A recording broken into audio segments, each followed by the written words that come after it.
Welcome back to the Midnight Mysteries sleeping experience. We're here to help you have the best night's sleep you've ever had. But first, like the video and comment where you're watching from as well as how late you're watching. Now get comfortable and have a nice night. The Learjet 35 is a sleek, nimble business jet, built for speed and comfort at high altitude. Often seen shuttling celebrities, executives, and professionals across the skies, it's a symbol of precision engineering and luxury. On October 25, 1999, one such Learjet, tail number N47BA, was scheduled for a short, uneventful flight from Orlando, Florida to Dallas, Texas.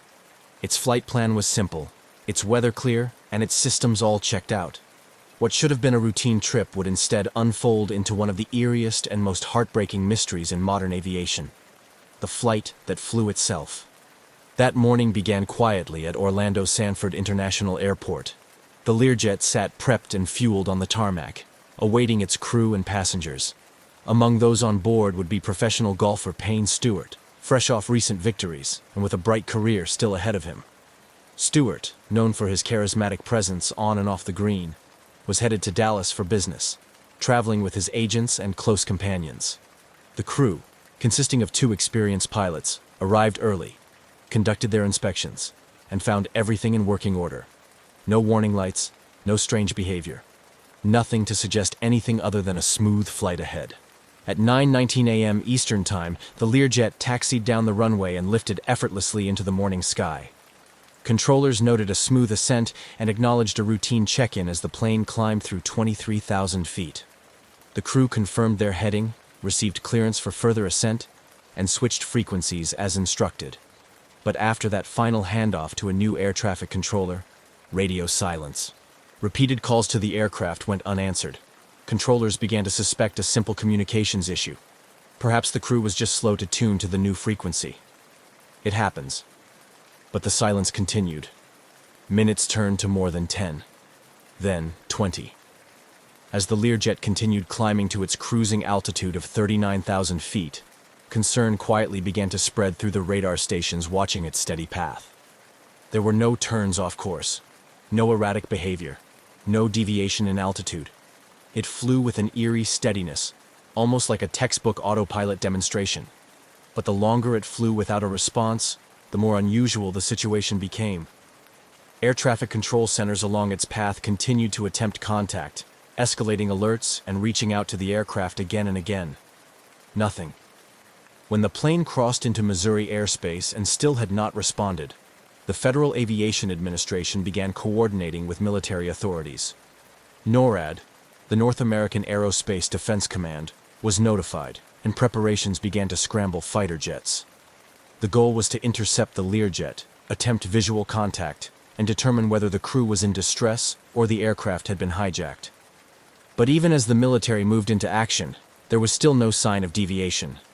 The jet flew northwesterly, passing over Georgia, Alabama, Mississippi, and into the Midwest. It flew for hour after hour, eerily consistent in its heading and altitude, cruising far above the ground as though everything was perfectly normal. All the while, those tracking it from the ground grew increasingly uneasy. Planes don't just go silent for no reason. Pilots don't miss repeated check-ins. Something was wrong. But what? And what were the people on board experiencing at that moment, if anything at all?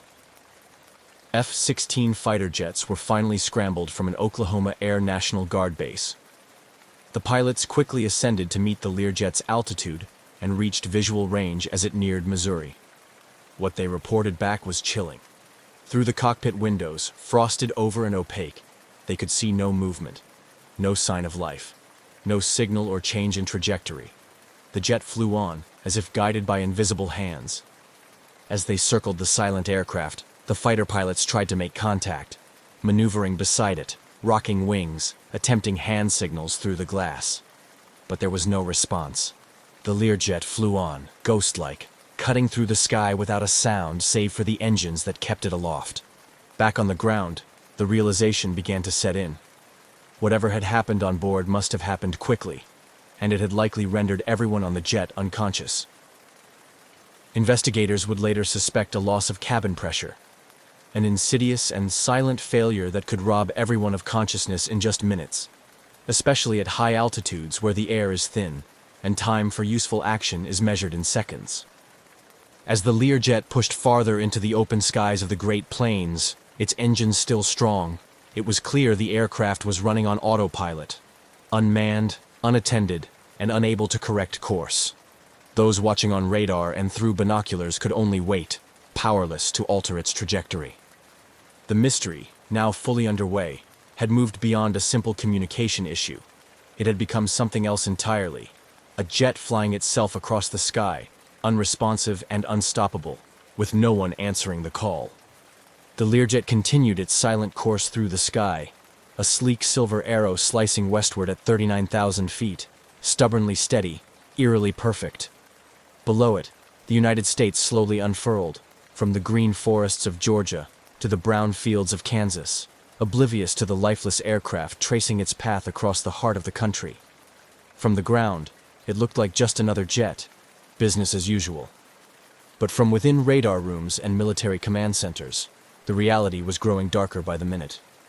After repeated failed attempts to contact the crew, FAA controllers initiated what's known as an INREC, an Information Request Notice, signaling concern for a flight no longer in communication.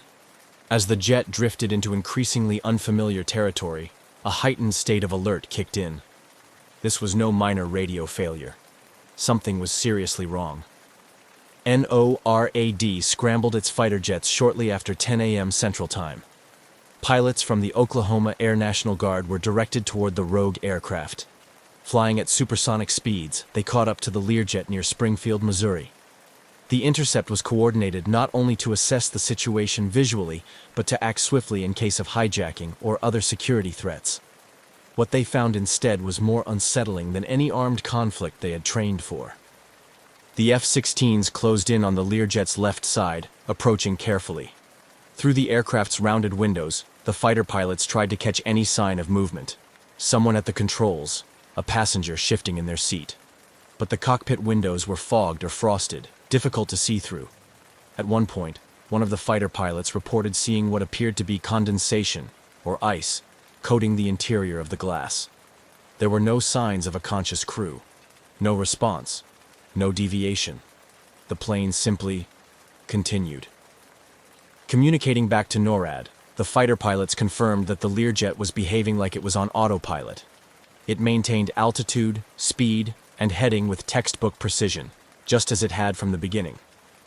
One pilot reported seeing what looked like the silhouette of someone slumped forward in the cockpit, still, unmoving. There was little else the military could do.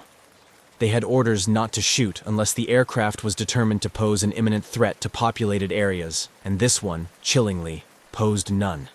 It was headed toward open plains, so the fighters stayed with it, shadowing its strange journey, while more jets were launched to take over escort duties further along the projected route. Back at the FAA, the focus shifted toward trying to understand what could have led to such a situation. The most immediate suspicion, hypoxia. Loss of cabin pressure at high altitude can quickly rob a person of consciousness, within 30 to 60 seconds, without supplemental oxygen. If the pressurization system had failed, and the crew didn't respond in time, the results could be tragic and quiet. In just a few short minutes, everyone on board could have slipped into unconsciousness without ever realizing the danger. The Learjet 35's pressurization system was generally reliable, but like any system, it was vulnerable to failure. Investigators already knew the dangers from previous incidents. One of the most infamous had occurred in 1971, when an airline crew suffered a similar loss of pressure and was rendered unconscious until their autopilot brought them safely, and unintentionally, back to land. But those cases were rare, and never this prolonged. With the Learjet's radio silence stretching into hours, the reality settled hard. It was almost certain that everyone on board had been incapacitated early in the flight. The only thing keeping the aircraft airborne now was its autopilot system, steadily maintaining course, oblivious to the fate of those it carried. The aircraft continued its path over Nebraska, its fuel slowly burning away. In the final hour of its flight, fighter pilots noted the jet was beginning to drift slightly off course. The autopilot may have started to falter. The systems were nearing their limits. The silence had grown louder, not a mechanical failure, not an explosion or fire, but a slow, invisible descent into tragedy. No alarms, no frantic calls, just a flight gone eerily quiet. Families of the passengers and crew had begun to receive calls from authorities. The name Payne Stewart had already reached newsrooms across the country. The media, sensing something serious and strange, began circling. But for now, no one could confirm what had happened.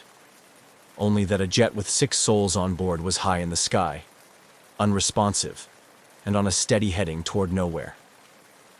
The flight that began with such normalcy had now passed its halfway mark, ghosted by jets and trailed by questions. All anyone could do was wait. Wait for the inevitable end, and for the investigation that would follow. Whatever had happened up there, it was unfolding at 500 miles an hour, far above the ground, inside a cabin where no one could speak to the outside world. The Learjet soared high over the Midwestern sky, the sun glinting off its polished fuselage as it maintained its unbroken, unwavering path. From the ground, it looked like any other business aircraft, calm, fast, efficient. But to those following it from control towers, military radar stations, and the cockpits of the F-16s assigned to monitor it, the jet had taken on an eerie quality. It was now deep into its ghost flight, heading toward the vast open spaces of South Dakota, a plane flying perfectly, without a soul guiding it. By this point, the Learjet had been airborne for over 3 hours. Fighter jets had tailed it since Missouri, taking turns from different Air National Guard units along its projected route. Their reports remained consistent. No response to radio calls, no movement visible inside, no signs of life. The cockpit windows remained frosted. Through the cabin windows, some F-16 pilots claimed to see what looked like passengers slumped in their seats, unmoving. The cabin pressurization theory now felt less like a hypothesis and more like a tragic certainty. The aircraft's route, originally intended to deliver its passengers from Orlando to Dallas, had long since been left behind. Without human input, the autopilot had locked onto a stable heading and kept the aircraft flying almost due northwest. It crossed Kansas, then Nebraska, and crept steadily toward the sparsely populated regions of South Dakota. There was no deviation, no descent, no flare, just smooth, steady, silent flight. Those aboard likely lost consciousness within minutes of the presumed cabin pressure loss. At 39,000 feet, the air is far too thin for human survival without pressurization or supplemental oxygen. If the system had failed and the crew hadn't quickly donned their oxygen masks, they would have slipped into unconsciousness before even fully realizing what was happening. Hypoxia doesn't come with flashing warning lights or piercing alarms. It arrives like a soft veil, confusion, fatigue, and then nothing. And in the calm quiet of a smooth climb, it's easy to miss until it's too late. In the Learjet's cockpit, the autopilot likely maintained level flight while the aircraft cruised through the upper atmosphere. There were no inputs from the pilots, no course corrections, no descent planning. It simply flew, mechanically perfect and unnervingly indifferent to the condition of the people on board. The fighters assigned to shadow it could do little but watch. They flew alongside at a respectful distance, occasionally adjusting positions to recheck for visual clues. Radio calls continued, but no response ever came. With the Learjet not exhibiting any signs of aggression, deviation toward populated areas, or threat to national security, there was no justification to intervene physically. NORAD issued strict standing orders: do not shoot. Meanwhile, across the country, the story had begun to emerge. News outlets picked up on reports of a plane flying unresponsive across several states. As word spread, the name Payne Stewart entered headlines and broadcasts. The golfing world, already buzzing with his recent success at the US Open, was stunned. Fans, colleagues, and sports journalists held their breath, hoping for a miraculous explanation, or at least a safe landing. But aviation experts understood what the signs meant. This was not a survivable scenario. Just after 12 p.m. Central Time, fuel began running low. The jet, having traveled over 1,500 miles, had nearly exhausted its supply. Those tracking it braced for the inevitable. The aircraft could no longer stay aloft.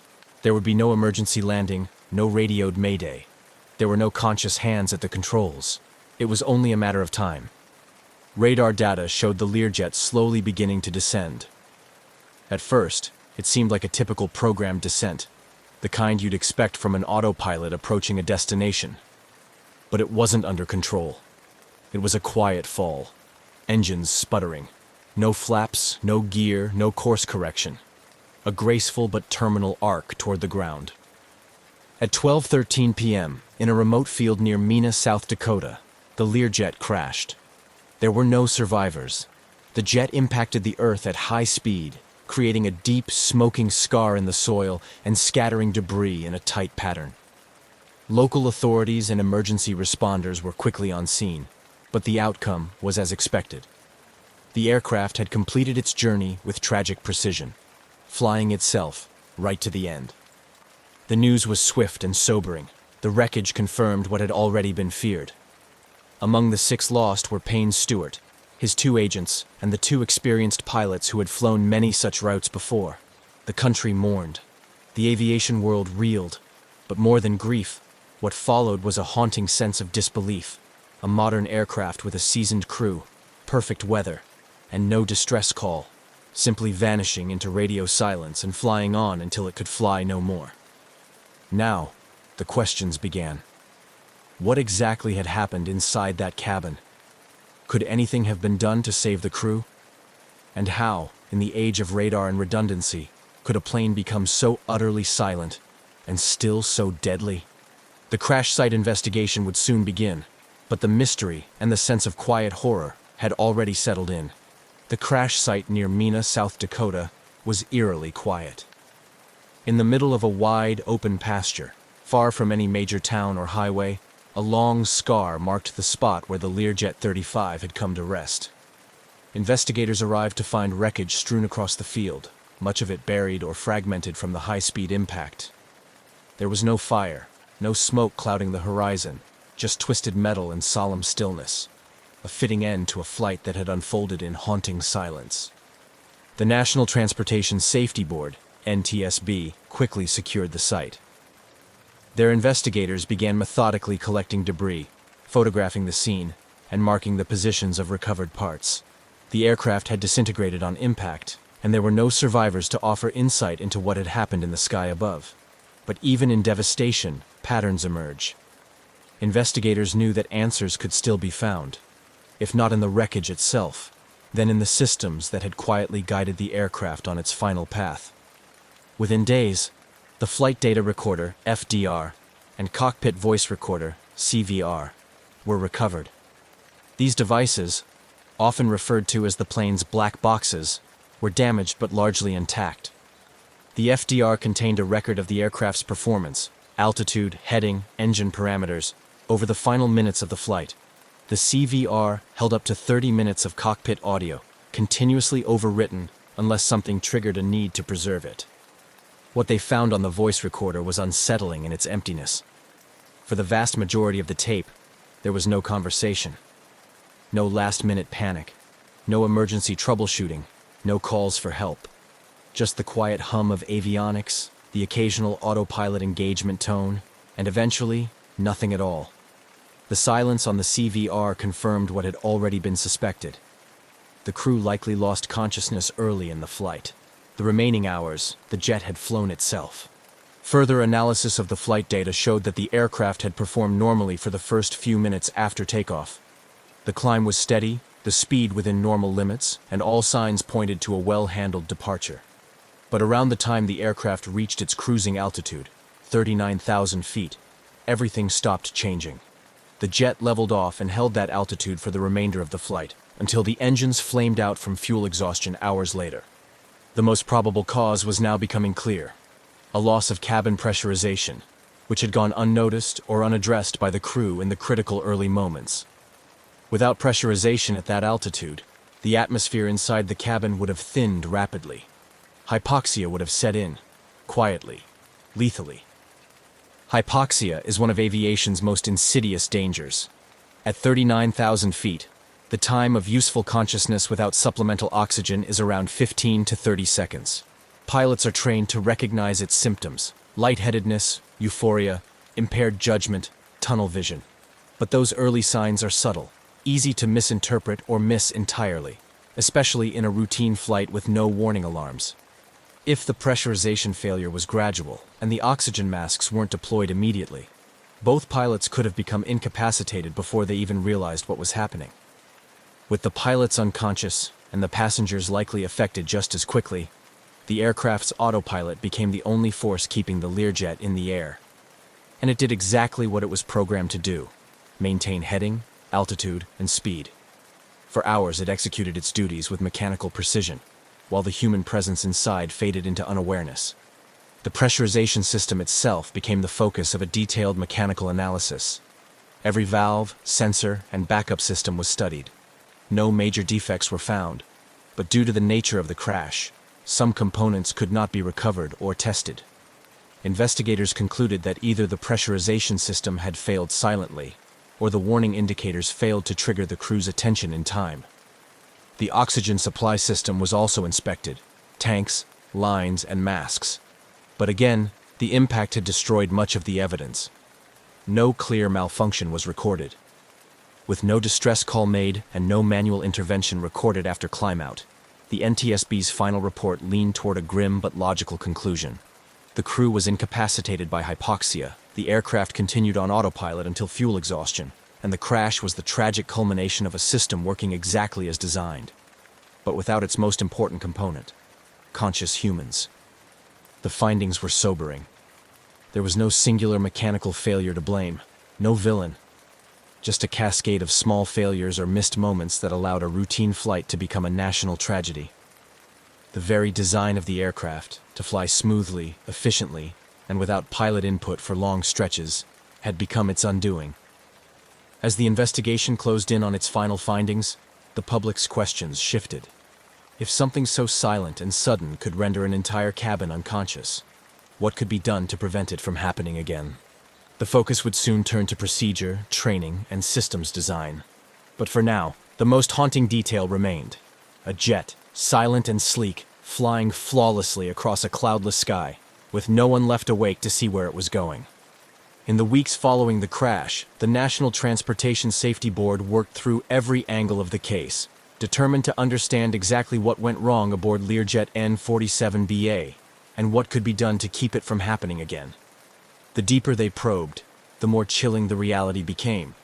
This was not a case of one catastrophic failure, but a quiet chain of small, subtle oversights and missed opportunities that ultimately allowed a deadly scenario to unfold unnoticed and unchallenged.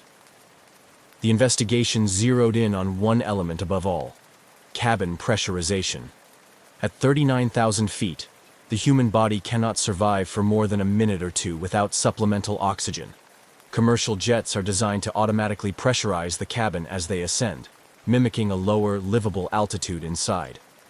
If that system fails and the cabin pressure drops, hypoxia sets in fast, often before the symptoms are even recognized. The signs can be deceptive: dizziness, tingling, euphoria, confusion. It feels like nothing at first. That's what makes it so deadly. The Learjet's pressurization system was mechanically sound during its most recent inspections, with no known issues on record. But because the aircraft was destroyed upon impact, investigators couldn't recover every component. They couldn't confirm whether a slow leak had begun early in the flight, whether a valve had malfunctioned, or whether a system setting had been overlooked by the crew. What they did know was that at some point during or shortly after climb-out, something went wrong. Under normal procedures, a crew reaching altitude would check cabin pressure levels and confirm that the pressurization system was functioning correctly. If a warning light illuminated or an alarm sounded, pilots were trained to immediately don oxygen masks and begin emergency descent. That's the critical window. Seconds, not minutes. The crew of N47BA didn't make a call. They didn't descend. They didn't engage emergency protocols. The only conclusion? They lost consciousness too quickly to act. The aircraft's oxygen system also came under scrutiny. Investigators wanted to know if the emergency supply, stored in high-pressure tanks and delivered through masks, had failed in some way. but there was no way to verify whether the masks had deployed or whether they had been used. The voice recorder revealed no conversation indicating trouble, no sounds of masks being donned, no struggle, no effort to troubleshoot. Just silence. This raised unsettling questions. Had the crew ignored early warning signs? Had they mistaken hypoxia's onset for simple fatigue or pressure changes? Or had the failure been so sudden and complete that they never stood a chance? The flight data reinforced a consistent pattern. Once the jet reached cruising altitude, it never deviated. Autopilot held the aircraft at 39,000 feet for nearly 4 hours. This indicated that the autopilot had been set properly before the crew lost awareness, but also that it had never been disengaged or overridden afterward. The aircraft remained in a perfectly stable cruise, flying as it was told, right up to the moment its engines gave out from fuel starvation. The NTSB's findings, while incomplete in hard physical evidence, pointed with overwhelming probability to a gradual loss of cabin pressure and a failure to react in time. It wasn't negligence. It wasn't sabotage. It was a quiet breakdown in human response, masked by the reliability of technology and the subtle danger of altitude. The report's conclusion was concise but grave.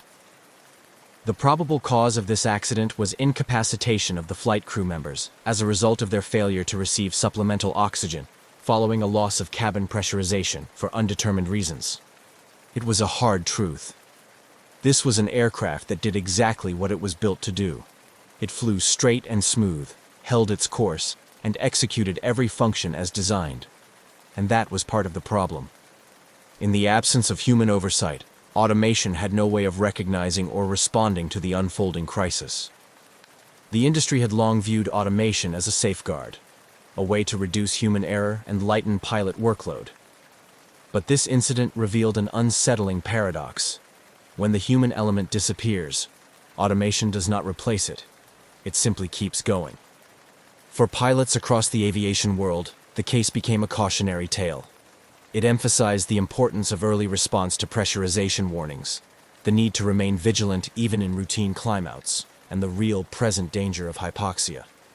In training programs, simulators were updated to reflect hypoxia scenarios more realistically, showing just how quickly a routine flight can spiral into silent catastrophe.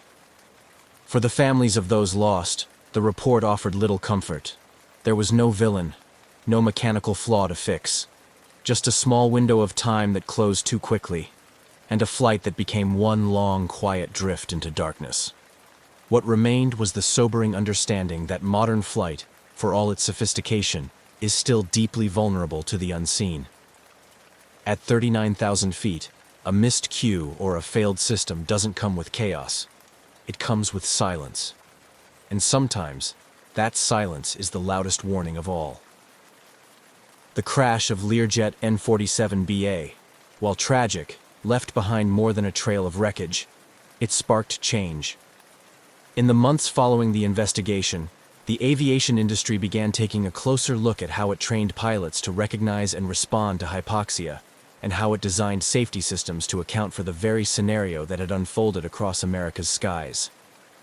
Simulators were updated to emphasize rapid onset hypoxia situations, showing pilots just how subtle and dangerous the symptoms could be. Training programs stressed that reaction time is everything.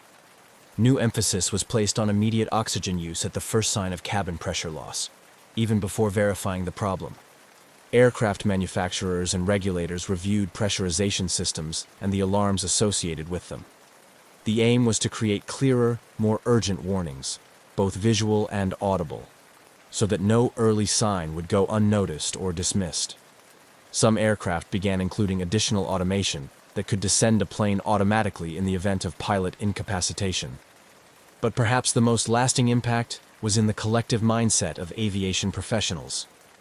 The Learjet incident reminded the industry that high-altitude flight isn't just about navigating clear skies. It's about respecting the invisible risks that come with them. At 39,000 feet, there is no room for hesitation, no second chances. The ghost flight of October 25, 1999, became a case study, not just in system failure, but in how quickly silence can fall when vigilance slips for even a moment.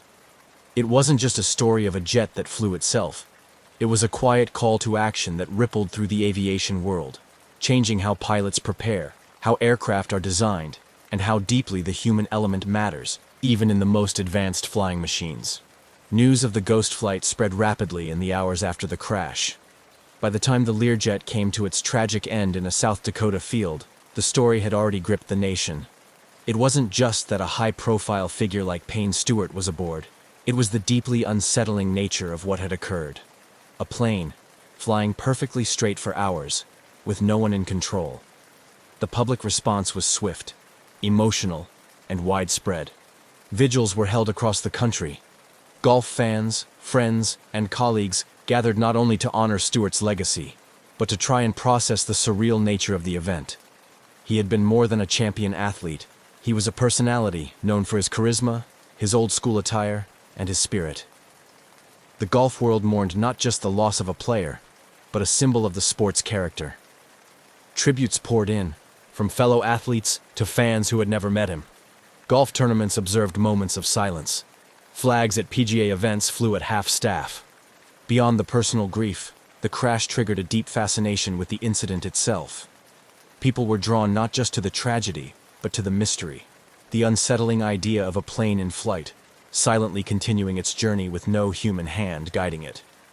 It became the subject of intense media coverage, panel discussions, and late-night conversations. The phrase "ghost plane" entered the public lexicon, carrying with it a strange blend of technological wonder and human fragility.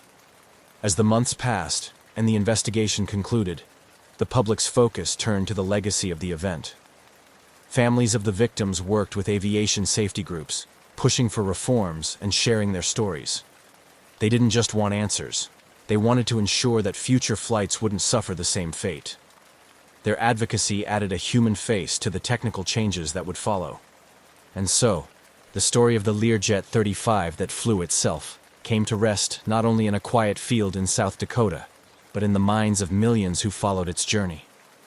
It served as a modern parable of how even the most precise machines depend on fragile human systems. A reminder that, in aviation, silence isn't always a sign of calm. It can be the first whisper of something going terribly wrong. In the years since, the incident has remained one of aviation's most haunting modern mysteries. It is taught in flight schools, discussed in safety briefings, and referenced in conversations about the evolution of autopilot systems and cockpit protocols. The aircraft's flight path has been recreated in simulations, studied in classrooms, and depicted in documentaries. But above all, it endures because it touched a nerve, a flight that began like any other, guided by trusted hands and bound for familiar skies, only to drift slowly into the unknown. The final chapter of N-47BA wasn't written by turbulence or storm, nor sabotage or chaos, but by stillness. A quiet cabin, a plane flying itself through clear skies, and a world below, watching, wondering, and learning. On the evening of June 23, 1950, Northwest Orient Airlines Flight 2501 was preparing for one of its regular long-haul flights across the United States. The aircraft, a Douglas DC-4 propliner, was a workhorse of commercial aviation, known for its reliability and robustness. It was scheduled to fly from New York City to Seattle with a stopover in Minneapolis, carrying 55 passengers and a crew of 3. As the passengers boarded at LaGuardia Airport, the mood was typical of a late-evening flight. Some were weary business travelers preparing for a sleep during the flight, while others were families looking forward to their vacations or homecomings. The crew, led by the experienced Captain Robert Lind, completed their pre-flight checks with practiced efficiency. Captain Lind, a veteran with an impeccable record, was well familiar with the route, having flown it numerous times. The ground crew loaded the last pieces of luggage into the cargo hold as the stewardesses made final adjustments inside the cabin, ensuring everything was secure for takeoff. The weather reports indicated clear skies in New York, but there were reports of potential thunderstorms over Lake Michigan. Such weather was not uncommon during the summer months, and the crew was prepared to handle the usual turbulence that might arise from such conditions. As the last of the evening light faded, Flight 2501 took off smoothly from LaGuardia, ascending into the night sky. The powerful engines of the DC-4 hummed as the aircraft climbed, its lights becoming just another twinkling among the stars. The flight plan took the aircraft westward, over the expansive landscapes of the United States, scheduled to cross over several states before reaching the wide expanse of Lake Michigan. As the plane settled into its cruising altitude, Captain Lind communicated with air traffic control to confirm their route and report their position. The passengers, now more relaxed, were either dozing off or quietly engaging in their own activities. Some read books under the dim cabin lights, while others chatted softly with their neighbors. Several hours into the flight, as Flight 2501 approached Lake Michigan, the weather began to change. The clear skies gave way to increasing cloudiness, and distant flashes of lightning were visible on the western horizon. Captain Lind reviewed the latest weather updates and discussed the situation with his co-pilot. They decided to request a lower altitude from air traffic control, hoping to avoid the worst of the approaching storm system. The air traffic controller at Chicago's radar center acknowledged their request and began the process to authorize a change in altitude. However, this routine communication soon took a critical turn. As Flight 2501 crossed over into Michigan airspace, the weather conditions deteriorated rapidly. The aircraft began to encounter severe turbulence as it entered the storm, with passengers instructed to fasten their seat belts and secure any loose items. Despite the growing severity of the weather, the crew of Flight 2501 maintained their professionalism. Captain Lind and his co-pilot worked diligently to navigate through the increasingly rough conditions, adjusting their instruments and preparing for a more turbulent ride. In the cabin, the stewardesses did their best to reassure passengers, their calm demeanor helping to keep everyone as comfortable as possible under the circumstances. The last radio contact with Flight 2501 occurred shortly after their request to descend to a lower altitude. Captain Lind reported their position and intentions to air traffic control, his voice calm but firm over the radio. Then, as the storm enveloped the aircraft, communication was suddenly lost. The radar blip that represented Flight 2501 on the controller's screens blinked once more, then disappeared. Back at the radar center, controllers frantically tried to re-establish contact with the aircraft. Calls went unanswered, and the screen showed no sign of Flight 2501. As minutes turned into hours without any word from the plane, the situation became increasingly dire. Search and rescue operations were initiated as the reality of the situation set in. Northwest Orient Airlines Flight 2501, with all 58 souls on board, had vanished over Lake Michigan. This disappearance would trigger one of the largest search operations in the history of American aviation, and mark the beginning of a decades-long mystery that would captivate the nation and remain unresolved to this day. The story of Flight 2501 is not just a tale of a missing airplane. It is a narrative filled with human elements, technical challenges, and the profound mystery of the unknown. As Flight 2501 progressed over Lake Michigan, the storm intensified. Captain Lind's last transmission to air traffic control had been routine, requesting a descent to a lower altitude due to the worsening weather. There was no indication of panic or trouble beyond the storm itself. Yet, within minutes of this communication, the aircraft vanished from radar screens, leaving only silence where there should have been the steady crackle of radio contact. On the ground, the sudden disappearance of Flight 2501 sent shockwaves through the air traffic control community. Controllers made repeated attempts to contact the aircraft, issuing calls that went unanswered. With each passing minute, the urgency escalated. Radar operators widened their scans, searching for any sign of the plane, but found nothing. The situation quickly escalated to a full-scale emergency. The disappearance of an aircraft is a critical incident that triggers a rapid response from multiple agencies. Within hours, the U.S. Coast Guard was mobilized, along with state and local rescue units. The initial search was chaotic, hampered by the very storm that had ensnared Flight 2501. Boats and aircraft that could navigate the turbulent waters and gusty winds were dispatched. The night was dark, the rain heavy, reducing visibility and making the search efforts increasingly difficult. As dawn broke, the storm had passed, leaving behind calmer waters and clearer skies. The search area was vast, covering a significant portion of Lake Michigan where the plane was last reported. The operation involved aircraft flying low over the water, crews scanning the surface for any sign of wreckage or survivors. Boats equipped with sonar trawled back and forth, their crews hopeful, but growing more anxious as time passed without a sign. On shore, the situation was equally tense. At the Northwest Orient Airlines headquarters, officials gathered to coordinate their response with the ongoing search efforts. Families of those on board were contacted, many converging at the airline's offices seeking information and comfort. The atmosphere was fraught with grief and tension, as airline staff tried to provide updates on the search and support for the families. The media began to cover the story extensively, with reporters stationed at airfields, Coast Guard stations, and the airline's offices. The public's interest in the story grew as the hours turned into days without any sign of Flight 2501. The lack of news added to the speculation and concern about what might have happened to the aircraft. Was it a victim of the storm, or was there another explanation for its sudden disappearance? As the search continued, debris began to surface. Small items such as seat cushions, life jackets, and minor fragments of metal were recovered from the lake. Each piece was carefully logged and examined, but none provided any significant clues that could explain the disappearance. The discovery of these items confirmed the grim reality that the aircraft had met a catastrophic end, but the main wreckage, fuselage, engines, and the majority of the structure remained elusive. The Civil Aeronautics Board, CAB, responsible for investigating civil aviation accidents, took charge of the investigation. Teams of experts were brought in to analyze the weather conditions at the time of the disappearance, the aircraft's maintenance records, and the crew's backgrounds.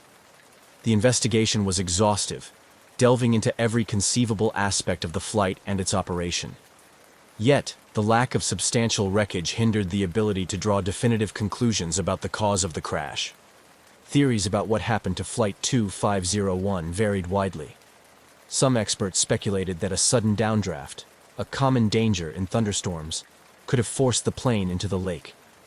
Others suggested structural failure due to stress from severe turbulence, without the aircraft's flight recorders, which were not mandated at the time, or significant wreckage. These theories remained speculative, each plausible, but unproven. As days turned into weeks, the official search was eventually scaled back. The reality set in that finding the aircraft might be impossible given the technology and resources available at the time. This decision was heartbreaking for the families, who had clung to hope that the search would provide answers, and perhaps even miracles. In the aftermath, the impact of Flight 2501's disappearance resonated deeply. It led to changes in how weather was reported to aircraft, and sparked discussions about improving safety protocols for flights over large bodies of water. It also highlighted the need for more robust search and rescue capabilities, including the eventual requirement for flight recorders, which would become known as black boxes, on commercial aircraft. The story of Flight 2501 thus became a catalyst for change in aviation safety, even as it remained one of the great unsolved mysteries of commercial aviation. The families of the lost passengers and crew continued to remember them, holding annual memorials and pressing for ongoing searches. Their loss was not forgotten, and the mystery of Flight 2501 continued to inspire both caution and curiosity in the aviation community.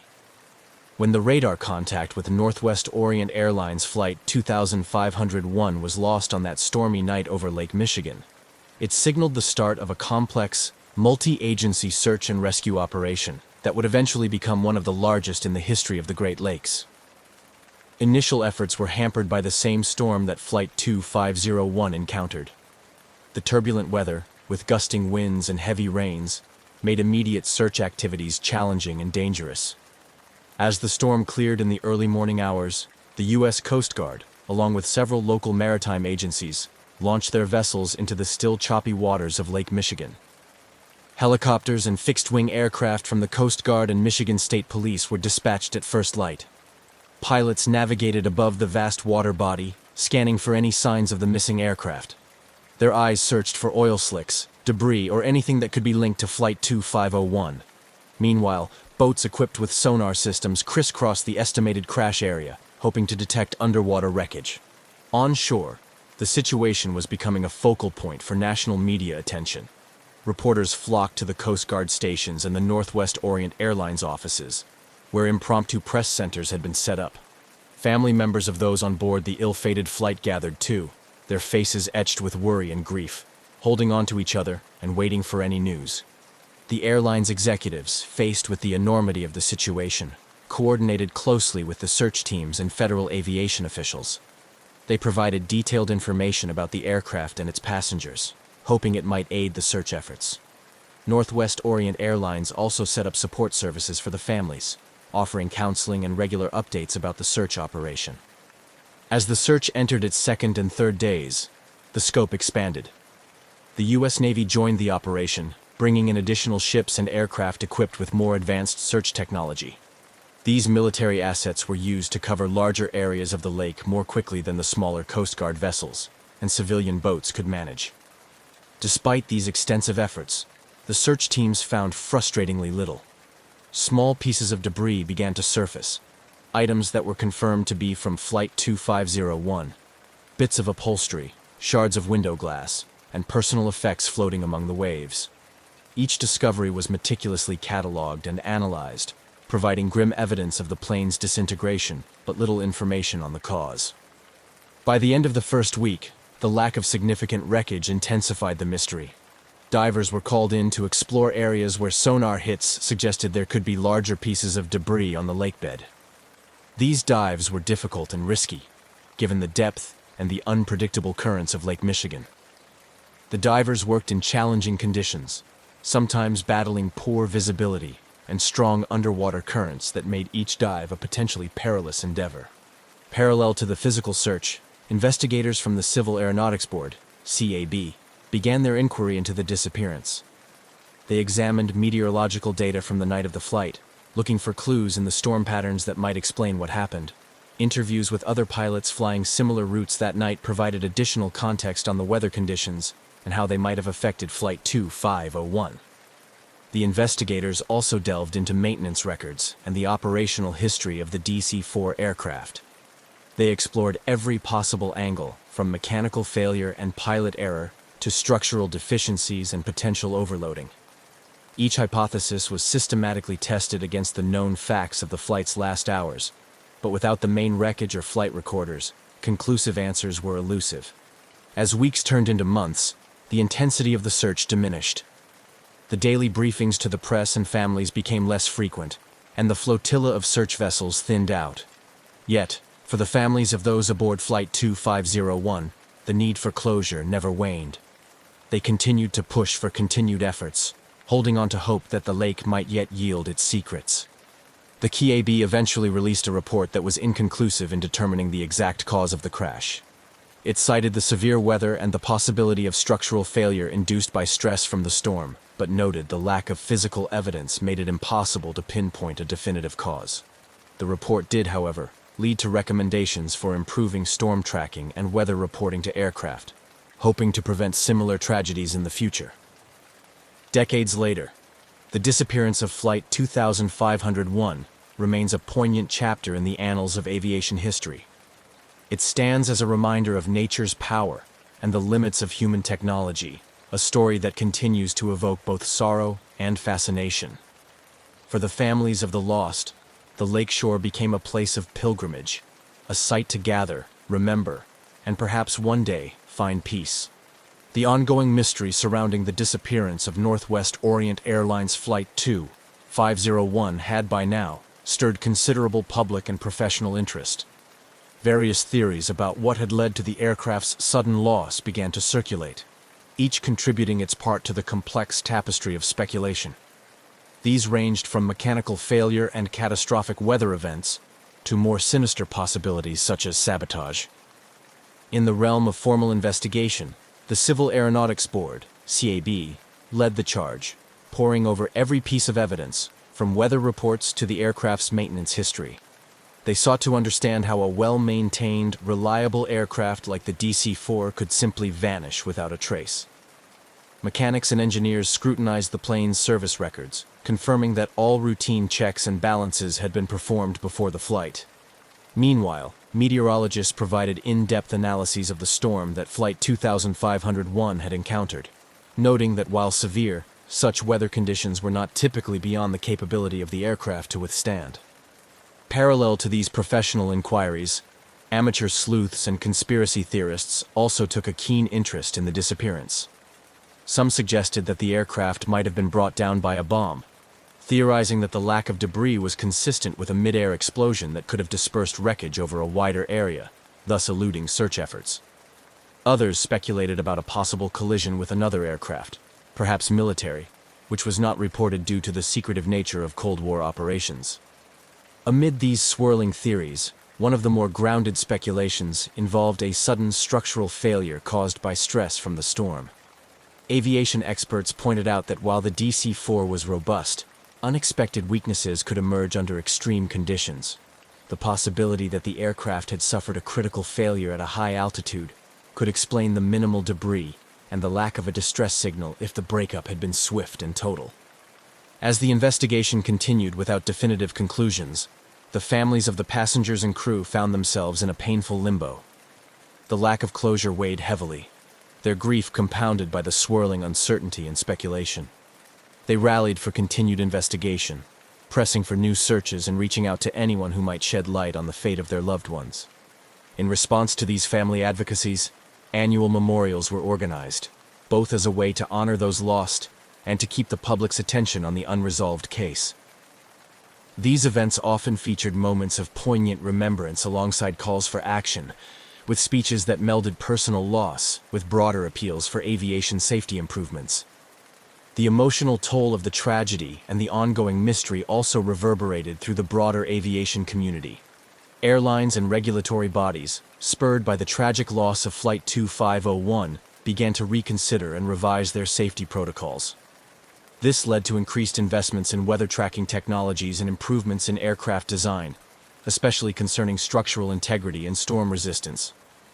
These changes reflected a growing acknowledgement within the industry that safety must evolve with the increasing complexity of air travel. The lessons drawn from the Flight 2501 tragedy and similar incidents began to shape a new era of aviation safety protocols, focusing on preventing recurrence by understanding the failures of the past. Meanwhile, as technology advanced, new efforts were made to locate the wreckage of Flight 2501. Innovations in sonar and underwater exploration offered hope that the main crash site might finally be discovered. These modern searches, often led by volunteer groups or funded by grants, were driven by a blend of historical interest and a commitment to providing answers to the families who had waited for decades. Each new search brought a flurry of media attention, rekindling public and professional interest in the case. Documentaries and news specials delved into the story, interviewing aging relatives of the passengers, retired investigators, and experts in aviation archaeology. These programs often concluded with a note of hope that somewhere beneath the waters of Lake Michigan, the answers to the mystery of Flight 2501 waited to be discovered. Through these continued efforts, the story of Northwest Orient Airlines Flight 2501 remained alive, a somber reminder of nature's unpredictability and the relentless pursuit of closure in the face of unfathomable loss. Each chapter in the ongoing saga added layers to the legacy of the flight, intertwining threads of technological progress, human resilience, and the enduring quest for understanding. The ongoing quest to understand the disappearance of Northwest Orient Airlines Flight 2501 had significant repercussions across the aviation industry, highlighting critical areas for improvement in both technology and regulatory practices. The tragedy, unresolved and haunting as it was, catalyzed a series of changes designed to enhance the safety and reliability of air travel. In the wake of the disappearance, there was a concerted effort to improve weather forecasting and its integration into pilot briefings. The severe storm that Flight 2501 encountered was known to air traffic controllers and the Meteorological Service. Yet the existing protocols for communicating such critical information to aircraft were deemed insufficient. This led to more stringent requirements for real-time weather updates and mandatory weather briefings for flights traversing known problematic routes. Simultaneously, this incident underscored the vulnerability of aircraft to severe weather conditions and prompted research into better structural designs and materials that could withstand extreme turbulence. Aircraft manufacturers began collaborating more closely with meteorologists to understand how aircraft could be designed or modified to survive unexpected severe weather encounters. Moreover, The lack of debris and difficulty in locating the wreckage highlighted the limitations in search and rescue operations at the time. This realization pushed for advancements in emergency location technology. The push for equipping aircraft with more reliable emergency locator transmitters (ELTs) gained momentum. These devices, designed to emit signals in the event of a crash, were made more robust and effective, ensuring they could withstand impacts and operate under a broader range of conditions. The tragedy also played a pivotal role in the eventual development and mandatory installation of flight data recorders, FDRs, and cockpit voice recorders, CVRs, known colloquially as black boxes. While these were not new concepts in 1950, the Flight 2501 disaster underscored their potential value in solving aviation mysteries. By the late 1950s and early 1960s, regulations began to change, gradually making these devices standard equipment on commercial aircraft, providing investigators with crucial data in the aftermath of accidents. Aside from technological and procedural enhancements, the Flight 2501 incident had a profound impact on regulatory practices. It prompted a re-evaluation of how flight over large bodies of water was managed, leading to more rigorous safety protocols. New regulations were put in place requiring more comprehensive life-saving equipment on board and rigorous survival training for flight crews. For the families of the passengers and crew lost with Flight 2501, these changes were a bittersweet outcome. While they might not bring back their loved ones, these improvements in aviation safety provided a legacy of increased security for future air travelers. Their advocacy had not only kept the memory of the flight alive, but also ensured that the lessons gleaned from this tragedy would lead to tangible enhancements in flight safety.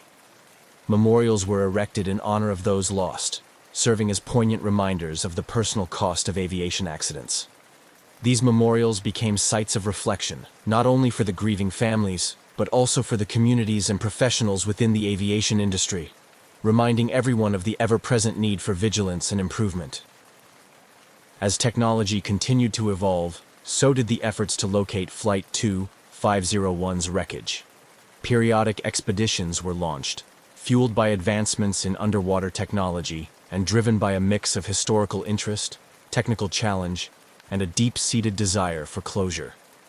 Each expedition brought hope that the aircraft might finally be found, providing answers to the lingering questions that had persisted for decades. Documentaries and news articles periodically revisited the story, each iteration renewing public interest and understanding of the impact such tragedies have on technology, regulation, and human lives. Through these stories, the legacy of Flight 2501 lived on, a narrative interwoven with lessons of resilience, the advancement of science, and the unyielding human spirit seeking answers in the face of adversity. Each retelling served to honor those lost and to celebrate the progress made in their memory, ensuring that their legacy would continue to influence safer skies for future generations. As decades passed since the disappearance of Northwest Orient Airlines Flight 2501, the unresolved mystery continued to captivate the imagination of many, serving as a poignant reminder of the uncertainties inherent in early commercial aviation and the ongoing quest for safety improvements. The legacy of the flight persisted, influencing not just regulatory practices and technological advancements, but also shaping cultural narratives and inspiring continued exploration. The collective memory of the incident was kept alive through a combination of public memorials, family advocacy, and periodic media attention. Each year, families of the passengers and crew gathered at memorials erected near the shores of Lake Michigan. These ceremonies were somber yet meaningful occasions, where personal stories were shared, candles were lit, and flowers were laid in remembrance of those lost. The gathering served as a testament to the enduring impact of the tragedy on the community and provided a support network for the families affected by the disaster. These memorials also attracted historians, safety experts, and aviation enthusiasts, each drawn by the story's historical significance and the lessons it offered. The narrative of Flight 2501 became a case study in the evolution of flight safety, discussed in academic papers and featured at conferences focused on aviation history and technology. Through these forums, the incident was analyzed and reanalyzed, highlighting how each piece of the story contributed to a broader understanding of the risks and necessary precautions in air travel. Meanwhile, technological advancements in sonar and underwater exploration technology spurred new interest in locating the wreckage of Flight 2501. Every few years, renewed efforts were made to search the depths of Lake Michigan, driven by both improvements in technology and a hopeful desire to provide closure to the families. These searches were often collaborative efforts involving local historical societies, volunteer groups, and occasionally government agencies. The search teams used advanced side-scan sonar equipment capable of creating detailed images of the lakebed, a far cry from the technology available at the time of the disappearance. Documentaries and investigative reports played a significant role in maintaining public interest in the flight. Filmmakers and journalists delved into the archives, interviewing surviving family members, former investigators, and aviation experts.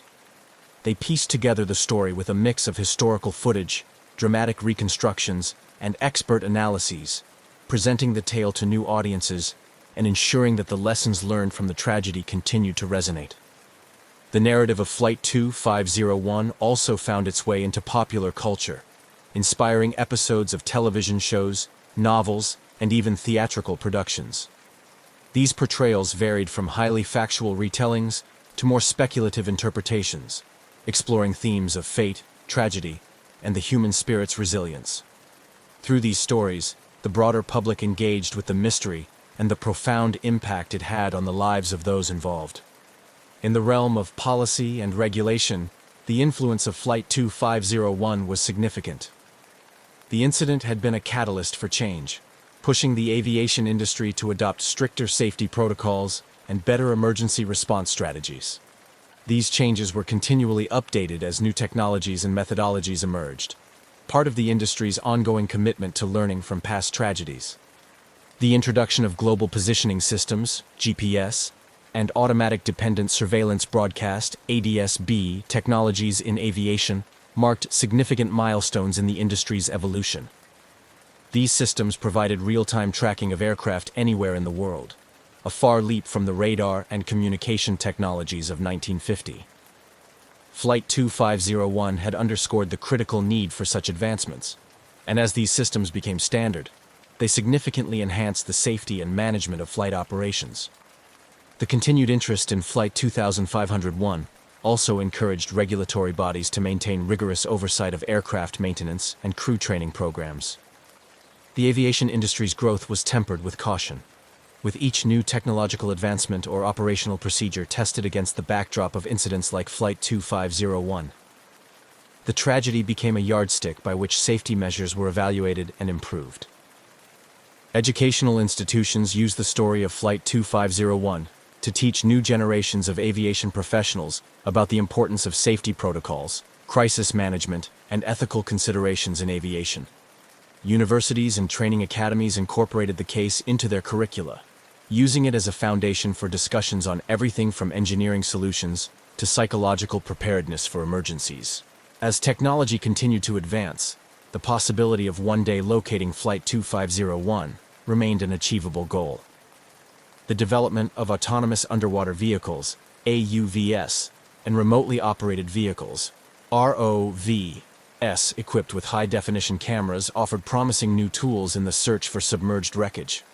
These technologies, coupled with more sophisticated data analysis techniques, provided hope that the lake might yet yield its secrets. Meanwhile, the families and communities connected to the tragedy remained engaged, their resolve undiminished by the passage of time. They continued to advocate for ongoing searches, support technological advancements, and participate in public discussions about aviation safety. Their involvement ensured that the memory of those lost on Flight 2501 was honored not just as a past event, but as a continuing influence on the present and future of aviation. In conclusion, the story of Northwest Orient Airlines, Flight 2501, is a profound narrative about loss, discovery, and the unending quest for answers. It serves as a reminder of the vulnerabilities once faced in air travel and the strides taken to overcome them. The legacy of Flight 2501 endures, woven into the fabric of aviation history and continuing to inspire efforts that aim to make air travel safer for all. On January 30, 1979, Narita International Airport bustled with the usual clamor of international travel as Varig Brazilian Airlines prepared its Boeing 707 cargo aircraft for a long-haul flight to Rio de Janeiro, Brazil, with a planned stopover in Los Angeles, USA. This particular flight, Varig Flight 967, was not just any routine cargo operation.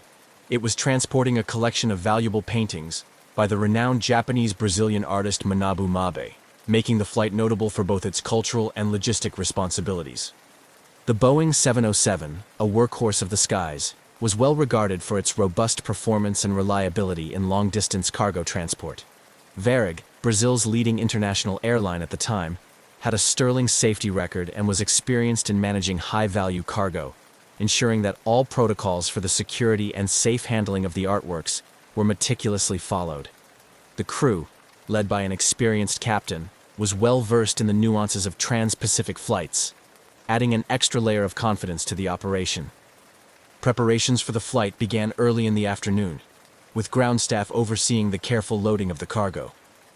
Each of Mabe's paintings was securely crated and inspected before being loaded into the aircraft's hold, a process observed by both security personnel and insurance representatives, given the considerable value of the artworks. The importance of the cargo added a palpable sense of urgency and precision to the loading process. As the winter sun began to set, casting long shadows over the tarmac, the crew made their final checks.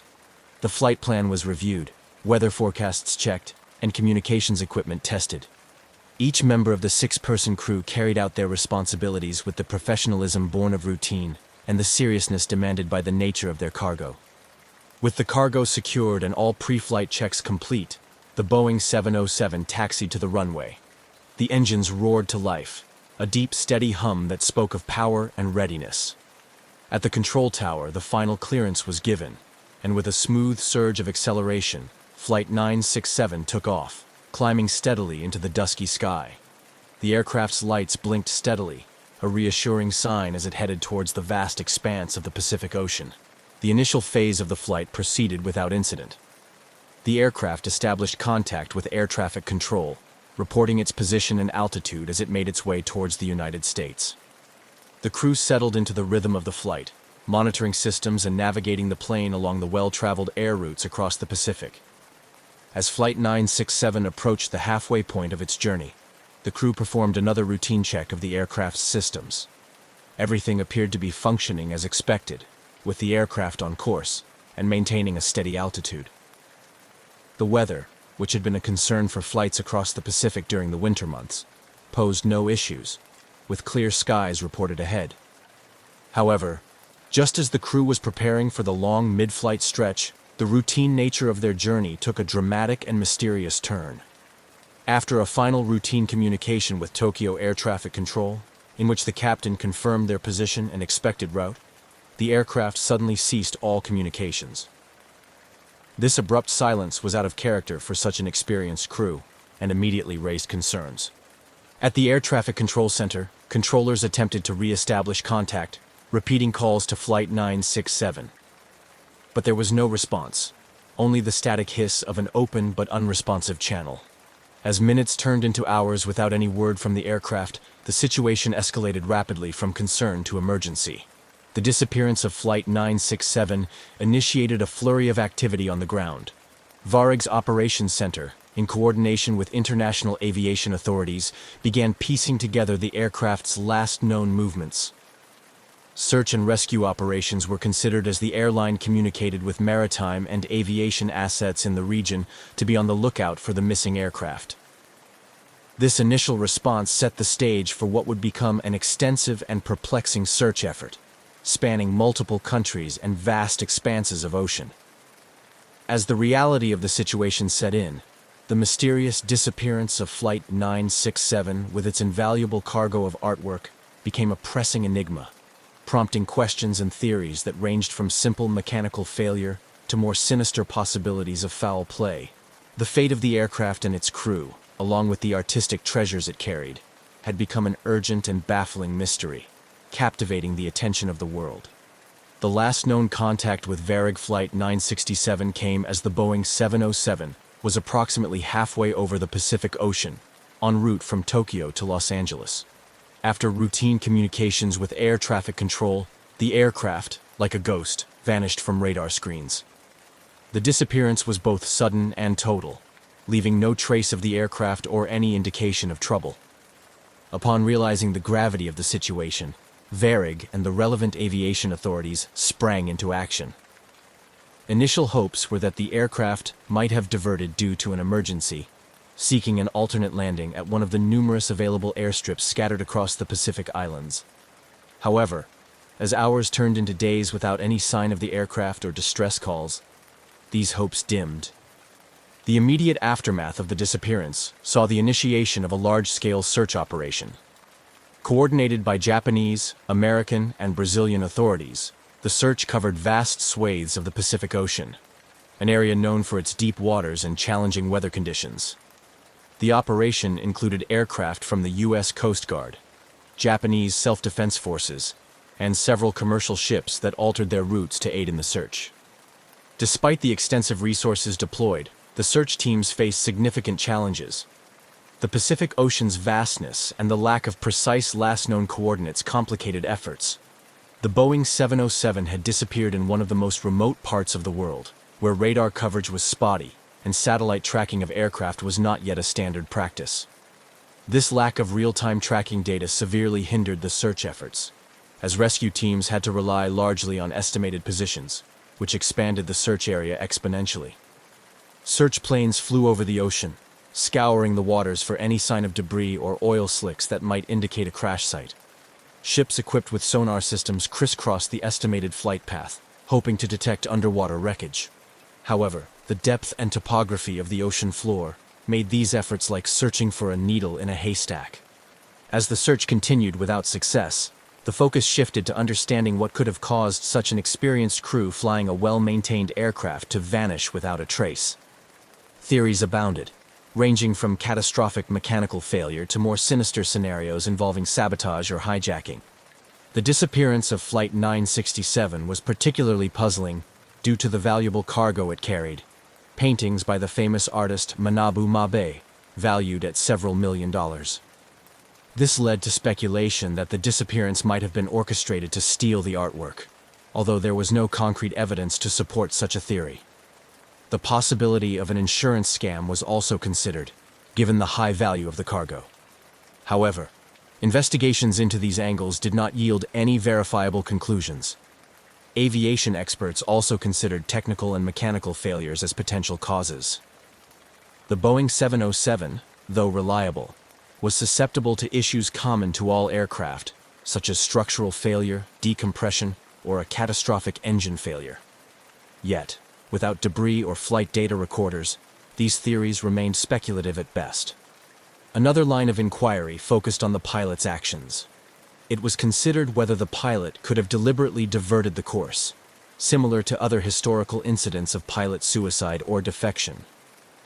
However, the background checks on the crew revealed no psychological, financial, or personal pressures that might lead to such drastic actions. As weeks turned into months, the mystery deepened. The lack of any substantial evidence, coupled with the fading trail, led to a gradual scaling down of search operations. The disappearance of Flight 967 became a cold case, leaving a void filled with unanswered questions and profound implications for aviation safety and security. The impact on the families of the crew was devastating. They had to cope with not only the loss of their loved ones, but also the torment of not knowing what had happened. The absence of closure was a heavy burden, and many family members continued to push for the continuation of the search, holding on to hope that some trace of the aircraft would be found. Meanwhile, in the broader aviation community, the disappearance led to calls for better tracking and monitoring of aircraft, especially over remote and oceanic routes. The incident highlighted the critical need for advancements in aviation technology, including the implementation of more comprehensive satellite tracking systems that could prevent another aircraft from disappearing without a trace. The mystery of Varig Flight 967 thus not only marked a tragic chapter in aviation history, but also served as a catalyst for discussions about improvements in flight safety and tracking technologies that could one day ensure that no flight ever vanishes again. As the initial shock of the disappearance of Varig Flight 967 began to settle, the aviation community and international authorities intensified their efforts in a desperate bid to locate the missing aircraft. The profound implications of a vanished Boeing 707, particularly one carrying invaluable artwork, compelled a massive, coordinated search operation involving multiple countries and sophisticated technology. The immediate aftermath of the disappearance saw an array of resources being mobilized across the Pacific. The search area, determined by the last known position of the aircraft and its projected flight path, encompassed a vast swath of ocean notorious for its depth and unpredictable weather conditions. The U.S. Coast Guard, Japanese maritime forces, and several Pacific Island nations deployed aircraft and ships in a concerted effort to comb the area. Despite these robust efforts, the initial days of the search yielded no tangible results. Compounding the difficulty was the unpredictable Pacific weather, which frequently hampered search operations. High winds and rough seas often made it dangerous for ships and problematic for aircraft. The vastness of the area, combined with these challenging conditions, meant that even the most advanced technology of the time struggled to make significant progress in locating any debris or signs of the aircraft. Simultaneously, international cooperation took on new levels of urgency and complexity. Diplomatic channels were activated to ensure that all possible resources were made available. Satellite imagery analysis was enlisted, with several countries contributing their satellite capabilities to scour the ocean for any anomalies that might suggest wreckage. This period marked one of the early instances where global satellite resources were pooled in such a manner for a search and rescue operation, setting precedents for future collaborations. As days turned into weeks, the lack of results began to fuel a range of emotions from frustration to despair, particularly among the families of the crew members. The Brazilian government, facing internal pressure and the eyes of the international community, continued to urge for an extended search. They argued that the disappearance of a Brazilian aircraft and the loss of Brazilian nationals required a sustained effort, despite the growing costs and logistical challenges. The search operation also had to contend with numerous false leads and reports. Several times, satellite images or aerial reconnaissance missions thought they had spotted potential wreckage, leading to rapid reallocation of resources to these locations, only to find them unfruitive. Each false alarm tested the resolve of the search teams and added to the emotional roller coaster experienced by the families and the general public following the saga. During this intensive search phase, experts from various fields, including oceanography and aeronautical engineering, were consulted to refine the search parameters. Drift analysis based on ocean currents was conducted to predict where debris might have moved from the assumed crash site. This scientific approach helped to narrow the search areas, focusing efforts on more promising regions and improving the efficiency of the operations. Despite these sophisticated methods and the tireless efforts of all involved, the search had to confront the inevitable limitations imposed by the nature of the search area and the available technology. Deep-sea searches were particularly hampered by the ocean's depth and the seabed's complexity in the presumed crash area, which included underwater mountains and valleys that could easily hide aircraft wreckage. As weeks turned into months with no significant findings, the initial unified resolve began to wane. The daunting reality of the task, combined with the high costs and logistical difficulties, led to discussions about scaling down the search efforts. International partners expressed concerns about the feasibility of continuing such an extensive search indefinitely, especially in the absence of any promising clues. This phase of the search operation culminated in a critical meeting involving representatives from all participating nations and agencies. The decision was made to transition from an active search to a more passive phase, where resources would be directed only towards specific leads, rather than broad sweeps of the ocean. This decision was met with a mix of understanding and resignation, acknowledging both the enormity of the task and the slim chances of success in finding Flight 967 after so much time had passed without a trace. The conclusion of this phase did not mean the end of efforts to find Varig Flight 967, but it marked a somber acknowledgement of the limitations faced by even the most determined and resourceful search operations. The mystery of Flight 967 would continue to linger, a haunting reminder of the uncertainties that still pervade even the most routine of human endeavors like commercial flight. The disappearance of Varig Flight 967 opened numerous investigative channels, as authorities worked tirelessly to unravel the mystery behind the vanished Boeing 707. The focus was divided between mechanical and structural theories, potential human factors, and even the more sinister possibilities of foul play, given the valuable cargo of artwork on board. Criminal investigations were initiated alongside technical inquiries to explore all conceivable angles that could explain the aircraft's sudden and complete disappearance. The Brazilian, Japanese, and American authorities coordinated their efforts, examining if the disappearance could have been orchestrated for the theft of the valuable paintings by Manabu Mabe, estimated to be worth millions of dollars.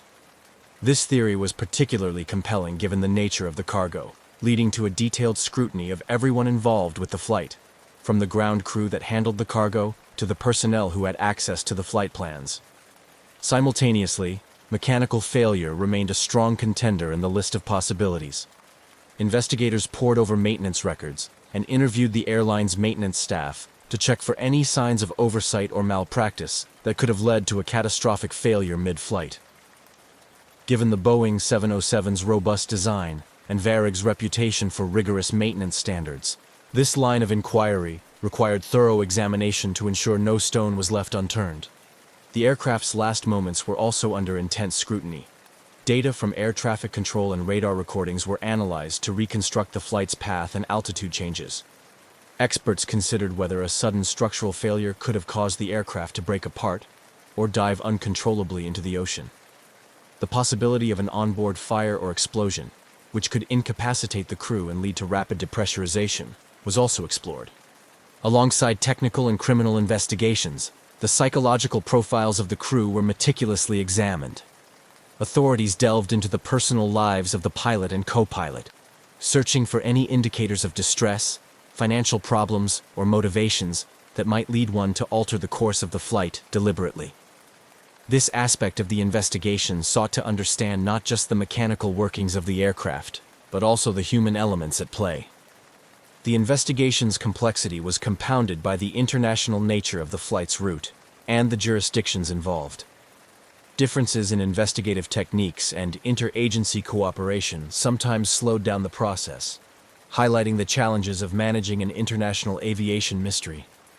Throughout the investigative phase, theories continued to circulate and evolve. Some experts suggested that the disappearance might have been caused by a deliberate act, perhaps a hijacking gone wrong, or an insurance scam involving the artworks. Others speculated about less likely scenarios, including a spontaneous decision by the pilot to divert the course due to a perceived emergency. The lack of definitive answers led to an atmosphere rife with speculation. Media outlets around the world reported on every development, often sensationalizing the mystery without providing concrete information. This intense public scrutiny added pressure to the investigative teams, but also ensured that the disappearance of Flight 967 remained in the public eye, fostering a sustained interest in uncovering the truth. As months turned into years without conclusive evidence or wreckage, the investigations gradually scaled back. However, the mystery of Flight 967 continued to engage the professional and amateur sleuth communities alike. Online forums, documentaries, and annual conferences dissected every piece of available data, propelling the story into the realm of legendary aviation mysteries. While the official investigations provided no definitive conclusions, they significantly influenced future aviation security measures and protocols for transporting valuable cargo. The disappearance of Flight 967 became a case study in aviation safety courses around the world, teaching new generations of pilots and airline executives about the complexities and unforeseen dangers of air travel. Despite the lack of closure, the investigative efforts into the disappearance of Varig Flight 967 underscored the importance of comprehensive safety and security protocols in aviation, leaving an indelible mark on the industry and continuing to inform practices to this day. As the mystery of Varig Flight 967's disappearance continued to baffle the world, its impact resonated deeply within the aviation industry, particularly in terms of security and cargo transport. The vanished Boeing 707, carrying millions of dollars worth of artwork, prompted a significant reevaluation of cargo security protocols worldwide, leading to enhanced measures designed to protect valuable air freight and ensure the safety of those tasked with its transport. The incident underscored vulnerabilities in the system that could potentially be exploited for criminal purposes. In response, international aviation bodies, including the International Civil Aviation Organization, ICAO, and individual national aviation authorities, began to intensify their focus on securing air cargo. New regulations were introduced, requiring more rigorous background checks for airport and airline personnel, especially those handling valuable or sensitive cargoes. The aim was to create a more robust barrier against theft, smuggling, and other illegal activities. Technological advancements were also accelerated as a direct consequence of the Flight 967 mystery. Innovations in tracking technology became a priority, with significant investments made into real-time tracking systems that could monitor aircraft even over remote areas like the open ocean. These systems were designed to prevent a repeat of situations where a plane could disappear without a trace, providing continuous updates on an aircraft's position, speed, and altitude. The implementation of these tracking systems saw the introduction of the Global Aeronautical Distress and Safety System, GADSS, which was recommended by ICAO and began to be implemented by airlines globally. GADSS was designed to ensure that aircraft could be tracked in real time anywhere in the world, making it virtually impossible for a plane to vanish without leaving a digital footprint. Furthermore, the loss of Flight 967 catalyzed improvements in how cargo was screened and loaded onto aircraft. Security measures were tightened, with enhanced scanning equipment and more stringent inspection procedures put in place at major airports around the world. These procedures not only aimed to detect potential threats like explosives or contraband, but also ensured that the documentation and handling of valuable items like artworks were thoroughly controlled and monitored. Airlines and insurance companies, recognizing the financial risks associated with transporting high-value items, started requiring additional security measures and higher assurance levels before agreeing to carry such cargoes. This often included escorts for valuable items, sealed and tamper-proof containers, and dedicated storage areas within aircraft where access was strictly controlled. The training of airline and airport staff in security procedures also saw significant enhancements. Personnel were now regularly drilled on emergency and security protocols, including scenarios involving hijacking, theft, and other security breaches. These training programs were designed to ensure that staff could respond quickly and effectively to protect passengers, crew, and cargo under a variety of adverse conditions. Despite these advances and heightened security measures, the disappearance of Flight 967 continued to haunt the aviation community. The event became a case study in many security training programs, used to illustrate potential vulnerabilities and the importance of vigilance and adherence to protocols. The lessons learned from the incident not only influenced cargo security, but also had broader implications for passenger safety and airline operations. The legacy of Varig Flight 967 is a complex tapestry of mystery, precautionary tales, and technological progression. It highlights the interconnectedness of safety, security, and operational integrity in the modern aviation landscape. While the aircraft itself was never found, the changes brought about in its wake have undoubtedly made air travel safer and more secure, ensuring that such a disappearance remains a rare and unlikely event in the future. This progression, however, came at the cost of an unresolved mystery, leaving an indelible mark on the annals of aviation history, reminding all of the perpetual need for improvement and innovation. As years passed since the disappearance of Varig Flight 967, the incident not only remained an unresolved mystery, but also continued to captivate the attention of the aviation community, researchers, and the public. The story of the missing aircraft and its valuable cargo of Manabu Mabe's paintings has been analyzed and reanalyzed, with various theories persisting or emerging over time. This ongoing interest has ensured that the case is not forgotten, and has also had a profound impact on the families of the missing crew and the airline's history. The legacy of Flight 967 is evident in how the incident has influenced ongoing discourse on aviation safety and operational transparency. Every year, new students of aviation safety study the case, using it to understand the complexities of international air travel regulations, the importance of stringent cargo security measures, and the challenges of deep-water search and rescue operations. Conferences and symposiums often feature sessions dedicated to discussing the case, focusing on what improvements have been made and what lessons can still be learned. The case of Flight 967 has also served as a critical reference point in the development of more comprehensive international cooperative frameworks for handling aviation incidents. It underscored the necessity for countries to work together seamlessly during air emergencies, which influence the protocols used today. These collaborations are crucial not only in crises, but also in regular operations, ensuring that the skies remain safe for international flights. Furthermore, the incident has left a lasting impact on the families of the crew members who were aboard Flight 967. For these families, the disappearance isn't just a historical or technical puzzle. It's a personal tragedy that has resulted in decades of uncertainty and grief. They have become advocates for improvements in how the aviation industry handles similar cases, particularly in terms of family liaison and support. Their efforts have helped to ensure that the relatives of those affected by such mysteries are treated with more consideration and given thorough, timely information. Efforts by these families and their supporters have sometimes led to renewed interest in the case, with calls for new searches or investigations when technological or methodological advancements become available. Although official searches have long since ended, the commitment of these families ensures that new leads and theories continue to surface, keeping the search for answers alive in public consciousness. In addition to impacting aviation safety and family advocacy, the mystery of Flight 967 has also permeated popular culture. It has inspired numerous articles, books, documentaries, and even fictional representations that speculate about the fate of the aircraft. These portrayals help to maintain public interest in the case and often bring forward new theories or insights, although they can also blur the lines between fact and fiction.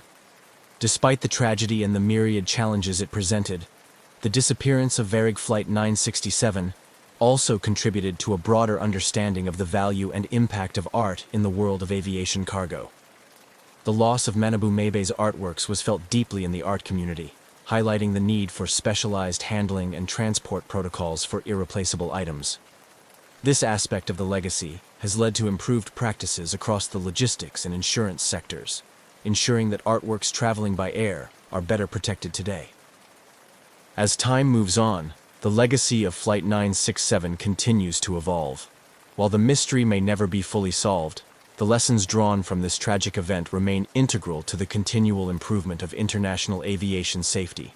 Through continued discussion, study, and advocacy, the aviation community ensures that the story of Flight 967, its crew, and its cargo will not be forgotten, serving as a perpetual reminder of the need for vigilance, preparedness, and cooperation in the ever-expanding realm of global air travel. The cultural and artistic impact of the disappearance of Varig Flight 967 is a poignant chapter in the story, centered around the loss of 153 paintings by the acclaimed Japanese-Brazilian artist Manabu Mabe. These artworks, valued at several $million, were not merely cargo. They represented significant cultural heritage and a profound personal loss to the art community and Mabe's legacy.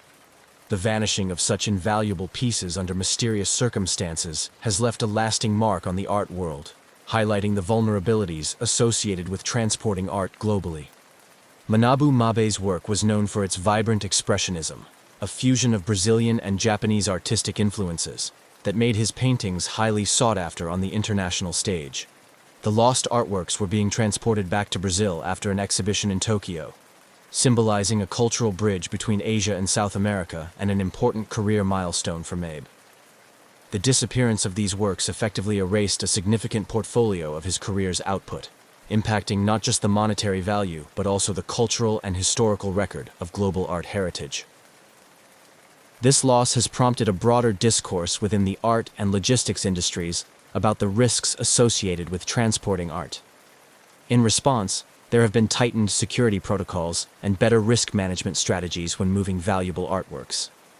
Insurance companies, artists, museums, and galleries now often insist on more stringent security measures, including enhanced tracking, vetted handling, and specialized transport services that minimize the risk of loss or damage. Moreover, the mysterious circumstances surrounding the disappearance of Flight 967 have fueled creative narratives in various media. Filmmakers, novelists, and journalists have drawn upon the story, weaving narratives that blend fact with fiction, exploring themes of loss, mystery, and the immeasurable value of art. These stories question what art means to our societies and how its value extends beyond monetary worth to embody cultural and historical significance. Documentaries focusing on the disappearance have also shed light on Manabu Mabe's influence in the art world, bringing his work to audiences who might not have been aware of his contributions before the incident. These documentaries often delve into the emotional impact of the loss on the art community and Mabe's family, highlighting the personal stories intertwined with the lost artworks. They serve as a reminder of the human aspects behind the headlines, grounding the technical and investigative details of the disappearance in a narrative of personal and cultural loss. In popular culture, the story of Flight 967 and its lost cargo of artworks has taken on a mythic quality, much like the mysteries surrounding the Titanic or the Amber Room. It captivates the imagination, offering a rich tapestry for exploration in novels, films, and art exhibitions. These cultural products allow people to engage with the story on multiple levels, from thrillers that use the disappearance as a backdrop to more introspective explorations of what such a loss means to the global community. Additionally, the story of Flight 967 has had educational impacts, being used as a case study in university courses related to art history, museum studies, and logistics. It provides a real-world context to discuss the challenges and considerations of transporting art across international borders, including legal, ethical, and logistical aspects. This educational use helps prepare the next generation of curators, artists, and logistics professionals to better manage and protect cultural assets. As the years pass, the disappearance of Varig Flight 967 remains a narrative rich with unanswered questions, but also full of lessons learned and stories told. It continues to influence not only the fields of aviation and logistics, but also the arts, serving as a stark reminder of the fragility and value of cultural artifacts. This legacy ensures that despite the mystery, the significance of the event and the art lost with it will not be forgotten. In the heart of Lima, Peru, on Christmas Eve, 1971, Julianne Kupsi prepared for a flight that was supposed to take her from her boarding school to a joyful reunion with her father in Pucallpa. Born to German zoologists who had moved to Peru to study the rich biodiversity of the Amazon rainforest, Julianne had grown up in an environment where the line between the natural world and daily life was often blurred. At 17, she was as familiar with the sounds of the jungle as she was with the pages of her schoolbooks. Julianne's early years had been spent in the rainforest, where her parents, Maria and Hans Wilhelm Köpke, ran the Panguana Ecological Research Station. Under their guidance, she learned not just to endure, but to respect the untamed life of the Amazon. This upbringing instilled in her a deep appreciation for biology, an interest that was both academic and intensely personal. On that fateful day, as Julianne and her mother approached the bustling Jorge Chávez International Airport, the holiday spirit was palpable. Despite the festive atmosphere, a sense of urgency overshadowed their preparations. The airline they chose, LANSA, had a questionable safety record, but it offered the only available route that could reunite the family for Christmas. This decision, made under the pressure of circumstance, would soon prove to be perilously significant. As they boarded LANSA Flight 508, the aircraft, a Lockheed L-188A Electra turboprop, hummed with the chatter of families and solo travelers alike, all eager to reach their destinations. Julianne, seated next to her mother, tried to stave off the nervousness she felt about flying, particularly with LANSA. Her mother, an experienced traveler through the Amazon's unpredictable terrain, reassured her with a confident smile, masking her own apprehensions. The early stages of the flight passed uneventfully as the plane ascended into the clear sky above Lima. Julianne gazed out the window, watching the cityscape give way to the sprawling greenery of the Amazon. But as the plane approached the Andes, the weather took a sudden turn. Dark clouds loomed ahead, signaling the onset of a severe thunderstorm. The aircraft began to shake violently as it entered the storm, with lightning flashing ominously close. The pilots struggled to navigate through the worsening weather, the atmosphere among the passengers shifting from nervous to fraught. Julianne's grip tightened around her mother's hand, the comforting connection a stark contrast to the chaos unfolding around them. Then, without warning, A deafening sound tore through the cabin as the right wing of the plane was struck by lightning. In an instant, the aircraft began to break apart. Screams filled the air as the fuselage fragmented, and passengers found themselves plummeting towards the earth. Miraculously, Julianne remained strapped to her seat, her body hurtling through the open sky amidst the wreckage. As she lost consciousness, the last thing she saw was the canopy of the Amazon rushing towards her, a sight both terrifying and oddly familiar. Regaining consciousness, Julianne found herself alone in the dense undergrowth of the jungle.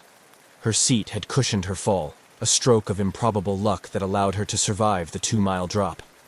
Dazed and injured, she realized the gravity of her situation. She was lost in the vast Amazon, with no sign of other survivors. Drawing on her childhood experiences and the survival skills her parents had taught her, Julianne knew she had to find water first.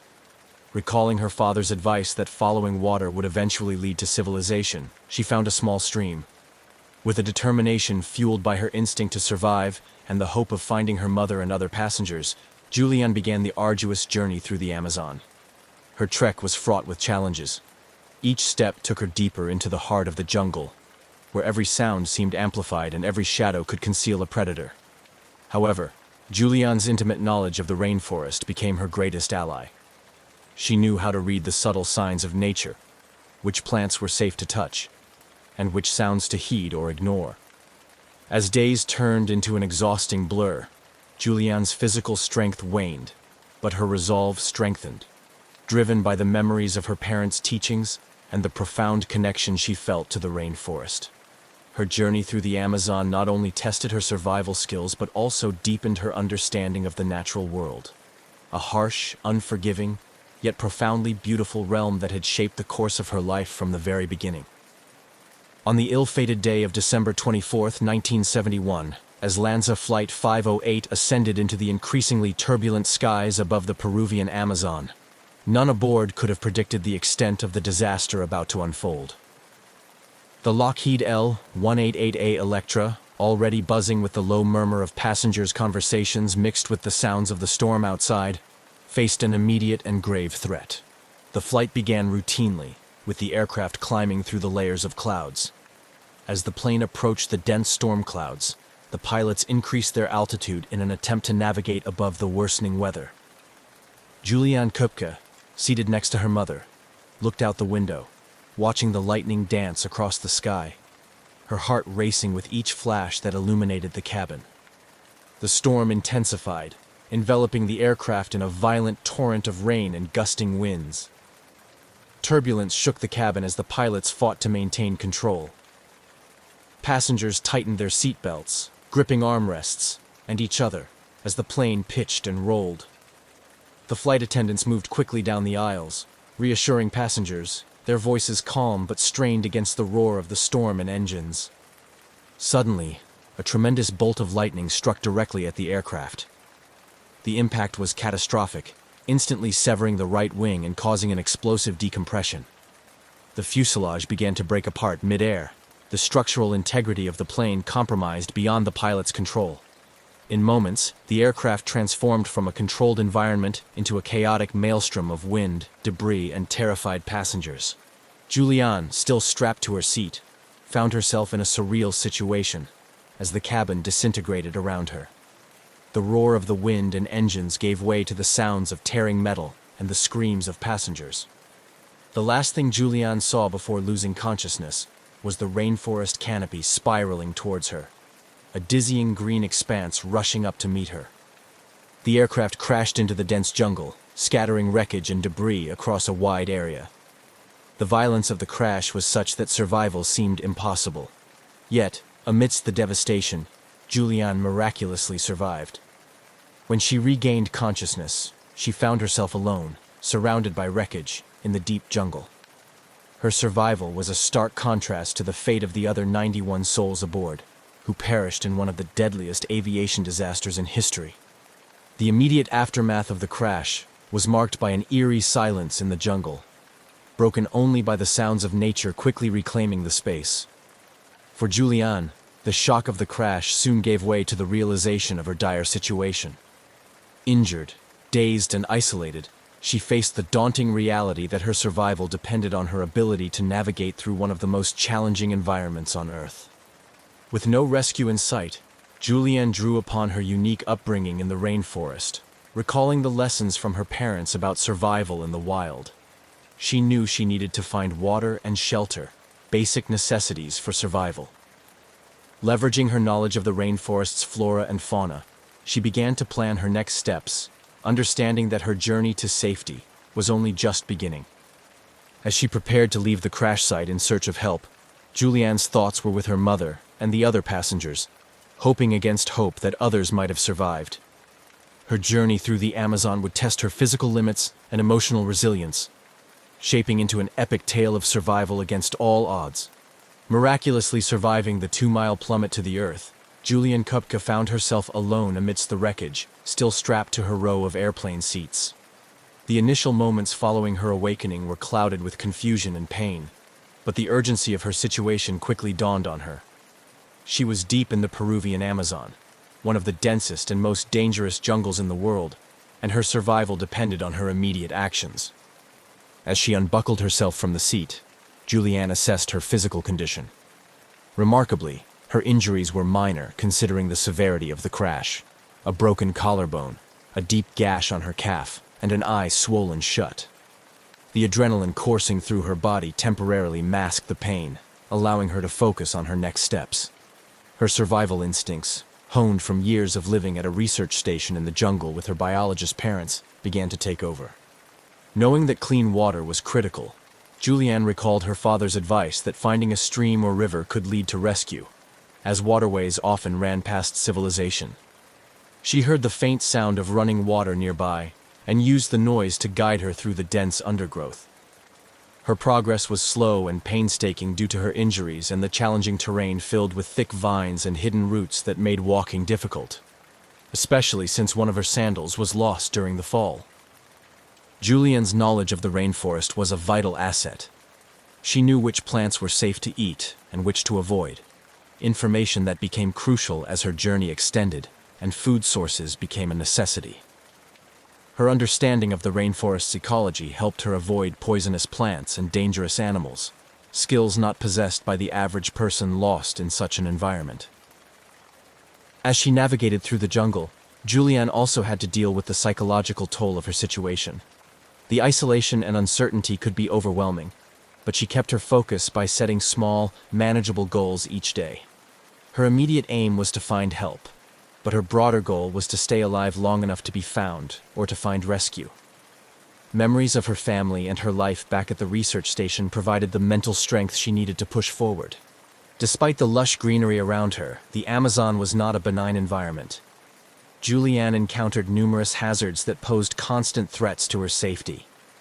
She had to be vigilant of dangerous wildlife, from venomous snakes slithering through the underbrush to predatory jaguars whose roars pierced the night air. The ever-present insects, particularly mosquitoes, were not only a nuisance, but also a vector for disease, making her vulnerable to illnesses like malaria. The dense canopy often made navigation difficult, obscuring the sky for most of the day. This made it hard for Julianne to keep track of time and direction. Her only tools for navigation were the sun's position when visible and the flow of water in the creeks and rivers she followed. Her strategy was simple but effective. Follow the water downstream, hoping it would lead to a larger river and eventually to people. Despite the overwhelming odds, Julianne's determination and unique survival skills kept her moving forward. Each step took her closer to salvation, but also deeper into the physical and mental challenges of the Amazon. Her ordeal was far from over, but her resilience and resourcefulness set the foundation for what would become an incredible tale of human survival and endurance against the most daunting of odds. As Julianne Kupka's arduous trek through the Amazon jungle continued, each day brought new challenges and reaffirmed her determination to survive. Alone and injured, she depended entirely on her instincts and knowledge of the rainforest, a testament to the years she had spent in Peru with her parents. Her understanding of the environment, coupled with her resilience, became her most powerful tools for survival. Waking each day to the sounds of the jungle, Julianne set about securing the basic necessities: water, food, and shelter. She knew that waterborne diseases could be as deadly as any predator in the jungle, so she was cautious about where she sourced her water, sticking to small streams where the flow was more likely to be clean. Julianne recalled her father explaining that small streams would eventually lead to larger rivers, which were often used as pathways by local tribes and could lead to her rescue. Finding food was another challenge. Though the jungle was teeming with life, not all of it was safe to consume. Julianne relied on fruits and nuts that she recognized as non-toxic, careful to conserve her energy by not eating anything that could make her ill.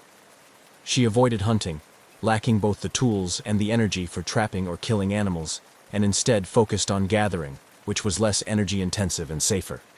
As she navigated through the dense underbrush, Julianne had to constantly be on the alert for dangerous wildlife. She knew the sounds of the jungle well enough to pause when the normal chorus of birds and insects suddenly quieted, a sign that a predator might be near. Snakes, which could be camouflaged in the leaf litter, posed a significant threat, and Julianne used sticks to rustle the foliage ahead of her as she walked, giving any hidden snakes time to slither away. The physical demands of her journey were immense. Her injuries, though not life-threatening, made movement painful and exhausting. Her broken collarbone limited her ability to use one arm fully, complicating even simple tasks like collecting food or clearing a path through thick vegetation. The gash on her leg was a constant concern, as any infection could quickly turn deadly without medical treatment. Despite these hardships, Julianne's spirits were buoyed by moments of beauty and a deep-seated connection to the natural world. The lush canopy, the chorus of birds at dawn, and the clear, starry nights reminded her of the time she spent with her parents in the jungle. These moments of reflection were crucial, providing mental respite from the constant challenges of survival. As days turned into a week, the physical toll on Julianne increased. Fatigue, hunger, and the onset of infections began to wear her down. She knew she had to find help soon. Determined to increase her chances of rescue, Julianne started leaving markers along her path, hoping they would catch the attention of any search parties or local tribespeople. She also began to practice shouting for help during the day, when the noise of her voice could carry far in the quiet moments of the jungle. Her persistence paid off. On the 11th day of her ordeal, Julianne stumbled upon a small hunting camp, deserted but clearly recently used. Here, she found a small shelter and tools, which she used to improve her own condition and prepare for the possibility of spending more time in the jungle. This discovery was a significant morale booster, offering her a temporary safe haven and the means to better sustain herself. Julianne's journey through the Amazon tested her to the limits of human endurance, highlighting her remarkable resilience and adaptability. Her survival was not just a tale of overcoming physical barriers, but also a profound inner journey of strength, hope, and the unyielding desire to live.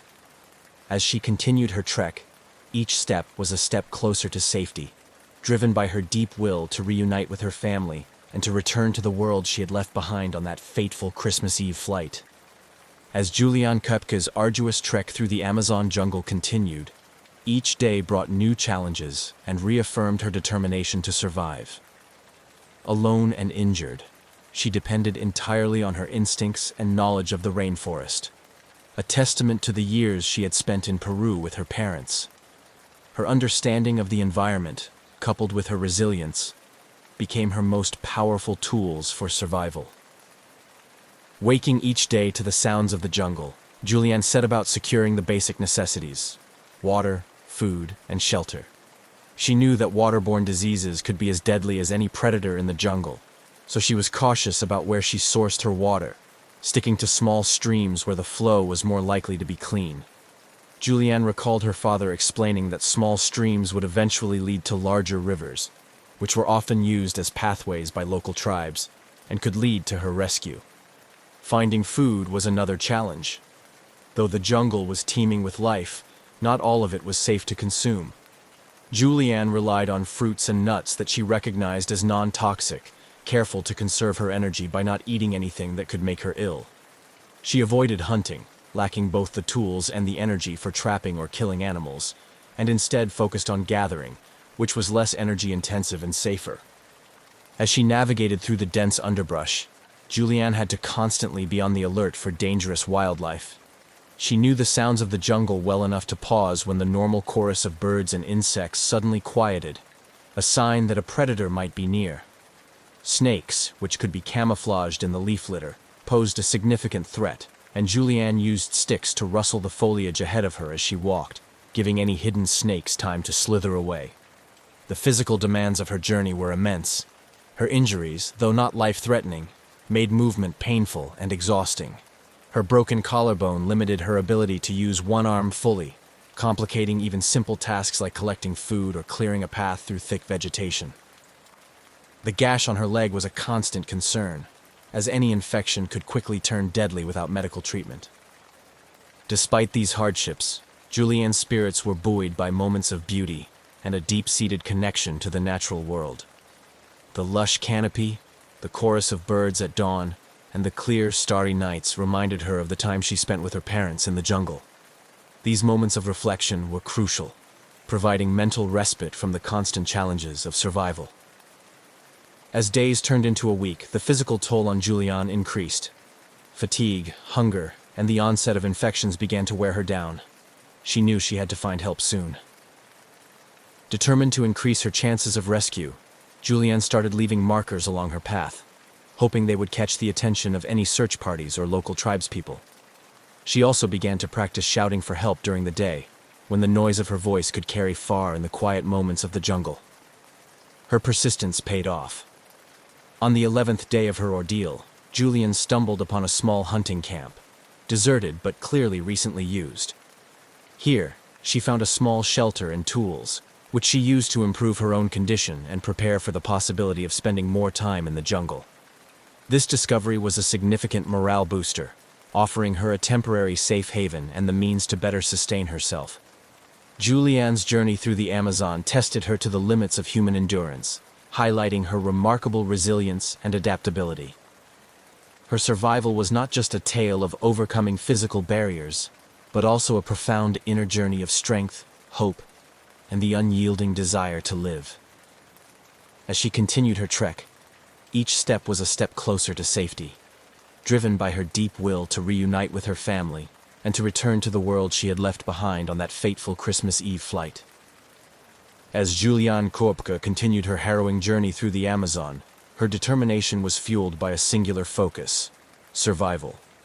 Her days were governed by the essential tasks of finding food and safe drinking water, navigating through the dense jungle, and avoiding the myriad dangers that the rainforest presented. Each small decision had potentially life-saving implications, and Julianne's deep familiarity with the jungle environment became her greatest asset. Using techniques her parents had taught her during her childhood, Julianne tapped into her knowledge of the rainforest's biodiversity to sustain herself. She knew which plants were safe to eat and which were best avoided, knowledge that was crucial in an environment where a simple mistake could prove fatal. This practical botanical knowledge allowed her to nourish herself with fruits and nuts that were safe to consume, providing her with the energy needed to continue. Moreover, Julianne understood the importance of hydration, especially in the hot and humid conditions of the Amazon. She followed small streams, ensuring she stayed hydrated, without moving too far from a predictable water source. These streams not only quenched her thirst, but also guided her through the vast, disorienting landscape, serving as a natural pathway through the dense underbrush. Despite the physical exhaustion and mental strain, Julianne's spirits were periodically lifted by the sheer beauty of the rainforest. The rich sounds of wildlife, from the calls of exotic birds to the rustling of small mammals, reminded her of her childhood spent in similar surroundings. These moments of appreciation provided brief respite from the relentless challenges of survival. Julianne's encounter with wildlife also included moments of tension and fear. The Amazon is home to numerous predators, and Julianne had to remain vigilant against potential threats from jaguars, snakes, and even poisonous insects. Her approach was one of cautious respect, avoiding confrontation and making noise when moving to alert animals to her presence, which is often enough to keep them at bay. Navigation was one of the most daunting challenges. Without a compass or a clear path, Julianne relied heavily on the sun and the flow of water bodies to maintain her bearings. She was aware that rivers and streams are lifelines in the Amazon, often leading to settlements or being used by local people for transportation. By following the flow of water, she aimed to find a larger river that could lead to rescue. The psychological challenge of isolation was profound. Julianne was not only battling physical exhaustion and environmental hazards, but also the emotional weight of solitude. She talked to herself, recounting memories and lessons from her parents, which helped to keep her mind focused and her morale high. This self-communication was crucial in maintaining her mental health and staving off the despair that could come from her isolation.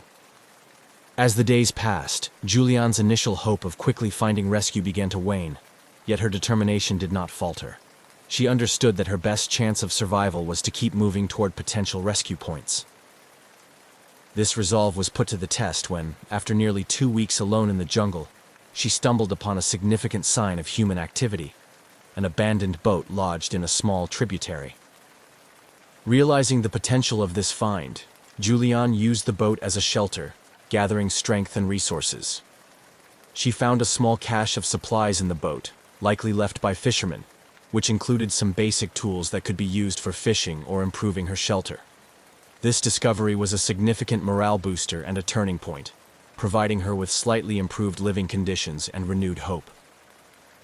Julianne's profound knowledge of the jungle, her resilience in the face of overwhelming odds, and her ability to utilize every available resource exemplified human survival instinct at its finest. Her ordeal continued to test every aspect of her being, but each challenge overcome brought her one step closer to safety, underscoring the indomitable human spirit's capacity to persevere through seemingly insurmountable challenges. Julianne Kupka's survival skills were crucial in navigating the harsh environment of the Amazon. Armed with a strong background in biology, imparted by her scientist parents, and her intimate familiarity with the rainforest, she employed a variety of survival techniques that greatly enhanced her chances of enduring the formidable conditions she faced alone. One of the first survival strategies Julianne used was her ability to identify and utilize the resources around her effectively. Her knowledge of the rainforest flora played a vital role in this. She could identify edible plants and fruits that provided necessary nutrition and avoided those that were poisonous. Understanding which plants could offer medicinal benefits allowed her to treat her injuries and prevent infections, which could have been debilitating or fatal in her vulnerable state. Moreover, Julianne's understanding of the rainforest ecosystem guided her in using natural landmarks and the behavior of the river systems to navigate through the dense jungle. The direction of water flow in streams and rivers informed her path, helping her move towards larger water bodies that were more likely to be near human settlements or regularly used paths. In terms of dealing with wildlife, Julianne's approach was based on avoidance and precaution. She knew that most animals are more scared of humans than humans are of them, and made sure to create noise while moving to alert any nearby animals of her presence. This tactic likely prevented potential encounters with predators like jaguars or venomous snakes. At night, she sought refuge in places that offered natural protection from nocturnal predators, using her surroundings to create makeshift shelters. Julianne also demonstrated resourcefulness in her use of the materials available to her. For example, she used vines for binding and building shelters, and turned large leaves into collection surfaces for rainwater or dew when clean water sources were scarce. This ability to improvise was a testament to her deep understanding of the environment and her creativity in survival situations. The psychological resilience Julianne exhibited was perhaps as critical as her physical survival skills. The mental challenges of being alone in such a daunting environment were immense. Julianne coped by setting small, achievable goals each day, which gave her a sense of purpose and progress. She also kept a mental diary, recounting her days and reflecting on her experiences, which helped maintain her mental health and stave off feelings of despair and isolation. The culmination of these survival strategies was evident when, after 11 days of relentless pursuit of survival, Julianne heard the sound of an engine in the distance.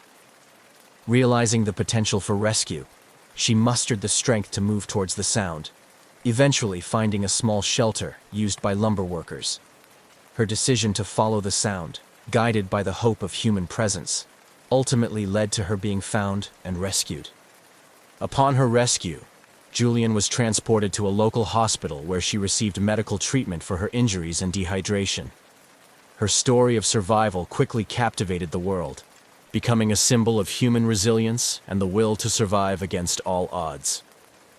Reflecting on her ordeal, Julianne often credited her survival to the combination of her scientific knowledge, survival skills, and the emotional fortitude instilled by her parents.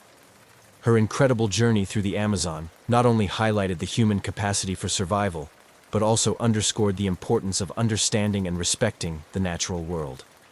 Her experience continues to inspire and educate, serving as a powerful example of the strength and perseverance inherent in the human spirit.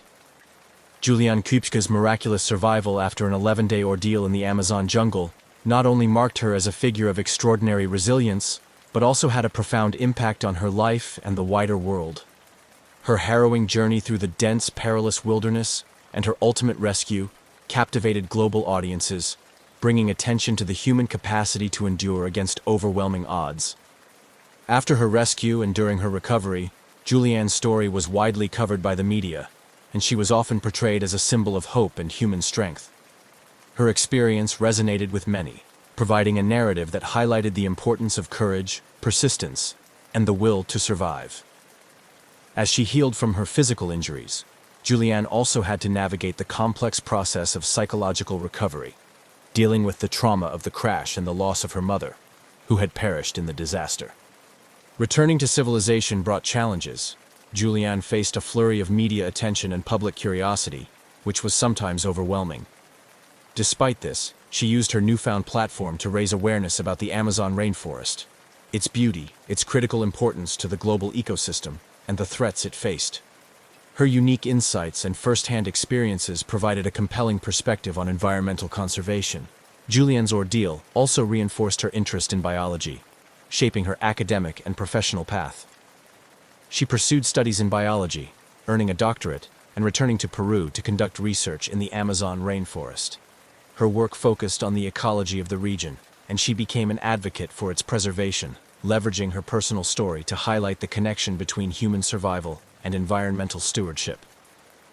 Moreover, Julianne's survival story has been used in survival training and wilderness medicine courses as a case study on human endurance, psychological resilience, and the practical application of survival skills in extreme conditions. Her ability to stay calm, make rational decisions in crisis situations, and utilize her environmental knowledge effectively are often highlighted as key factors that contributed to her survival. In the years following her rescue, Julianne has participated in documentaries and written accounts of her survival, offering insights into her thoughts and actions during those 11 days. Her reflections often focus on the lessons she learned about the value of life, the strength of the human spirit, and the profound connection between humans and nature. Julianne's story has not only inspired countless individuals, but has also contributed to a deeper understanding of the Amazon rainforest's complex ecosystem. Her advocacy and research work have helped promote efforts to protect and preserve the Amazon, highlighting its critical role in global biodiversity and climate regulation. Her legacy is multifaceted, encompassing her contributions to science, her inspirational survival story, and her ongoing environmental advocacy. As Julianne continues to speak about her experiences and the lessons learned, she maintains a focus on the future, advocating for sustainable practices to protect the environment that once saved her life. In reflecting on her journey, Julianne Kupska's narrative transcends the mere fact of survival. It encapsulates a profound journey of emotional and spiritual growth, a testament to the resilience of the human body and spirit, and a reminder of our inextricable connection to the natural world. On a warm summer morning in August 2005, the island of Cyprus was bustling with the usual tourist activity, its sunny beaches promising relaxation, and the azure waters inviting a refreshing dip. At Larnaca Airport, the atmosphere was charged with the typical rush of international travel. Amidst the hustle, Helios Airways Flight 522 was preparing for its routine journey to Prague, with a scheduled stopover in Athens. The Boeing 737, a workhorse of the skies, stood ready on the tarmac, its engines quiet before the day's flight.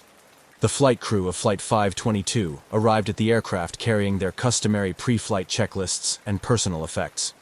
The captain, an experienced pilot with years of service under his belt, was known for his meticulous attention to procedure. Alongside him, the first officer, younger but equally competent, shared duties that ranged from checking the flight instruments to reviewing the weather conditions. Both men had flown this route numerous times, each trip uneventful, each landing routine. As passengers began boarding, the cabin crew, led by a seasoned flight attendant, welcomed them with practiced smiles and polite greetings. Families settling into their seats with young children in tow, business travelers opening laptops to catch up on emails, and vacationers eagerly discussing their plans, all formed the tapestry of the day's passengers. The boarding process proceeded smoothly, with the gentle hum of conversations filling the cabin, and overhead bins being carefully packed with carry-on luggage. While the passengers adjusted to their surroundings, the ground crew was busy with the final preparations. Fuel levels were checked and rechecked, luggage was loaded and secured, and the catering services stocked the galleys with meals for the journey. Outside, the hustle continued as ground operators signaled to each other, orchestrating the ballet of airport ground traffic. Back in the cockpit, the captain and first officer went through the pre-flight checklist with precision. They confirmed the flight path with air traffic control, set the aircraft's navigational systems, and conducted a final review of the plane's mechanical status. All systems were reported as functioning within normal parameters. With everything appearing in order, the captain made a routine announcement to the cabin, his voice calm and reassuring, informing passengers of the expected flight time and weather conditions en route. As the final checks were completed, the doors were sealed, and the cabin crew performed the last head count. The flight attendant briefed the passengers on safety procedures, demonstrating the use of seatbelts, emergency exits, and oxygen masks, a standard precautionary measure that passengers listened to with varying degrees of attention. With clearance from the tower, the engines roared to life, breaking the morning calm. The aircraft vibrated gently as it began to taxi, the familiar sensations reassuring to frequent flyers and thrilling to those less accustomed to air travel. The Boeing 737 maneuvered towards the runway, its pace steady, the turn onto the runway smooth and practiced. Lined up with the runway, the aircraft paused for a final moment before the captain applied the throttles. The engines responded with a powerful surge, propelling the aircraft forward. As speed gathered, the familiar pull of gravity felt by every passenger marked the moment of takeoff. The landscape below shrank rapidly as the plane ascended into the clear morning sky, the coastline of Cyprus waving a silent goodbye. Helios Airways. Flight 522 was now airborne, climbing to its cruising altitude. The seatbelt signs flicked off, inviting passengers to move about the cabin. The flight attendants began their service, offering refreshments and attending to passenger needs. For everyone on board, the flight promised nothing out of the ordinary. A few hours in the air, a brief stop in Athens, and then onward to Prague. Yet, as the aircraft settled into its path across the Mediterranean, an unforeseen issue began to develop. One that would transform what should have been a routine flight into one of aviation's most puzzling mysteries. Unknown to those on board, a critical problem was emerging, one that involved the very air they breathed.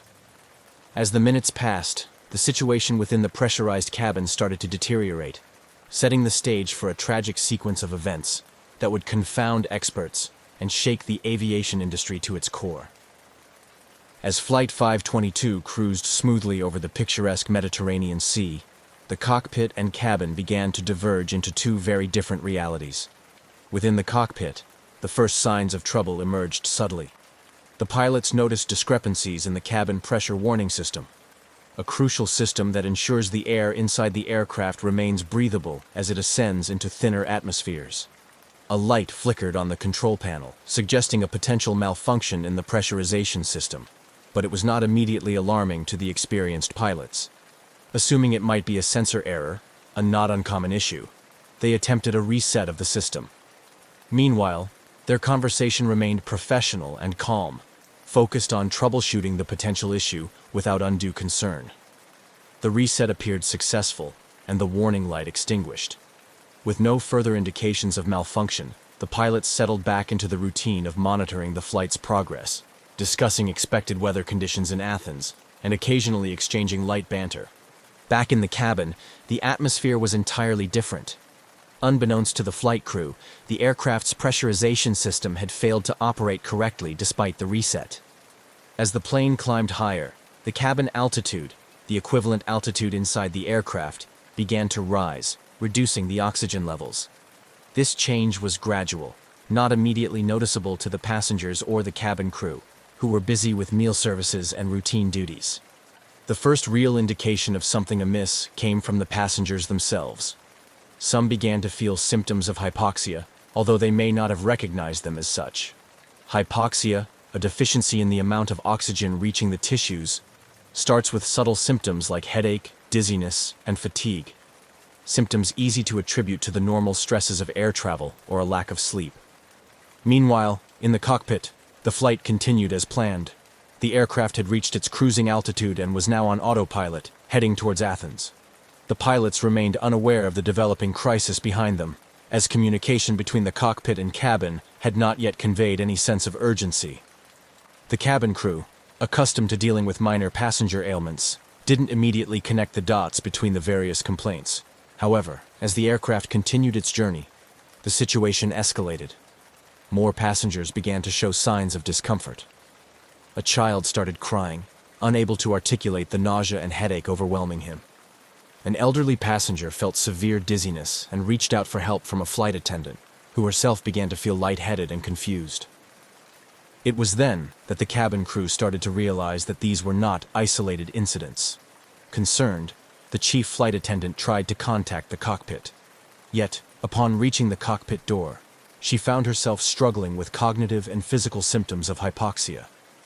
Her knocks on the locked cockpit door went unanswered as the pilots, now also succumbing to the same invisible threat, were losing their ability to perform critical functions. The flight deck had become an increasingly confused and disoriented environment. The captain and first officer, each experiencing the insidious onset of hypoxia, found it difficult to concentrate or understand the severity of their situation. Commands to check instruments and assess systems became sluggish and incoherent. As the situation deteriorated, the aircraft continued on its flight path, governed by the unyielding automation of the autopilot system. The disconnect between the helpless situation in the cabin and the serene, automated flight of the aircraft created a stark and tragic dichotomy. Without intervention, Flight 522 was on a steady course towards disaster, with every passing minute reducing the chances of a safe resolution. As Helios Airways Flight 522 continued its doomed trajectory across the sky, the aircraft's automated systems remained blissfully ignorant of the escalating crisis within. Guided by the autopilot, the plane maintained its course and altitude with robotic precision, flying over the expanse of the Aegean Sea towards the Greek mainland. Inside the cabin, the atmosphere grew increasingly dire. Passengers, now visibly struggling, were experiencing more severe symptoms of hypoxia.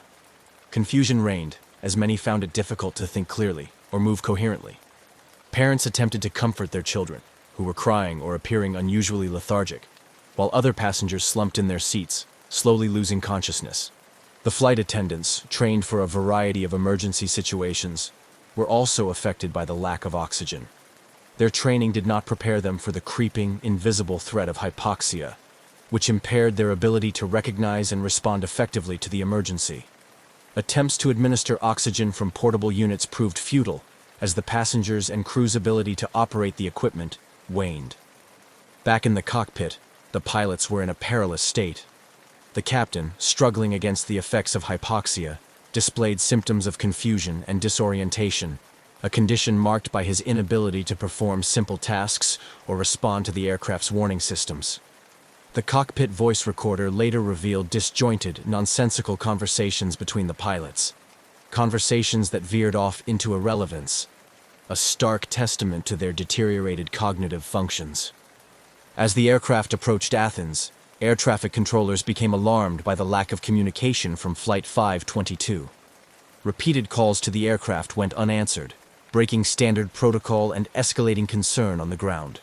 Standard procedure for such silence typically triggers a state of emergency, and Greek air traffic control swiftly moved to implement these protocols. At this juncture, the Greek military was alerted to the potential threat of an unresponsive aircraft entering Athens' airspace, a scenario fraught with post-9/11 security implications. Fighter jets were scrambled from a nearby airbase, tasked with intercepting the Boeing 737 to assess the situation from a closer vantage point. The fighter pilots quickly located Flight 522, observing it from their cockpits. What they saw was chilling. Through the Boeing's cockpit windows, they noted the pilots' seats empty, or the pilots themselves seemingly incapacitated. This visual confirmation of the crew's condition heightened the urgency of the situation, transforming the mission from a simple intercept to a potential rescue operation. Despite the severity of the situation, the autopilot kept the aircraft in a holding pattern over Athens, as programmed for situations when landing clearance is not immediately available. The system's design to maintain flight parameters in lieu of human control was a testament to aviation safety design. Yet in this scenario, it only prolonged the inevitable. As the fighter jets accompanied the ghostly flight, they relayed real-time observations back to ground control, painting a grim picture of a plane effectively flying itself, with no conscious human guidance. The realization dawned on everyone involved that the passengers and crew of Flight 522 were likely beyond help. On the ground, emergency services were placed on high alert, and the airport prepared for the possibility of having to handle a plane, making an uncontrolled landing. A scenario fraught with potential danger, not only to those on board, but also to people on the ground. Meanwhile, in the skies, the limited fuel supply was nearing its end. The engines, which had been running smoothly throughout the flight, began to sputter as the fuel tanks edged closer to empty. This change marked the beginning of the end for Flight 522. As fuel depletion became imminent, the aircraft's engines started to fail, one by one. This loss of power finally disengaged the autopilot, shifting the aircraft from its steady holding pattern to an uncontrolled descent. The ghost flight, now in its final moments, was about to meet its tragic end. This sudden descent marked a catastrophic turn in the flight's narrative. A plane full of incapacitated passengers and crew, doomed to crash. The descent was rapid, the aircraft spiraling downward, pulled inexorably by gravity as it headed toward the rugged terrain north of Athens. The situation, which had started as a series of manageable anomalies, had spiraled into an uncontrollable disaster, highlighting the fine line between technological reliance and the critical need for human oversight in the complex domain of aviation. As Helios Airways Flight 522 descended uncontrollably toward the mountains north of Athens, the situation on the ground shifted into high gear. Greek military had already scrambled F-16 fighter jets to intercept the unresponsive airliner, providing essential visual confirmation that the crew appeared incapacitated. This stark revelation intensified the efforts of all involved, transitioning from a potential hijack or technical failure scenario to an imminent disaster management operation. At the military base, the control room buzzed with activity. Senior officers coordinated closely with civil aviation authorities and emergency response teams, mapping out potential crash zones and strategizing the best immediate response.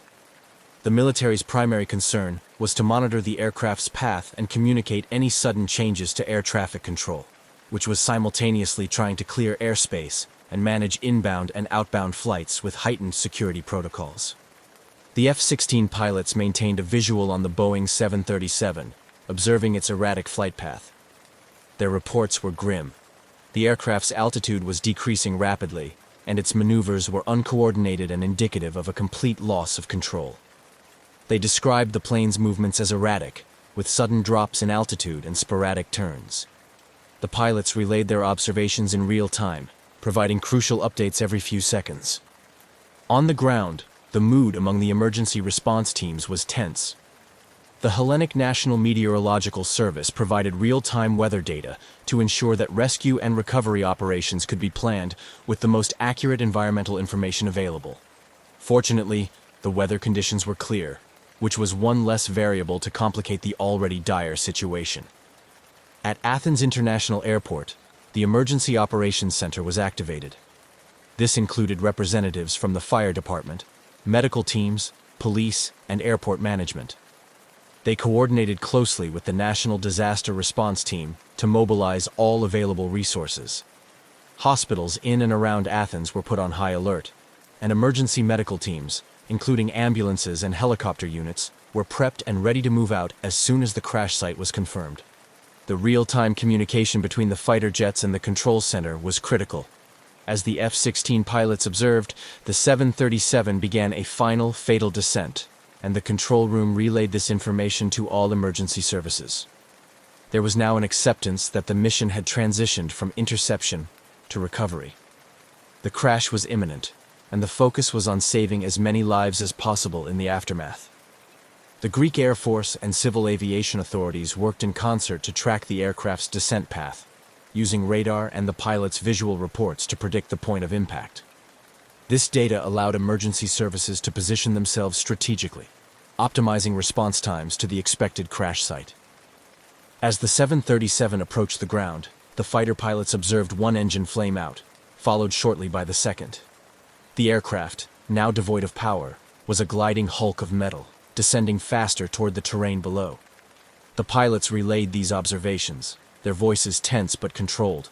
Understanding their report carried grave implications. With every passing moment, the aircraft lost altitude, and the mountains north of Athens loomed closer. The fighter pilots could only watch in despair as the airliner they had been escorting, now silent and ghostly, dipped below the ridgeline and disappeared from sight. The impact was not seen, but the sudden silence on the radar confirmed the crash. The impact site was in a rugged area, difficult to access by road, which complicated the initial response. Helicopters were dispatched immediately, carrying search and rescue teams equipped with medical supplies, extraction tools, and first aid equipment. The response teams knew the chances of finding survivors were slim, given the nature of the crash and the condition of the passengers as last observed, but they remained resolute in their duty to provide any possible aid. Ground teams mobilized in all-terrain vehicles, navigating the challenging landscape to reach the site. Coordination was maintained via radio, with updates on their progress relayed back to the control center. The operation was a grim race against time, with each team member aware of the critical nature of their mission. Upon arrival at the crash site, the scene was devastating. The aircraft had disintegrated upon impact, with debris scattered across a wide area. The emergency teams began the grim task of searching through the wreckage, looking for any signs of life or recoverable bodies. The operation, carried out under the harsh shadows of the mountain, was methodical and respectful, each step taken with a profound sense of duty and sorrow. Back at the control center and across Greece, the nation held its breath, mourning the tragic loss and bracing for the toll of casualties. The crash of Flight 522 would leave a deep scar on the country's psyche, prompting immediate questions about aviation safety, emergency response protocols, and the measures necessary to prevent such a disaster in the future. As dawn broke over the rugged terrain north of Athens, the site where Helios Airways Flight 522 had met its tragic end lay eerily quiet. The once pristine aircraft was now a disfigured mass of twisted metal and scattered debris, painting a grim picture against the backdrop of the Greek mountainside. The initial shock of the disaster was slowly giving way to the somber reality of the rescue and recovery operations now fully underway. Emergency responders were among the first on the scene, their arrival marked by the rhythmic thud of helicopter blades cutting through the morning air and the distant rumble of all-terrain vehicles navigating the rough paths. These teams, composed of seasoned rescue personnel, medical staff, and fire and safety officers, were met with a scene of devastation. The aircraft had impacted with such force that it was immediately clear the chances of finding survivors were slim. The area was cordoned off as a secure zone to allow for an organized search and recovery effort. Teams methodically sifted through the wreckage, looking for any signs of life, although hope waned with each passing hour. Body recovery teams worked with respect and care, meticulously documenting the scene and recovering the remains of the passengers and crew who had perished. As the sun climbed higher, the full scale of the tragedy became apparent. The impact of the crash had spread debris over a large area, complicating the search efforts. Personal effects, a child's toy, a woman's scarf, a man's briefcase, were strewn amidst the twisted remnants of the fuselage, each item a poignant reminder of the lives abruptly ended.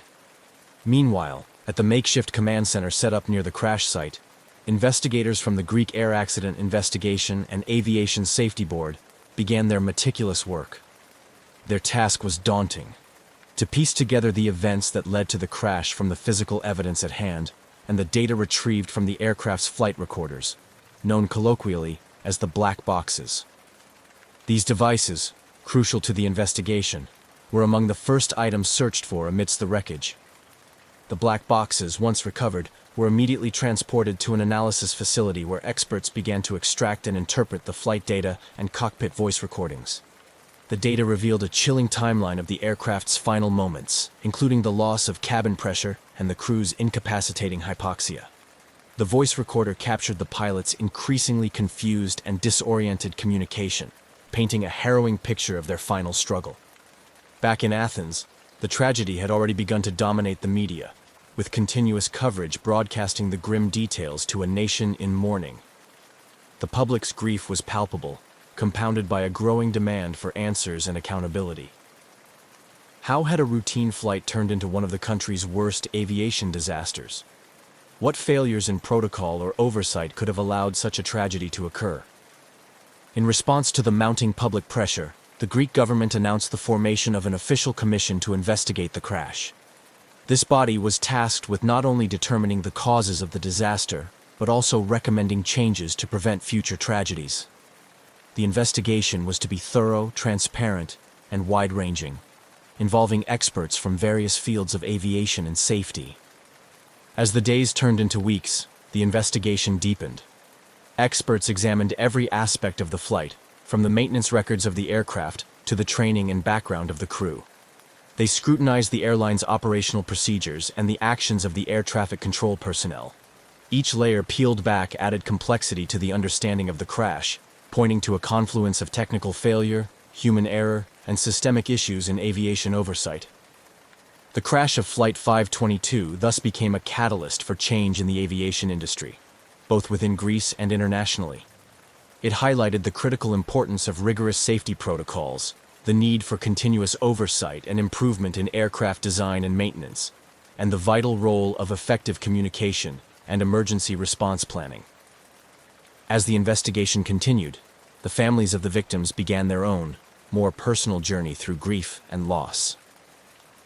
Memorials were held, both in Greece and in the home countries of the passengers and crew, where communities came together to mourn and remember the lives lost. The legacy of Flight 522, marked by both tragedy and the lessons learned in its aftermath, would resonate in the annals of aviation history, serving as a somber reminder of the stakes involved in the complex interplay of human factors and technological reliance in modern air travel. As the investigation into the crash of Helios Airways Flight 522 continued, it became a focal point for profound changes in the aviation industry, not only in Greece, but across the globe. The months following the disaster saw an intense scrutiny of airline operational procedures, aircraft maintenance practices, and pilot training programs. The final report, when released, did more than just elucidate the tragic sequence of events. It prompted a serious reevaluation of how airlines and aviation authorities address safety and compliance. The comprehensive analysis conducted by the Investigative Commission revealed a series of failures that led to the crash. The primary issue was identified as a failure in the pressurization system, which was not correctly set for flight. This mistake, compounded by a series of miscommunications and oversight failures, led to the cabin atmosphere becoming hypoxic. Critically, the report highlighted that the flight crew missed several standard checks and did not adequately respond to the warning signals indicating a pressurization problem. Furthermore, the investigation pointed to deficiencies in the airline's training programs, particularly in emergency preparedness and response to pressurization issues. It became evident that the crew's incapacitation was due to a lack of oxygen, something that could potentially have been mitigated with better training and adherence to protocol. The findings led to immediate actions by aviation authorities in Greece and beyond. Regulatory bodies intensified their oversight of airline operational procedures, placing greater emphasis on compliance checks and safety audits. Training programs for cabin and flight crews were overhauled to include more rigorous simulations of emergency scenarios, including pressurization failures. Internationally, the crash spurred regulatory agencies to enhance the requirements for aircraft maintenance checks. There was a renewed focus on ensuring that all safety systems, especially those related to cabin pressurization, were not only fully operational, but also regularly checked and double verified. In response to the disaster, there were calls for better technology to monitor the cabin environment actively. Advances were made in cockpit alert systems to ensure that warning signals could not be missed or misunderstood by flight crews. regardless of their workload or stress levels. Additionally, policies were implemented that required more frequent and detailed communication between pilots and ground control, especially concerning aircraft system status and any deviations from normal flight operations. Beyond the technical and procedural enhancements, the Helios Flight 522 tragedy led to a cultural shift within the aviation industry. There was a renewed emphasis on safety culture, encouraging transparency, accountability, and continuous improvement. Airlines began to invest more heavily in crew resource management training, focusing on communication, decision-making, and teamwork in the cockpit. The victims of Flight 522 were memorialized in several poignant ceremonies and permanent memorials in Greece and Cyprus, serving as a somber reminder of the lives lost. These memorials also function as symbols of the commitment to aviation safety, reminding everyone in the industry of their responsibilities. Families of the victims found some solace in scholarships and foundations set up in memory of their loved ones, aimed at improving safety in aviation through research and education. These initiatives helped to channel their grief into efforts that could prevent future tragedies. The legacy of Helios Airways Flight 522 is twofold. It is a story of a tragic loss, a reminder of the potential human cost of oversight and error in complex systems.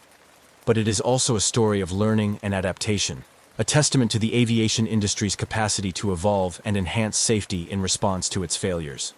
The changes implemented in the wake of the crash have undoubtedly saved lives, making air travel safer for millions of passengers around the world. As years pass, the lessons learned from Flight 522 continue to influence aviation practices and safety standards, ensuring that the memory of those lost informs a commitment to vigilance, excellence, and care within the industry. On a beautiful morning in 1970, a small Cessna aircraft, gleaming under the early sunlight, prepared for a routine flight that was soon to enter the annals of aviation mysteries. The pilot, an experienced aviator with a penchant for exploring the skies, conducted his pre-flight checks with meticulous attention. Little did he know, his upcoming journey over the Bermuda Triangle would challenge the boundaries of his understanding of time and space, turning a standard flight into a perplexing puzzle that continues to intrigue enthusiasts and experts alike. The pilot, whose passion for flying was matched only by his curiosity for the unknown, was no stranger to the legends surrounding the Bermuda Triangle. Yet, his scientific mind required more than anecdotal tales to sway his skepticism. Today's flight, originating from a small airstrip in Florida, was charted along a course that would take him directly over one of the most discussed regions in maritime and aerial folklore. His plan was straightforward: fly to the Bahamas, a trip he had made numerous times before, albeit never directly passing through the heart of the triangle. As he loaded his gear into the cockpit, the morning air was still and the sky clear, conditions that promised an uneventful journey across the serene Atlantic waters. The aircraft's instruments, all functioning within their optimal ranges, showed no sign of the drama that would soon unfold. His flight log was meticulous, documenting every detail, from fuel levels to the expected time of arrival, based on standard flight speeds and known weather conditions. Taking off, the Cessna lifted gracefully into the air, its engine humming steadily as it climbed to cruising altitude. The world below shrank away, leaving only the vast blue of the Atlantic stretching into the horizon. The early part of the flight was as serene as any pilot could hope for, with panoramic views of the ocean sparkling under the morning sun. However, as the aircraft edged closer to the coordinates that marked the Bermuda Triangle, a subtle change began to permeate the cockpit. The first sign was a flicker in the dashboard instruments. Dials twitched erratically, and the radio static increased. The pilot, initially unperturbed, made adjustments, attributing the anomalies to possible atmospheric interference common in this area of the globe. But the situation swiftly escalated as the compass began to spin inexplicably, and the familiar hum of the engine seemed to syncopate with an unfamiliar rhythm.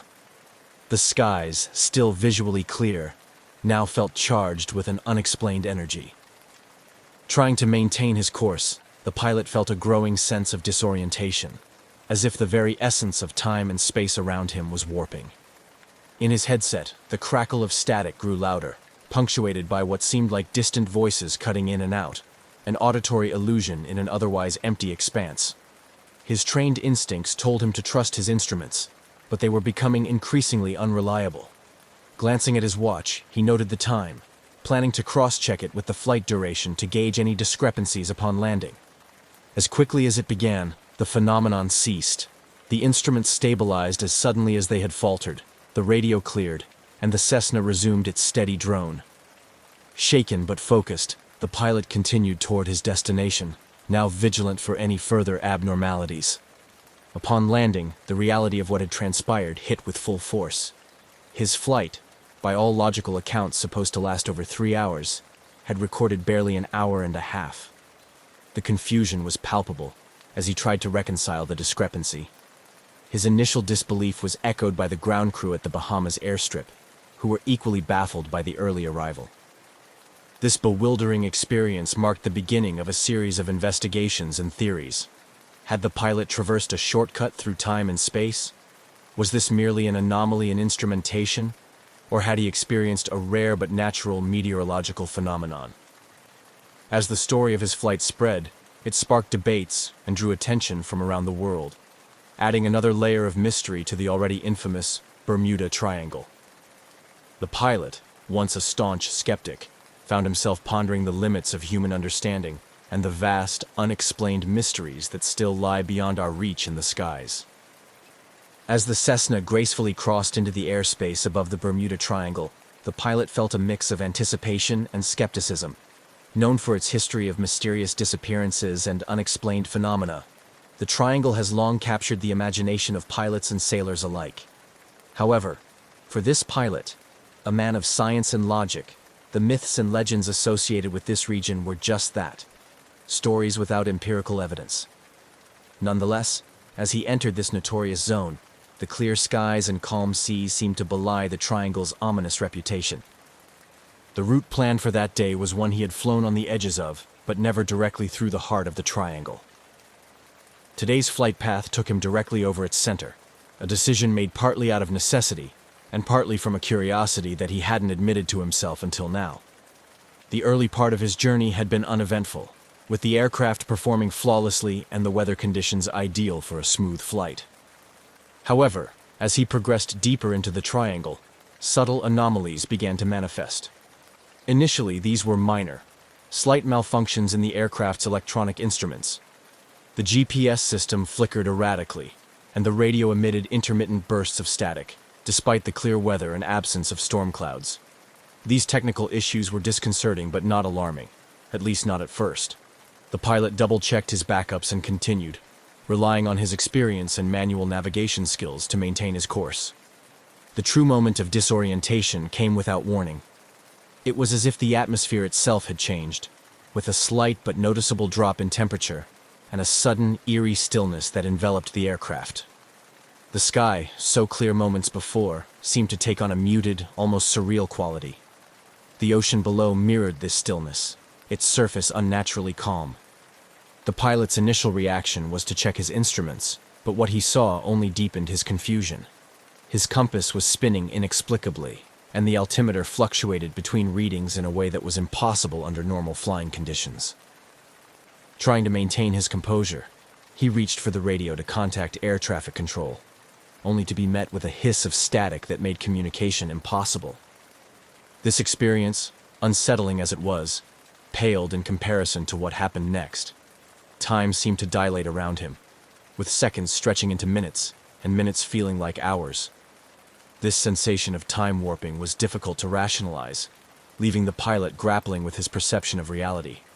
He felt a vague sense of vertigo, a disorienting feeling that he was moving both very slowly and exceedingly fast at the same time. Navigating through this bewildering scenario, the pilot focused on maintaining a steady altitude and heading, using his training to compensate for the unreliable instrument readings. He remembered reading about similar experiences from other pilots, though he had always regarded such stories with a healthy dose of skepticism. Now, faced with his own inexplicable circumstances, he wondered if there was more to the Bermuda Triangle than mere folklore. As suddenly as they had begun, the anomalies ceased. The instruments stabilized, the temperature returned to normal, and the radio cleared. The ocean's surface once again showed the gentle undulations of normal sea conditions, and the sky brightened to its previous vibrant blue.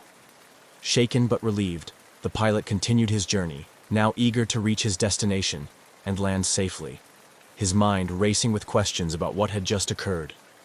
The remainder of the flight was uneventful, allowing the pilot some time to reflect on his experience. Had he experienced a natural phenomenon unique to this region, or was there something more, something unexplained, that could account for the bizarre conditions he encountered? These questions would linger in his mind, fueling both his own curiosity and the inevitable discussions that would follow his report of the incident. As the small Cessna emerged from the enigmatic clutches of the Bermuda Triangle, the pilot felt a surge of relief. The instruments stabilized, the skies remained clear, and the air traffic communications resumed their normal clarity. Yet, the feeling of disorientation and the haunting quiet of the past hour lingered in his mind. He knew the flight was far from over, not just in distance, but in the mental and emotional processing of what had just occurred. Upon landing at his destination in the Bahamas, far earlier than scheduled, the pilot was greeted with a mixture of confusion and concern from the ground crew. His premature arrival threw the routine operations into disarray, and as he stepped out of the aircraft, the weight of his experience began to truly sink in. The ground crew, aware of his intended flight path and expected time of arrival, immediately questioned the discrepancy. The pilot, still grappling with his own confusion, attempted to provide a coherent explanation. The discrepancy in time was stark. According to the clocks on the ground and the flight logs, the journey that should have taken over 3 hours was completed in just under 90 minutes.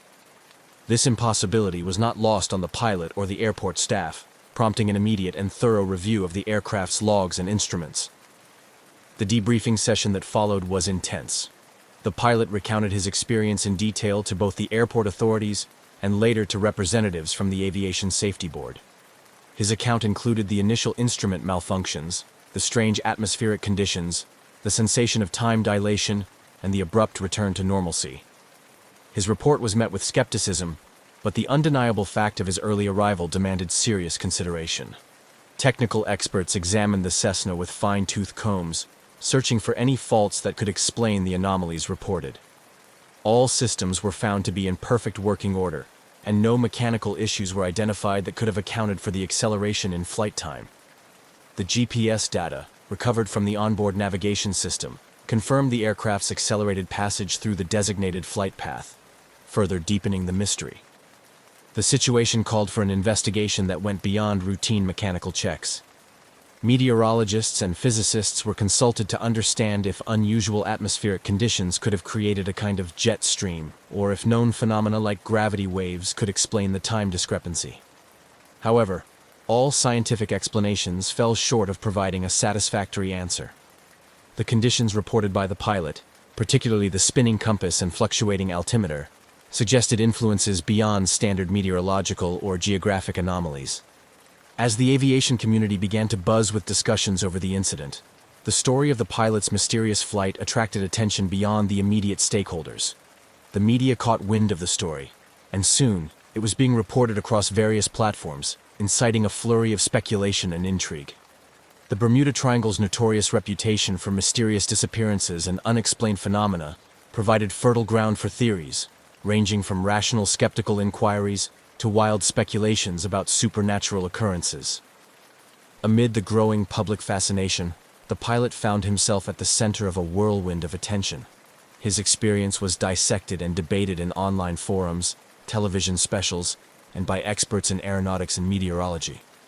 Some embraced his account as possible evidence of an unexplained anomaly associated with the Bermuda Triangle, while others dismissed it as an error in perception or an exaggeration. However, within the scientific community, a few were intrigued enough to propose more radical theories. These included the possibility of a temporary rift in the space-time continuum, or an encounter with a rare natural anomaly that had yet to be understood or documented. These theories, while speculative, opened the door to further research and discussion about the limits of current understanding of physics and atmospheric science. Throughout this period, the pilot cooperated fully with all inquiries, maintaining his stance that his experience was accurately reported despite the absence of a clear explanation. His credibility as a seasoned pilot lent weight to his account, forcing even the most skeptical to consider the possibilities of what might have occurred during that anomalous flight. As the investigation continued without definitive conclusions, the incident remained a fascinating topic of discussion, a case study that challenged existing knowledge and expanded the dialogue about the mysterious forces that might operate within the infamous Bermuda Triangle. The pilot's story, marked by both his personal integrity and the unexplained phenomena, continued to resonate, offering a compelling narrative of mystery and exploration at the edges of human understanding and scientific explanation. After landing well ahead of schedule under mysterious circumstances, the pilot found himself not just physically disoriented, but at the center of a rapidly unfolding drama that questioned the very laws of physics. As he disembarked from his Cessna, the sense of reality slowly seeping back in, his mind raced with possibilities, each more confounding than the last. The ground staff at the Bahamas airport met him with a mix of skepticism and awe as the word of his inexplicable journey began to spread. The airport's operations room turned into an impromptu briefing area where aviation authorities began a more formal debriefing. They reviewed the aircraft's logs and interviewed the pilot extensively, noting every detail of his account. The aviation experts on hand were initially dubious, suspecting an error in the flight's timing or a malfunction of the aircraft's tracking systems. However, as they delved deeper, the data corroborated the pilot's story. The timings, the flight path, everything he recounted was consistent with the logs. As news of the incident spread, it attracted a barrage of media attention. Journalists, intrigued by the story, descended on the airport, eager for interviews with the pilot and any officials willing to comment. The pilot, still grappling with his own understanding of the event, faced cameras and repeated his story. Each retelling added more layers to the already thick fog of mystery surrounding his flight. The coverage soon ballooned into a sensational news story, with headlines touting the pilot as the man who outran time. Speculation ran rampant, with theories about wormholes, alternate dimensions, and even extraterrestrial intervention being bandied about in the press and on television. The Bermuda Triangle's notorious reputation for unexplained disappearances and bizarre occurrences provided fertile ground for such theories, and the public lapped up every conceivable explanation, no matter how far-fetched. Amidst the media frenzy, serious investigative work continued. The pilot's aircraft was subjected to rigorous mechanical checks, with experts from the Cessna manufacturer brought in to ensure no stone was left unturned.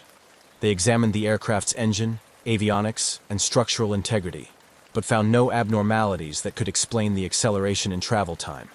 The GPS and other navigation systems were also scrutinized and found to be in perfect working order, deepening the enigma. Aviation analysts and experienced pilots weighed in, discussing the possibilities of rare meteorological phenomena that could have influenced the flight. Some suggested highly localized wind currents that might have pushed the plane at an unusually high speed, while others theorized about unrecognized atmospheric anomalies specific to the Bermuda Triangle area. The scientific community, generally skeptical of supernatural explanations, urged caution and a focus on plausible scientific explanations. Discussions ensued about the limits of current understanding of atmospheric sciences, and some researchers proposed studying the Bermuda Triangle area more extensively, hypothesizing that unknown natural phenomena could be at play. As weeks turned into months, the incident continued to be a hot topic of discussion at conferences and seminars, in academic circles, and among the general public. The pilot was invited to speak at various events, where he shared his experience and engaged with experts trying to unravel the mystery. These interactions were insightful, but they often raised more questions than answers. Ethicists and philosophers also entered the discussion, pondering the implications of such unexplained phenomena on our understanding of reality and the universe. They debated questions about the nature of time and space, and how humanity's grasp of these concepts shapes our understanding of the world. The pilot's story became a case study in the broader debate about the known and the unknown. Throughout this period, the pilot maintained a level-headed demeanor, his credibility bolstered by his detailed and consistent recounting of the event, and by the empirical data that supported his story. Despite the wild theories and media sensationalism, he remained focused on a rational explanation, hoping that ongoing research and dialogue in the scientific community would eventually uncover a logical reason for his bizarre and unprecedented flight experience. As the story aged, it remained a compelling mystery, emblematic of the human quest for knowledge and understanding in the face of the inexplicable. The time-warped flight not only challenged scientific assumptions, but also captured the imagination of people around the world, reminding everyone that the universe still holds many secrets, waiting to be discovered. The baffling case of the time-warped Cessna sparked an investigation that reached far beyond routine aviation inquiries, drawing in experts from various fields including aviation technology, meteorology, physics, and even paranormal research. As the investigations deepened, the pilot's unexpected early arrival continued to perplex investigators and the public alike. The official inquiry was spearheaded by aviation authorities, who first ensured that all data from the aircraft's instruments and flight logs were meticulously analyzed. They verified times, altitudes, and airspeeds recorded by the onboard equipment against the pilot's account and external sources, such as radar tracks and communications logs. All the evidence consistently supported the pilot's narrative. His flight had indeed covered the expected distance in roughly half the expected time, with no detectable increase in airspeed or any unusual maneuvers recorded. To further complicate matters, the mechanical inspection of the aircraft revealed no modifications or anomalies that could have inadvertently increased the plane's speed. The engines, airframe, and electronic systems were all found to be standard and fully functional, showing no signs of tampering or malfunction that could explain the phenomenon. With mechanical and instrumental errors ruled out, investigators turned to environmental factors. Meteorologists were consulted to analyze weather conditions on the day of the flight, specifically looking for unusual atmospheric phenomena that could have contributed to the anomaly. This inquiry looked into rare occurrences like jet streams or sudden wind shears that might account for rapid transit, but nothing out of the ordinary was recorded in the weather data for that region on the day in question. Physicists also joined the investigation, intrigued by the possibility of unknown scientific phenomena. They explored concepts ranging from gravitational anomalies to more speculative ideas like spatial distortions, or the existence of a previously undocumented type of atmospheric tunneling effect. However, these theories remained speculative, with no empirical data to support them, leaving the scientific community both baffled and fascinated. Parallel to the scientific and technical investigations, the story attracted the attention of paranormal enthusiasts and theorists who linked the incident to the Bermuda Triangle's notorious reputation for mysterious occurrences. This angle was popular in the media and among the public, leading to a proliferation of sensationalist theories involving time slips, dimensional gateways, and other science fiction-like explanations. Television documentaries and online forums speculated wildly about the pilot's experience, drawing connections to past disappearances and unexplained events in the Triangle. The fervor around these theories prompted a broader discussion about the reliability of anecdotal evidence and the scientific approach to unexplained phenomena. Skeptics and believers alike debated the merits of pursuing investigations into what some considered to be pseudoscience, while others argued for the importance of keeping an open mind to all possibilities in the face of inexplicable evidence. As the months passed, the incident remained unsolved but became a case study in the limitations of current scientific understanding. Academics and researchers used the event as a springboard to discuss how science addresses anomalies and the role of unexplained phenomena in advancing scientific inquiry. Conferences and scholarly articles pondered the implications of the event for the philosophy of science, especially concerning the demarcation between accepted science and fringe theories. Ultimately, the official investigation concluded without a definitive explanation for the pilot's premature arrival. The final report stated that while all known possibilities had been exhaustively explored, the incident still lacked a satisfactory scientific explanation. It recommended ongoing monitoring of similar incidents and encouraged further research into atmospheric and environmental conditions in the Bermuda Triangle. This unresolved conclusion left the door open for continued speculation and interest. The pilot's story remained a captivating mystery, emblematic of the enduring human fascination with the unknown and the limits of our understanding. As a result, the incident continued to inspire both caution and curiosity among pilots and scientists, serving as a reminder of the vast mysteries that still lie beyond the reach of current scientific explanations. As the enigmatic story of the time-warped Cessna circulated, it inevitably sparked a broader conversation about the implications of such unexplained phenomena on both political and military strategies, especially considering its occurrence in the Bermuda Triangle, a region shrouded in mystery and often associated with navigational anomalies. The intense public and media interest in the pilot's story brought the Bermuda Triangle back into the spotlight, prompting authorities to reconsider the navigational warnings and monitoring systems in place for the region. Historically viewed by some as merely a collection of myths, the Triangle's reputation was bolstered by this incident, leading to calls for more rigorous scientific investigations into the area. In response, several governmental and independent agencies initiated studies to explore electromagnetic disturbances and other environmental factors unique to the Triangle. These studies aim to demystify the area and provide a clearer understanding of whether the Triangle posed a real threat to modern aviation and maritime activities, or if its reputation was built on coincidental mishaps amplified by folklore. This initiative brought together experts in oceanography, atmospheric science, and geomagnetic fields, pooling a wide range of scientific expertise to tackle the mysteries associated with the Triangle comprehensively. In the realm of aviation safety, the incident had a tangible impact.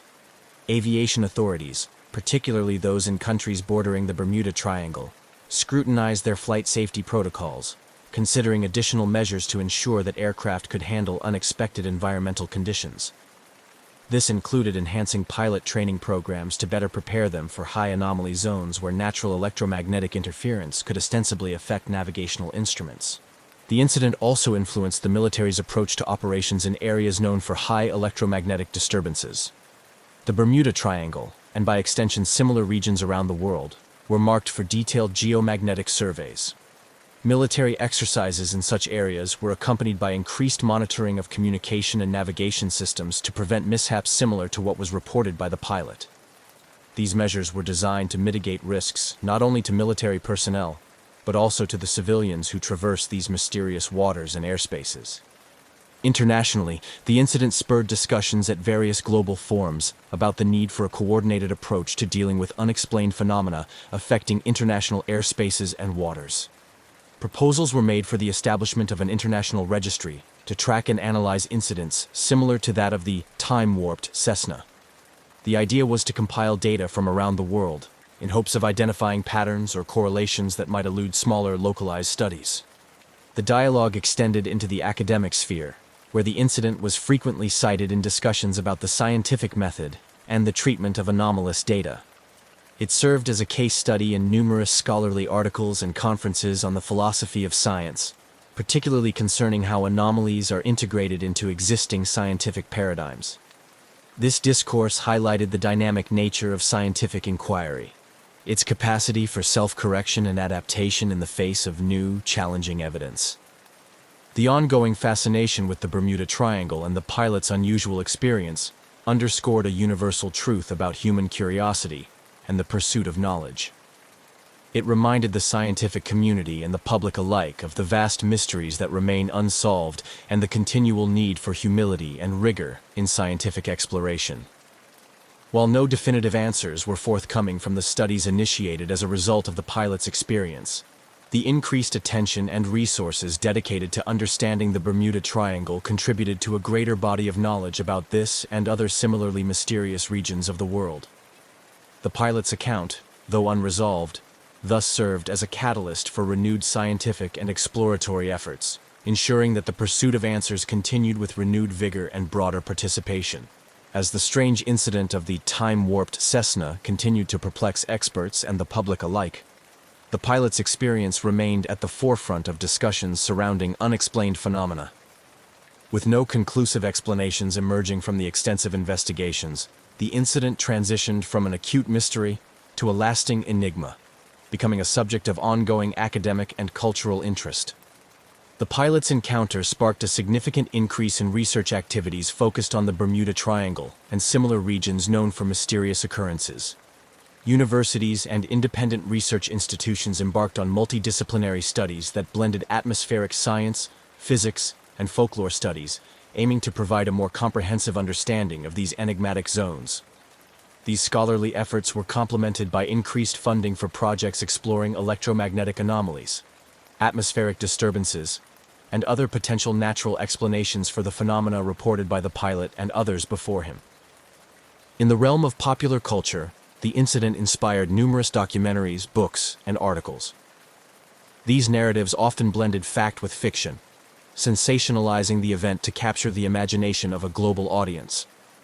However, they also played a crucial role in keeping the discussion alive, encouraging amateur sleuths and professional scientists alike to continue exploring the possibilities.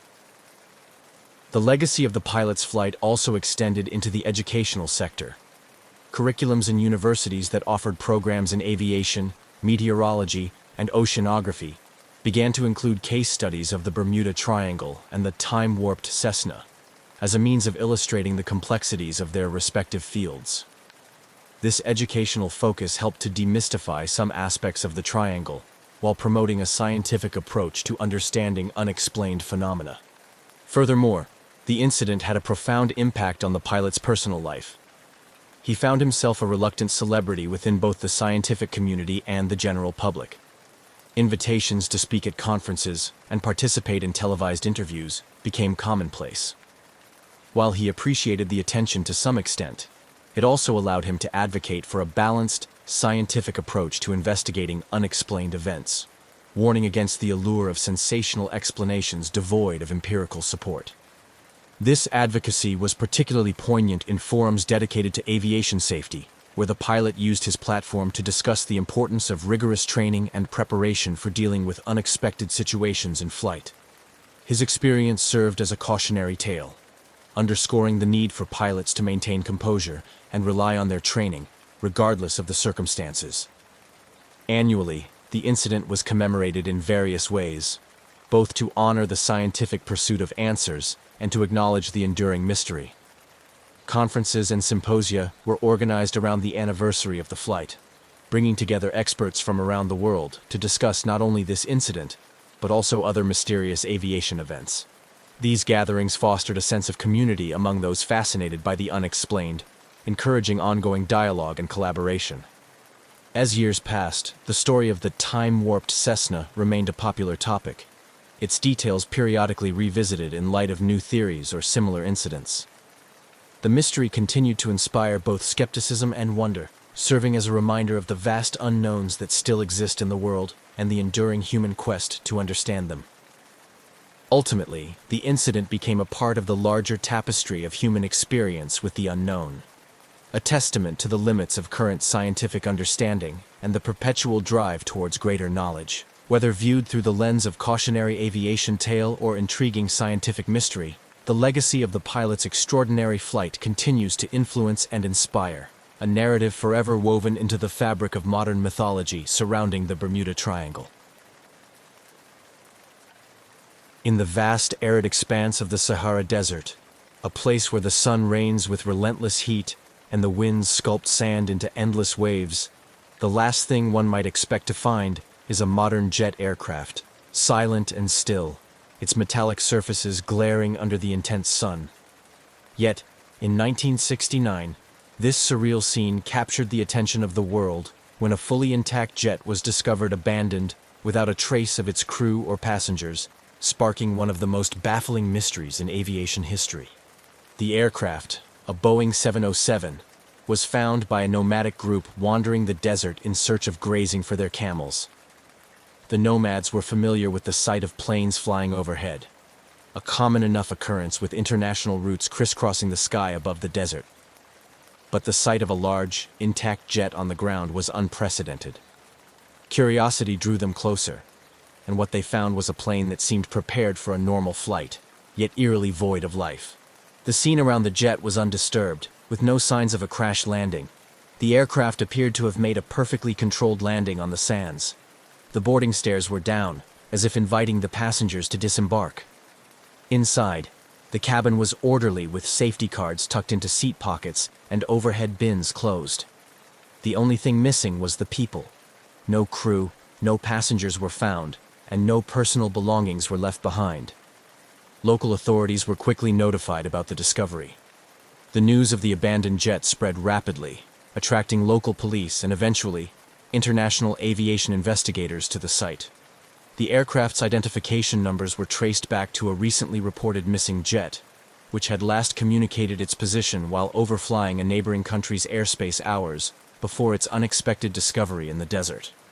As investigators arrived at the location, the immediate task was to secure the site and begin the process of documenting everything exactly as it was found.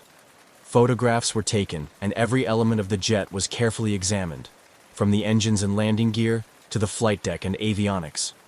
The jet's logbooks and navigation charts were still in the cockpit, showing a flight path that had been abruptly abandoned. The mystery deepened as preliminary checks showed that the jet's systems were functional, with no mechanical failures recorded in the flight data recorder.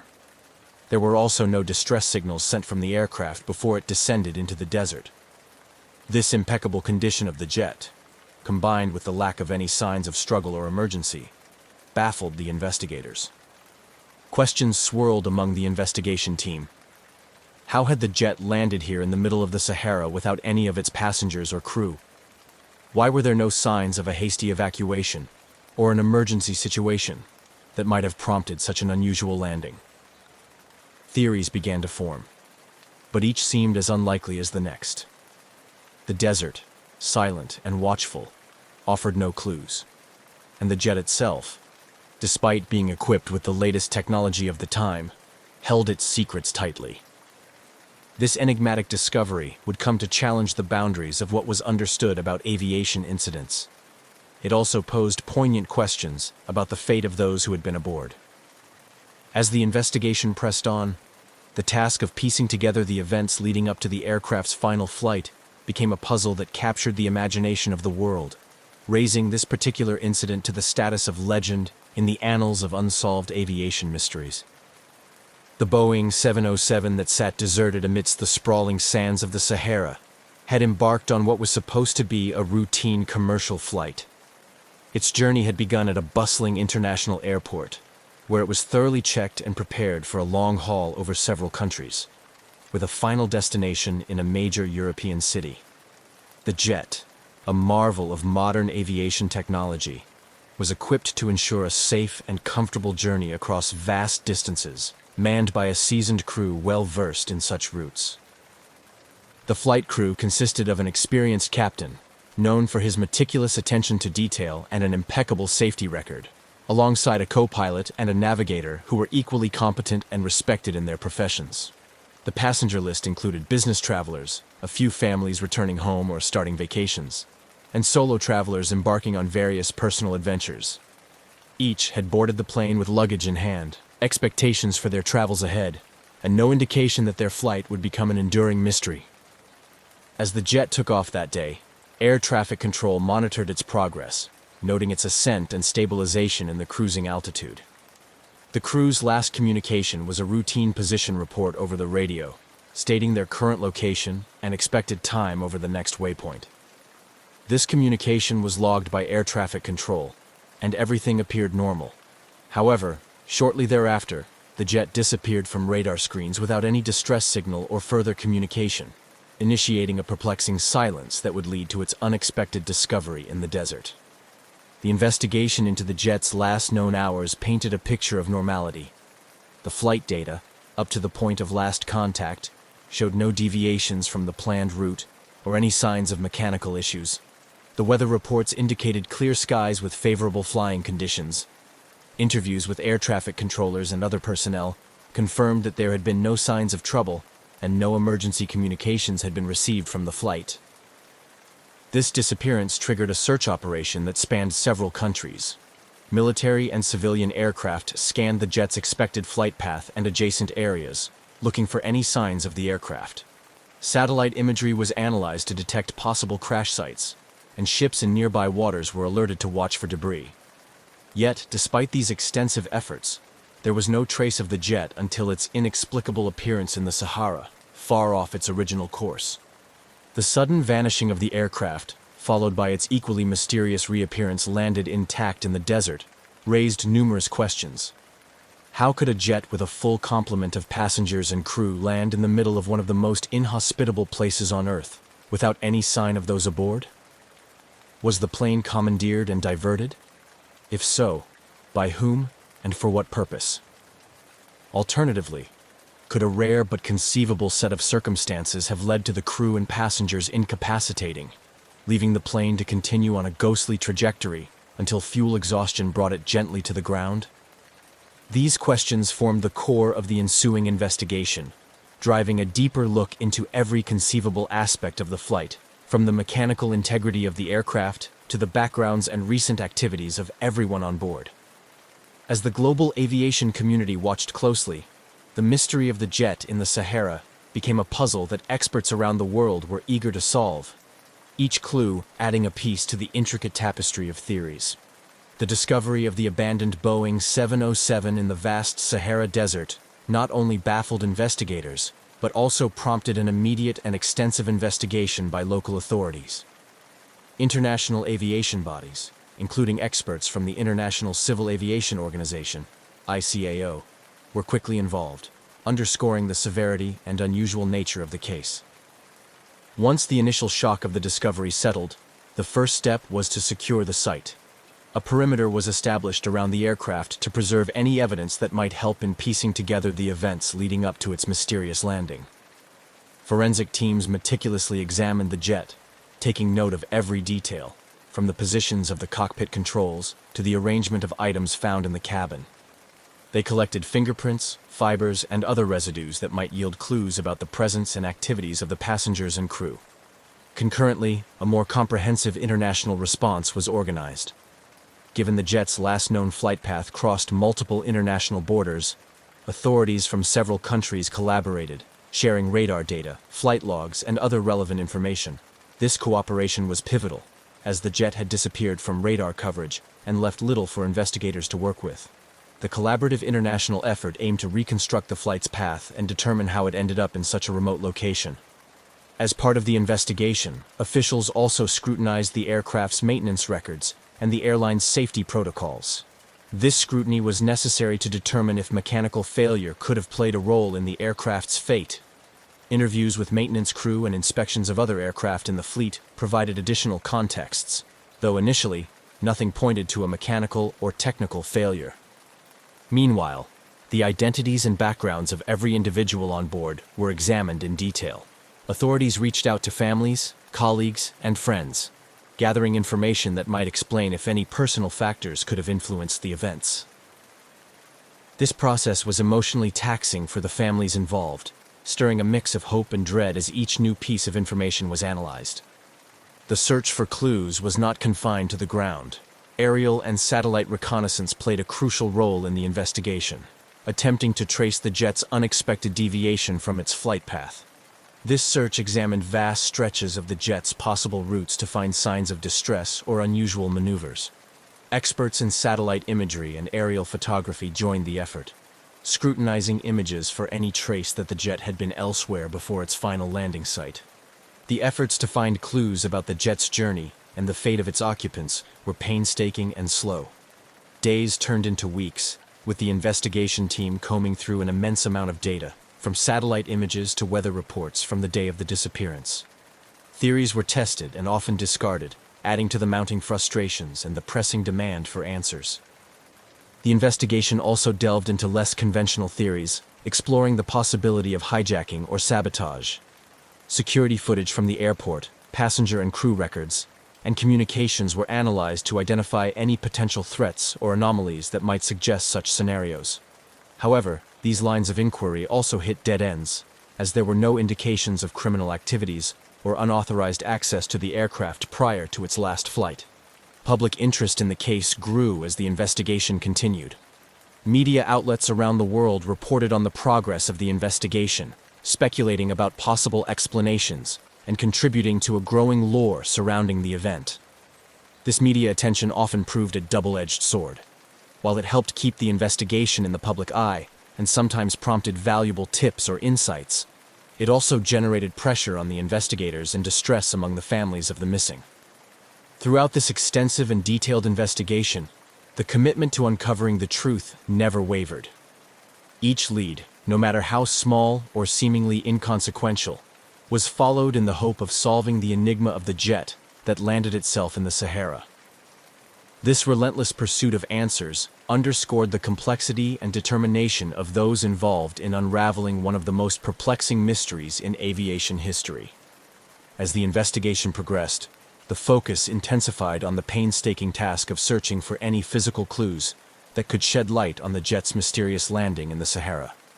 The search teams, composed of experts in various fields, conducted thorough ground searches in the vast desert surrounding the found aircraft, hoping to find items that might have been ejected or lost during an unrecorded emergency landing. Ground search teams meticulously scoured the area immediately around the jet. This included combing through the sand for miles in each direction, looking for footprints, discarded items, or any other evidence that might indicate the movements of the passengers and crew after landing. Given the harsh desert environment, this task was arduous. The shifting sands and extreme temperatures posed significant challenges, often erasing what little trace might have existed. Simultaneously, aerial and satellite searches provided a broader view of the area. Advanced satellite imagery was employed to scan vast stretches of the desert, looking for any disturbances in the natural landscape that might suggest the plane had traveled over it, or that survivors had wandered away from the initial landing site.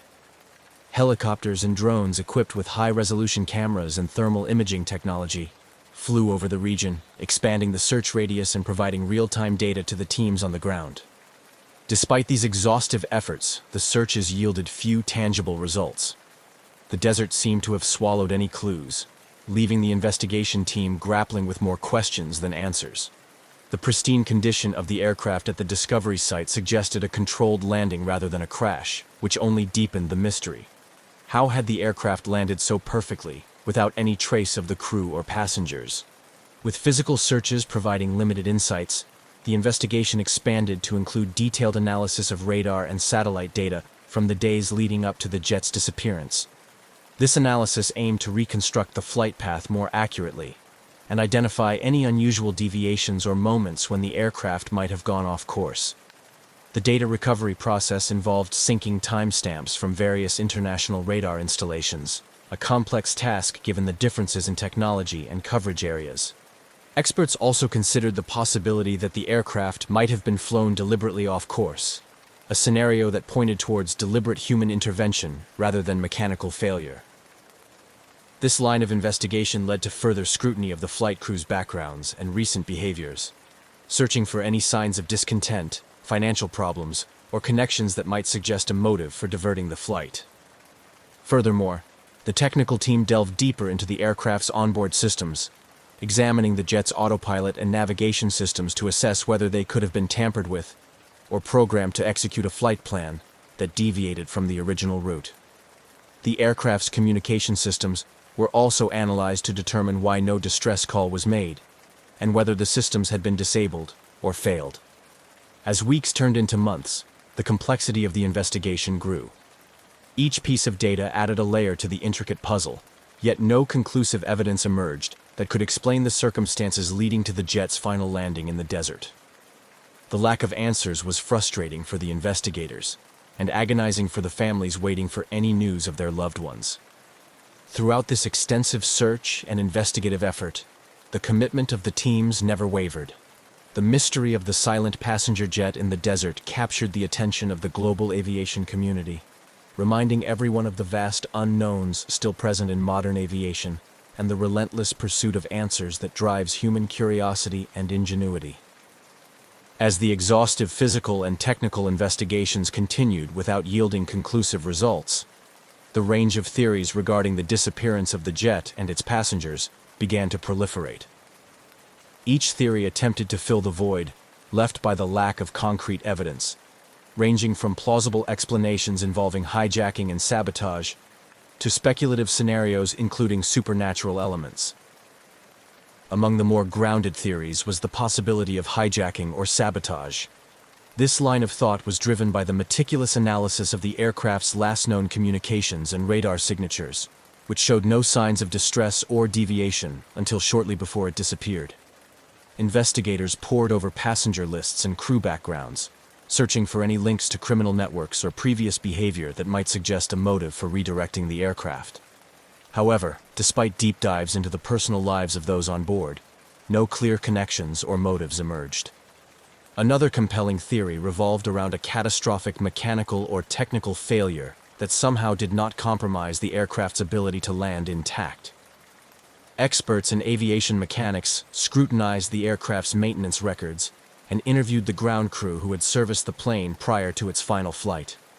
They examined scenarios where critical systems could fail in such a way that communication was lost while basic flight control was maintained. Yet, the condition of the jet upon discovery, undamaged and apparently landed with precision, made this theory difficult to support.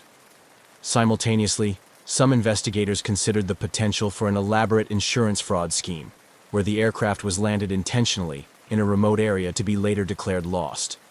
Financial records and insurance policies related to the aircraft and its cargo were thoroughly reviewed, searching for unusually high insurances taken out or last-minute changes in policy terms. However, nothing out of the ordinary surfaced in the financial audit, leaving this theory also hanging without substantive support. As these plausible explanations were explored and often hit dead ends, more speculative theories began to gain attention. Not least among them, the idea of supernatural or extraterrestrial involvement. This was fueled in part by the aircraft's mysterious and pristine condition when found, which seemed almost staged or otherworldly. Ufologists and paranormal enthusiasts joined the fray, proposing ideas that ranged from alien abductions to dimensional portals, citing the Sahara's historical and mystical associations as a potential hotspot for such phenomena. In response to these wilder theories, some sections of the scientific community advocated for a more measured approach, suggesting psychological factors like mass hysteria or a shared delusion among the crew and passengers might explain the disappearance. Psychologists were brought in to analyze behaviors recorded on the flight's CCTV and any personal communications sent by those on board before the flight. They looked for signs of group psychological dynamics that could lead to a collective decision to disappear, though this approach, too, struggled to find factual grounding. The variety of theories, each with its proponents and detractors, created a vibrant, if chaotic, tapestry of possibilities that captured the public's imagination. Media coverage began to reflect this diversity of thought, with documentaries and news segments often presenting a new theory each week, each more sensational than the last. This media circus brought the incident into the realm of popular culture, where it was discussed and debated everywhere from internet forums to coffee shops. In the midst of all the speculation, the investigation team worked tirelessly to maintain a focus on verifiable facts and evidence-based theories. They coordinated with international aviation and safety organizations to ensure that all possible leads were thoroughly explored. The complexity of the case required them to be open-minded yet skeptical, willing to follow where the evidence led but cautious of falling into conjecture without proof. Through it all, the mystery of the silent passenger jet in the Sahara remained an open question, a puzzle that seemed to resist every attempt to solve it. As months turned into years, the incident continued to be a source of fascination and frustration, a reminder of the limits of human knowledge and the enduring allure of the unknown. The investigation into the abandoned jet in the Sahara continued, gradually shaping the aviation industry's approach to flight safety and emergency response.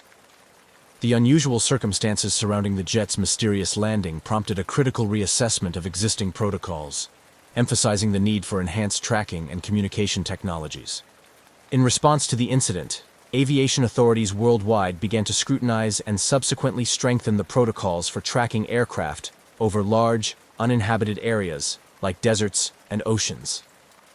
This led to the accelerated adoption of more advanced real-time tracking systems that could maintain contact with aircraft regardless of their location.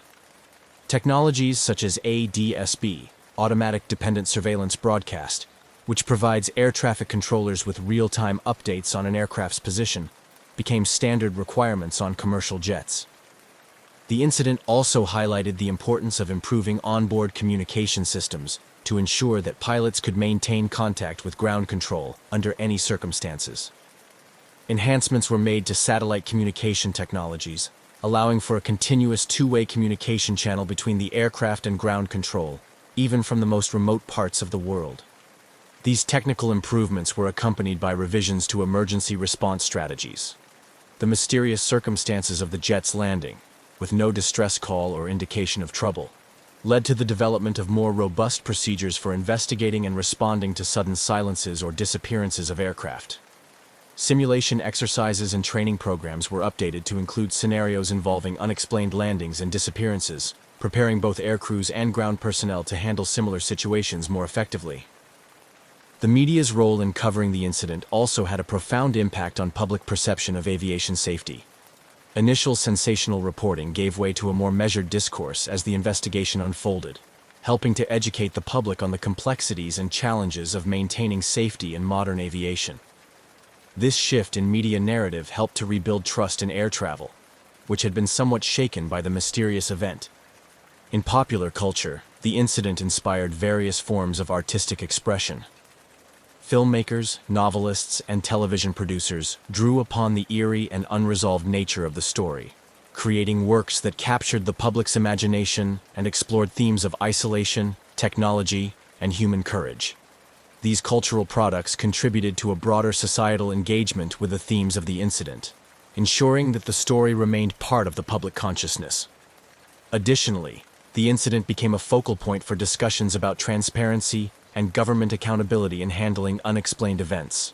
Advocacy groups pushed for more open access to information regarding aviation anomalies, arguing that public scrutiny can play a crucial role in improving safety standards. This led to somewhat more transparent practices, with authorities becoming more forthcoming about incidents in their investigations. The legacy of the abandoned jet in the Sahara is a complex tapestry of technological advancement, cultural impact, and improved safety protocols. It serves as a poignant reminder of aviation's vulnerabilities and the constant need for vigilance, innovation, and cooperation to ensure the safety of air travel. As the industry continues to evolve, the lessons learned from this mysterious incident remain a crucial part of the dialogue on how best to navigate the skies safely and responsibly. The mysterious discovery of the abandoned jet in the Sahara not only puzzled investigators and aviation experts, but also left a significant mark on popular culture and spawned a variety of conspiracy theories. The intrigue surrounding the event permeated various media, influencing films, literature, and sparking fervent discussions among both skeptics and believers. In popular culture, the abandoned jet became the subject of numerous documentaries, each attempting to unravel the mystery from different angles. Filmmakers explored the incident, often blending factual investigation with speculative fiction to engage audiences. The enigmatic nature of the case proved to be a fertile ground for storytellers, who envisioned scenarios ranging from espionage and governmental cover-ups to paranormal activity and alien interventions. These stories, while fictional, tapped into the collective fascination with the unexplained, drawing large audiences eager to explore the boundaries of reality. Literature also mirrored this fascination. Authors of thriller and mystery genres found inspiration in The Desert Jet, crafting novels that delved into the psychological and societal impacts of such a bewildering event. These books often portrayed characters grappling with the unknown, using the backdrop of the mysterious jet to explore themes of isolation, human fear of abandonment, and the existential dread of the unexplained. Furthermore, the incident spurred a slew of conspiracy theories that flourished on internet forums and social media platforms. These theories ranged from the plausible to the outlandish, with some suggesting that the jet was part of a secret government experiment gone awry, while others believed it was evidence of time travel or an interdimensional portal. These discussions were not just limited to fringe groups. They occasionally made their way into mainstream debates, prompting public figures and experts to weigh in on the possibilities. The proliferation of such theories highlighted a deep-seated human need to find explanations for the inexplicable. They also underscored the distrust some segments of the public had towards official accounts of mysterious incidents, reflecting a broader skepticism of authority. This skepticism often led to vigorous debates about transparency and the need for open government investigations into unexplained phenomena. Educationally, the incident became a case study in critical thinking and media literacy within academic settings. Teachers and professors used the event to encourage students to analyze sources, differentiate between evidence-based conclusions and speculation, and understand the impact of media on public perception. This educational aspect was crucial in fostering a more discerning and questioning approach among students, preparing them for a world where distinguishing between fact and fiction is increasingly complex. The cultural impact of the mysterious jet in the Sahara extended beyond entertainment and education. It became a part of the social dialogue on mystery and exploration, a modern-day enigma that challenged our understanding of technology, human nature, and the cosmos. As such, it remained a topic of enduring interest, continuing to inspire curiosity and awe years after the initial discovery. Thus, the legacy of the silent passenger jet went far beyond its physical remnants in the desert. It became a symbol of the unknown, a catalyst for imagination, and a beacon for those who dare to question and explore the uncharted territories of human knowledge and understanding. As the years passed, the jet's mystery remained unsolved, but its impact was indelibly etched into the cultural and intellectual landscape, proving that some mysteries, whether solved or not, have the power to captivate and transform. As the years passed since the discovery of the abandoned jet in the Sahara, the mystery remained largely unsolved, continuing to puzzle experts and captivate the public imagination. The ongoing fascination with the incident has not only sustained interest in the case, but also fostered a legacy that influences various aspects of aviation, government policy, and popular culture. The enigmatic nature of the incident has ensured that it remains a topic of discussion at aviation safety conferences and symposiums around the world. Experts regularly revisit the case, using it as a benchmark to discuss improvements in flight tracking technology and emergency response protocols.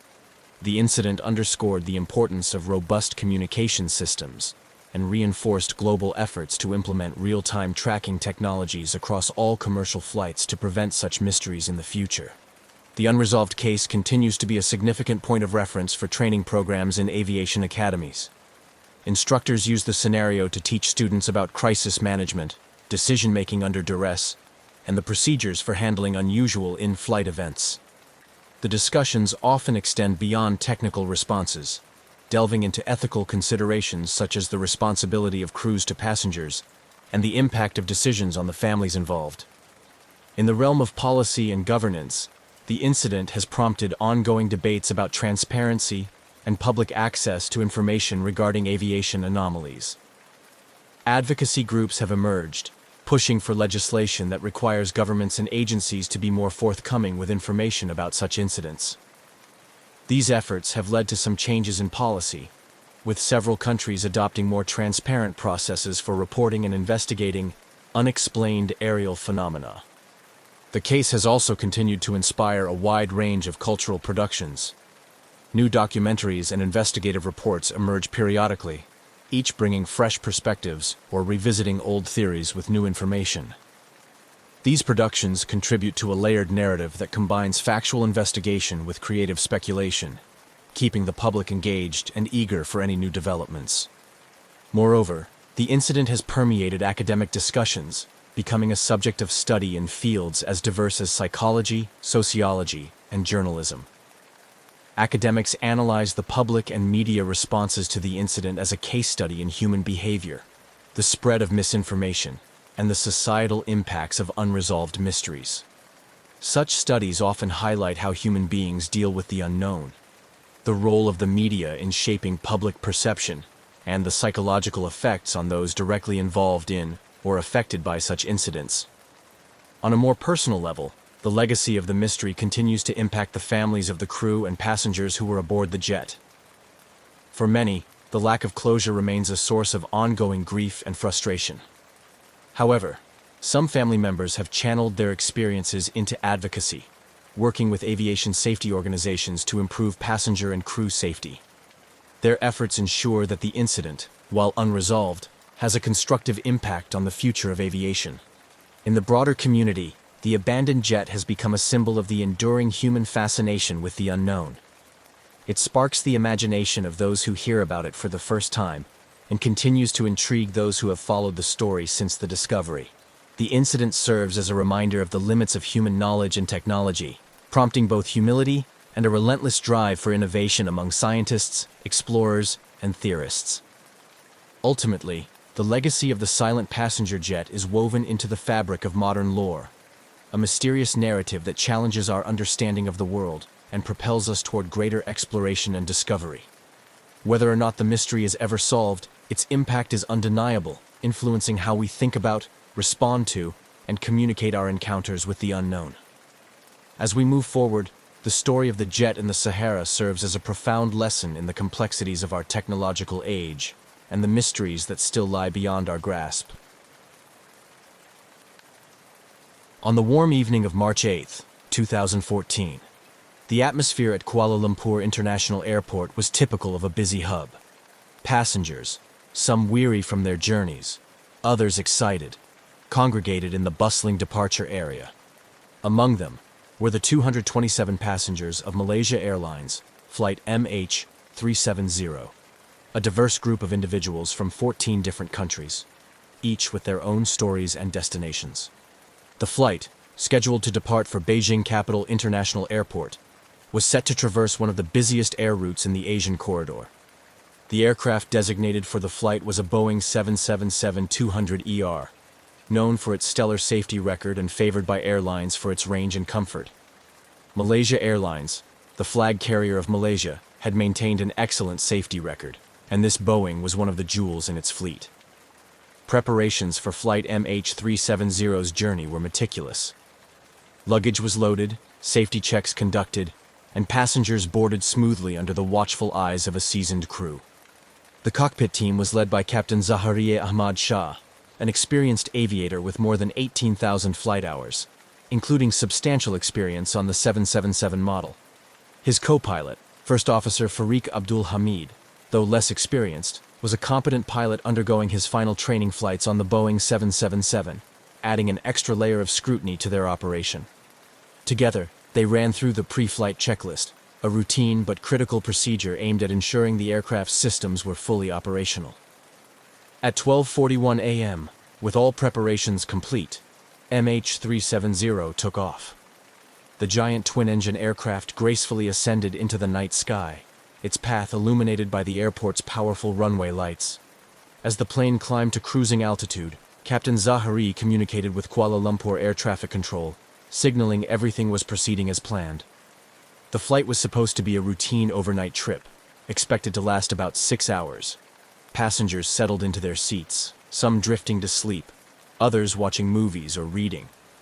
The cabin crew, adept at ensuring passenger comfort, moved through the aisles with practiced ease.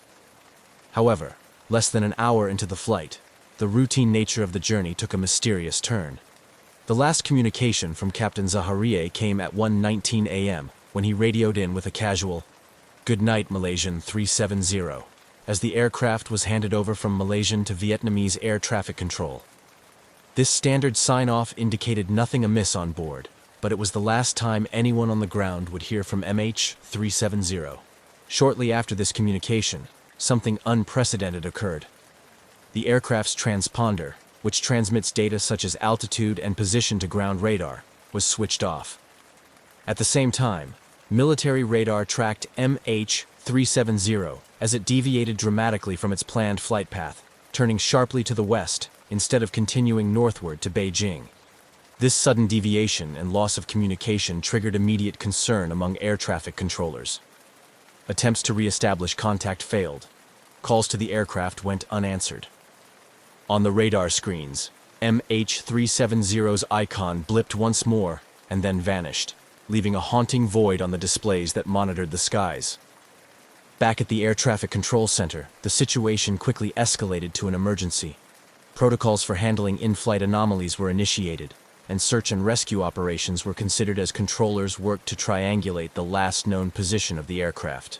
The skies over the South China Sea, where the plane was last detected, were immediately under scrutiny. As dawn broke and news of the disappearance spread, the world woke up to a baffling aviation mystery.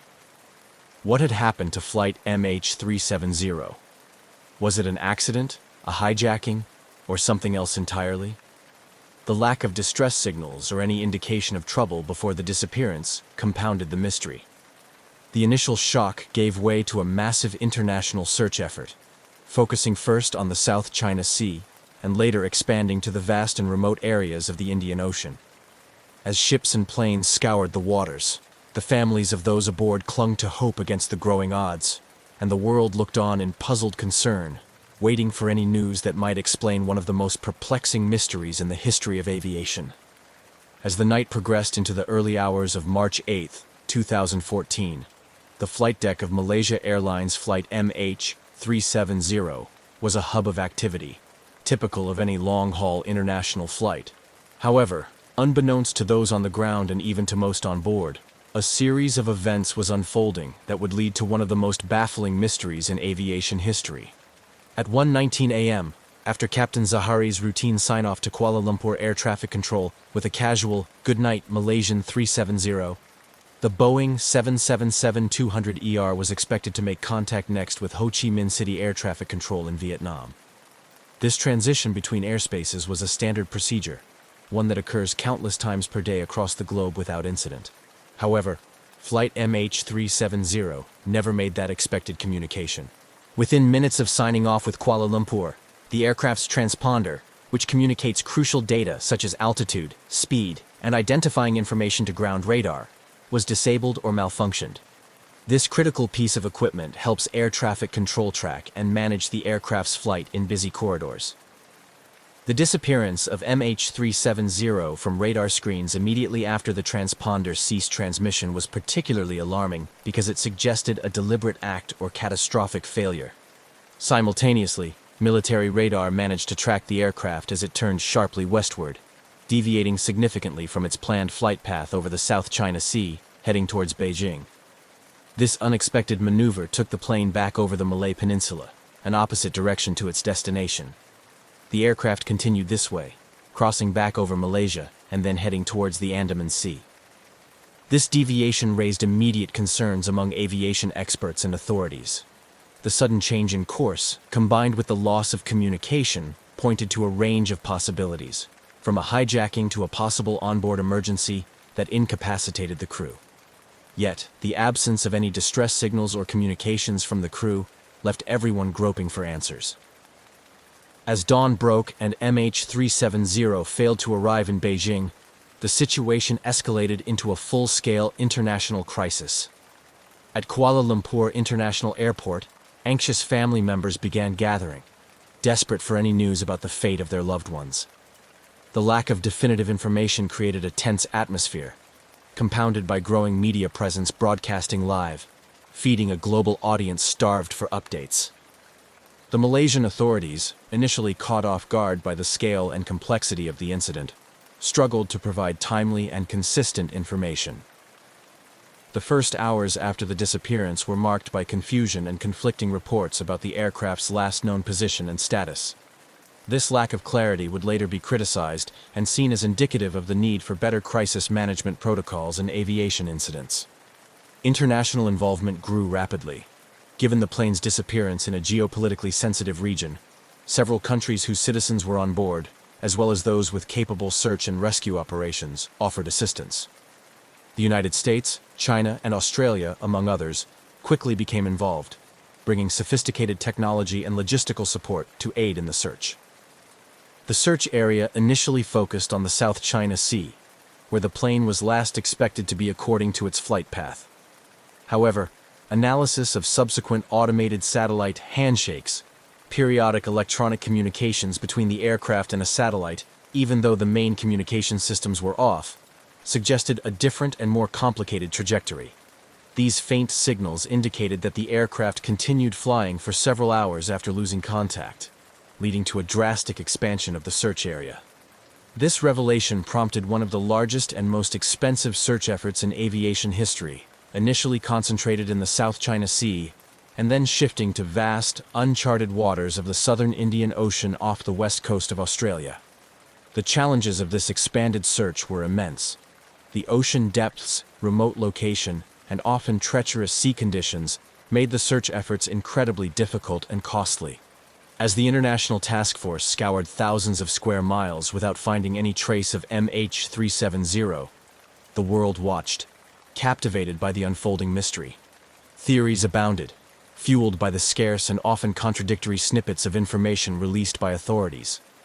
Each new day brought hope that the vast seas would give up their secrets, but as weeks turned into months, hope began to fade. The profound impact of the disappearance on the families of those aboard was heart-wrenching. The uncertainty and lack of closure took a significant emotional toll, manifesting in public outcries and pleas for continued efforts to find the aircraft and solve the mystery of what happened to Flight MH370. As the realization dawned that Flight MH370 had deviated so dramatically from its intended route without any communication, the complexity of the search operation increased exponentially. This unexpected turn of events shifted the narrative from a routine flight to one of the most enigmatic aviation mysteries in history. The lack of communication post-disappearance, coupled with the aircraft's drastic deviation from its flight path, intensified the urgency and scale of the international search and rescue operation. The international community rallied quickly, with multiple countries contributing resources and expertise. The search initially focused on the South China Sea, where the aircraft was last reported by civilian radar. However, analysis of satellite data soon suggested a completely different and much more complex scenario. The aircraft was not where it was supposed to be, nor had it followed any predictable course after communication was lost. The Malaysian authorities, leading the investigation and response, were under intense international scrutiny. The world demanded answers that were slow to come, complicating the emotional and political landscape. Families of the passengers gathered at airports in Beijing and Kuala Lumpur, grappling with the growing dread that the disappearance was not just a mere accident, but perhaps a profound mystery with no easy answers. The shift in search efforts to the Indian Ocean came after analysis of satellite handshakes, automated signals sent between the aircraft and a satellite even after the main communication systems had gone silent. These signals were critical in suggesting that MH370 had continued to fly for several hours after losing contact with air traffic control. The analysis indicated a possible southern corridor stretching across vast and remote areas of the Indian Ocean. This revelation led to one of the largest peacetime search operations ever mounted. The Australian government, due to the search area's proximity to its territory, coordinated much of this effort from Perth. The search involved dozens of aircraft, ships, and submarines from countries including China, the United States, and Australia.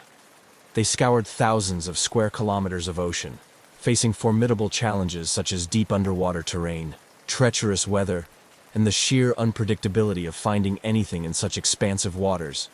Technologically, the search was a feat of international collaboration and innovation.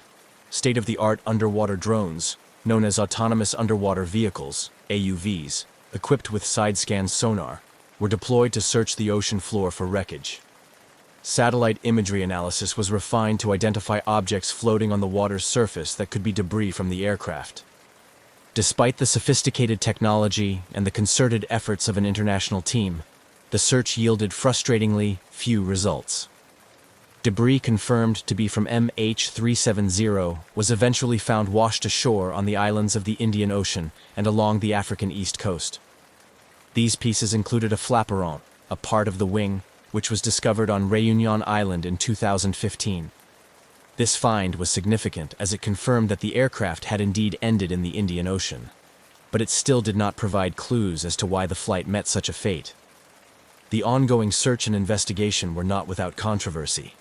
Theories about the plane's disappearance ranged widely, from mechanical failure and a possible hijacking to more sinister scenarios involving pilot suicide or geopolitical intrigue. The lack of definitive answers led to immense frustration and grief for the families of those on board, compounded by inconsistent communication from the authorities involved in the search. This period was also marked by intense media coverage, which often bordered on speculative and sensationalist. News outlets across the globe covered every development extensively, sometimes outpacing the official flow of information and leading to a chaotic understanding of events. This coverage not only shaped public perception of the search effort, but also added pressure on the involved governments to deliver results.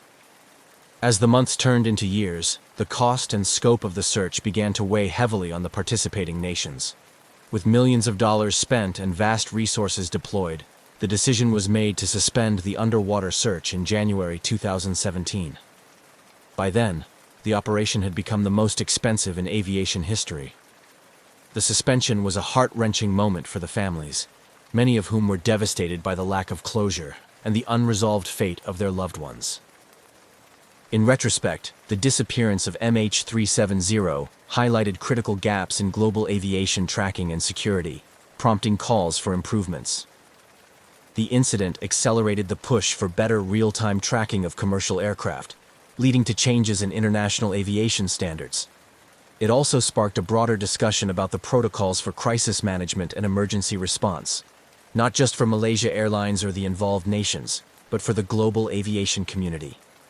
The story of Flight MH370 remains a profound reminder of the vulnerabilities in even the most advanced transportation systems and the boundless uncertainty that the families of those aboard continue to face. It underscores the need for perseverance in the search for truth and accountability in the face of unimaginable mystery.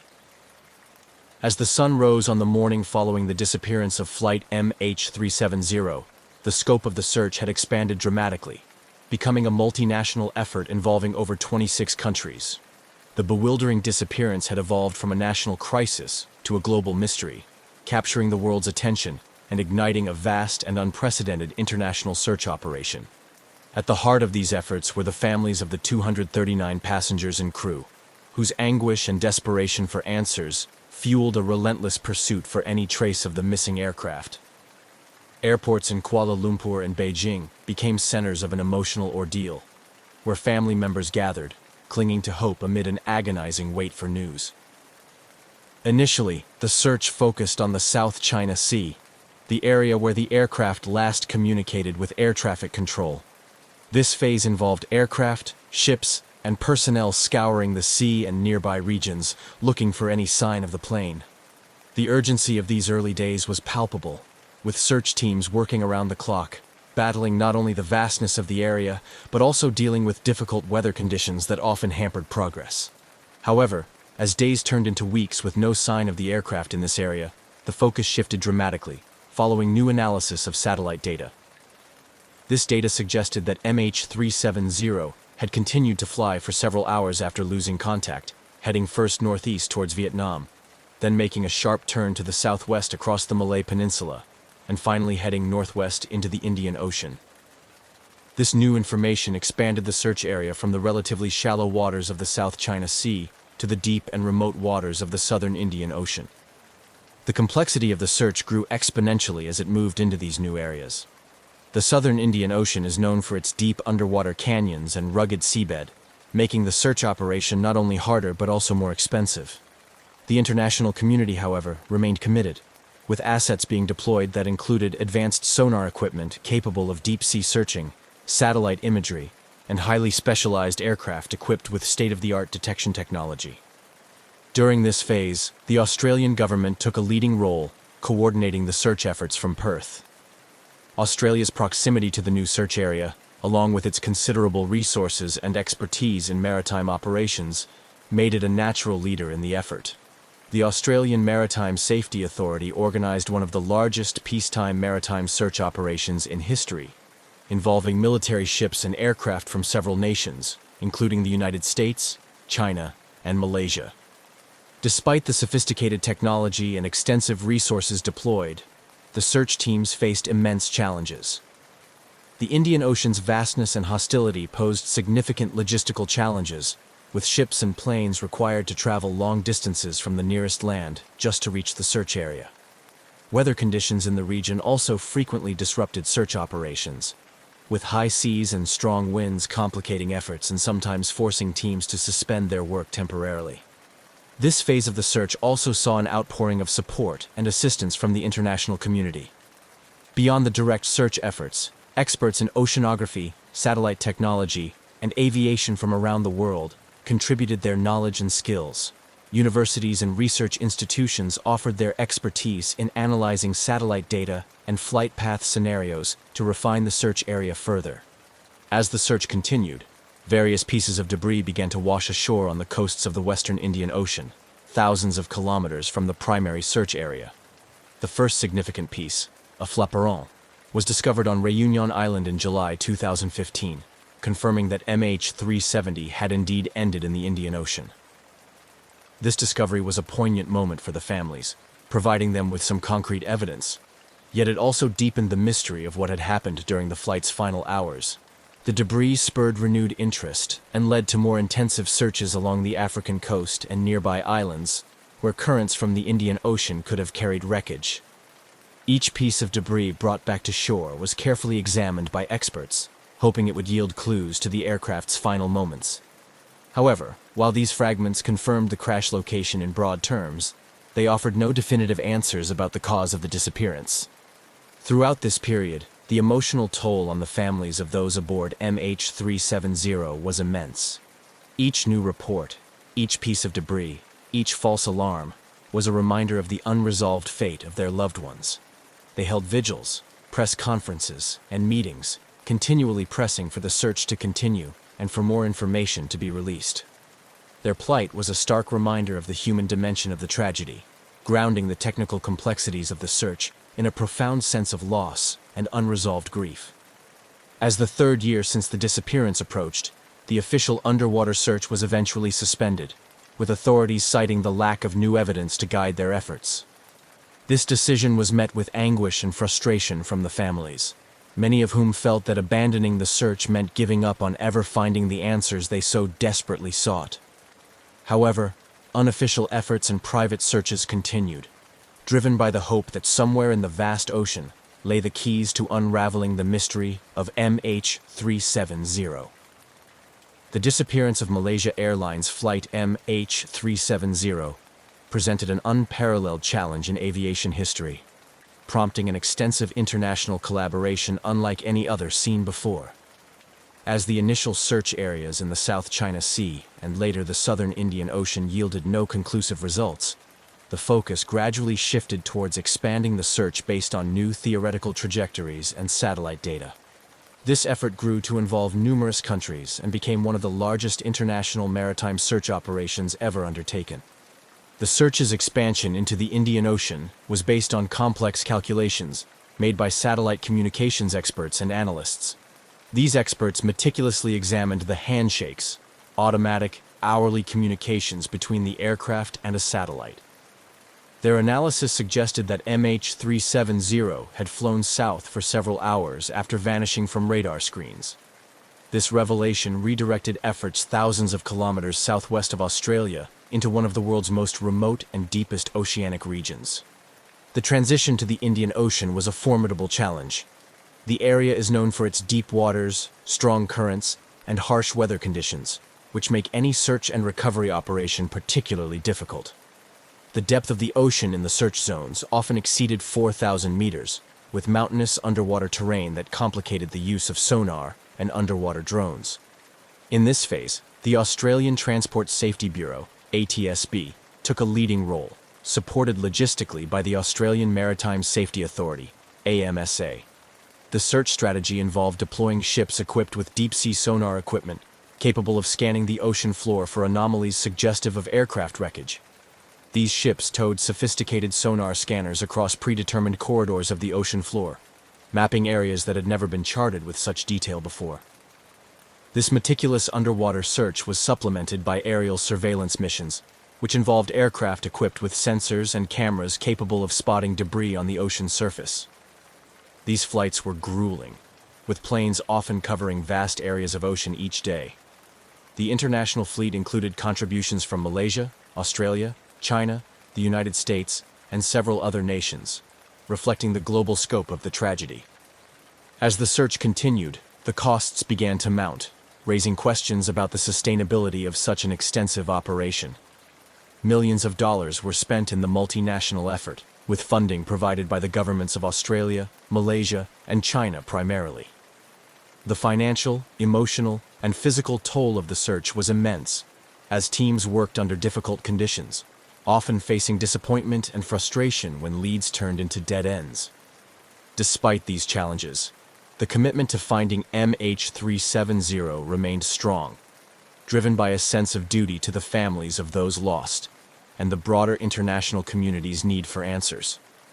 The possibility of solving this aviation mystery provided a compelling motivation, pushing the limits of available technology and international cooperation. Theories about MH370's fate continued to evolve alongside the search efforts. Some experts suggested that the aircraft's final descent into the Indian Ocean was the result of a deliberate act by someone on board, while others believed a catastrophic mechanical failure might have led to the loss of control. Each theory was examined with the evidence at hand, but without the main wreckage or the flight data recorders, conclusive answers remained elusive. Amidst ongoing operations, occasional discoveries of aircraft debris on distant shores added pieces to the puzzle. The most notable of these finds was a flaperon that washed ashore on Réunion Island in 2015, followed by additional debris found along the coastlines of Mozambique, Tanzania, and Madagascar. These pieces were carefully analyzed by aviation experts, who confirmed that they belonged to MH370. Each discovery provided critical clues to the aircraft's disintegration pattern and drift models, helping refine search areas and fueling further investigative leads. However, these fragments offered limited insights into the events that transpired on board before the aircraft entered the ocean. The lack of data recorders continued to hamper efforts to understand the precise sequence of events during the flight's final hours. As a result, the investigation into MH370's disappearance maintained a high degree of uncertainty, with more questions than answers. The emotional impact on the families of the passengers and crew was profound and enduring. Regular meetings, vigils, and public appeals kept the memory of the missing alive and maintained pressure on governments and agencies to continue the search. These families, bound by shared tragedy, became advocates for aviation safety reforms, pushing for changes that would ensure no other flight met a similar fate. By late 2016, despite the most sophisticated search technology and analysis then available, the underwater search was officially suspended without finding the main wreckage. This decision marked a somber milestone in the saga of MH370, concluding a chapter of active search, but not the quest for answers. International teams stood down, leaving the mystery unresolved, but ensuring that the lessons learned from this unprecedented search would reshape future aviation safety and search and rescue operations. The story of MH370 is not just a tale of a missing airplane, it is a chronicle of human determination, international unity, technological innovation, and the relentless pursuit of truth in the face of overwhelming odds. It serves as a reminder of the vulnerabilities inherent in modern aviation and the continuous need for improvement in global communication and monitoring systems. As the search for Malaysia Airlines flight MH370 transitioned from an active mission to a more investigatory and speculative phase, the focus increasingly shifted towards understanding not just the whereabouts of the missing aircraft, but the reasons behind its mysterious disappearance. This shift was marked by profound deliberations over the available data, including satellite communications, debris analysis, and the examination of all possible mechanical and human factors that could have led to the tragedy. The investigation into MH370 was as multifaceted as it was international, drawing on expertise from across the globe. The joint investigation team, led by Malaysia but including specialists from Australia, China, the United States, and the United Kingdom, pored over every detail. Central to their analysis were the satellite handshakes, automated, hourly signals sent between the aircraft and a satellite that provided the only post-disappearance communications indicating the plane's possible location. These signals were groundbreaking in their ability to offer data points on the aircraft's location, yet they also underscored the vast regions over which the aircraft could have traveled. Analysts used this data to construct potential flight paths, leading them to focus on the southern Indian Ocean, a remote area that posed significant challenges for any search and recovery operations. Simultaneously, investigators delved into the backgrounds and actions of the flight crew, particularly the captain and the first officer. Scrutiny fell on the captain's personal life and his home flight simulator, which some reports suggested contained flight paths leading into the Indian Ocean, although these findings were later deemed not suspicious by official investigators. Despite thorough background checks, no evidence suggested that the crew had intentions or motivations for deliberately diverting the flight. Technical and mechanical theories were also exhaustively explored. The Boeing 777-200ER was examined in terms of its maintenance history and any known issues that could lead to catastrophic failure. The possibility of a depressurization event, which could have incapacitated everyone on board, was considered, as well as other scenarios such as an onboard fire or electrical failure. However, without physical evidence from the bulk of the wreckage, particularly the black boxes, definitive conclusions remained frustratingly out of reach. The role of satellite data in the investigation became a subject of both praise and criticism. The unprecedented use of this technology provided crucial insights and helped direct the search efforts post-disappearance. Yet, it also highlighted the limitations of current global aircraft tracking systems, which could lose complete track of an airliner. This realization prompted a push within the international aviation community for improvements in tracking technology, ensuring that commercial aircraft could be monitored in real time, anywhere in the world. This push led to significant regulatory changes. The International Civil Aviation Organization, ICAO, and other regulatory bodies proposed new standards for aircraft tracking, mandating that by 2021, all aircraft must be capable of transmitting their location at least once every minute in distress conditions. Furthermore, the tragedy accelerated the adoption of enhanced cockpit security measures and more rigorous mental health screening for pilots, addressing issues of cockpit intrusion and pilot sabotage. As technical and regulatory frameworks evolved, so did public and cultural responses to the disappearance.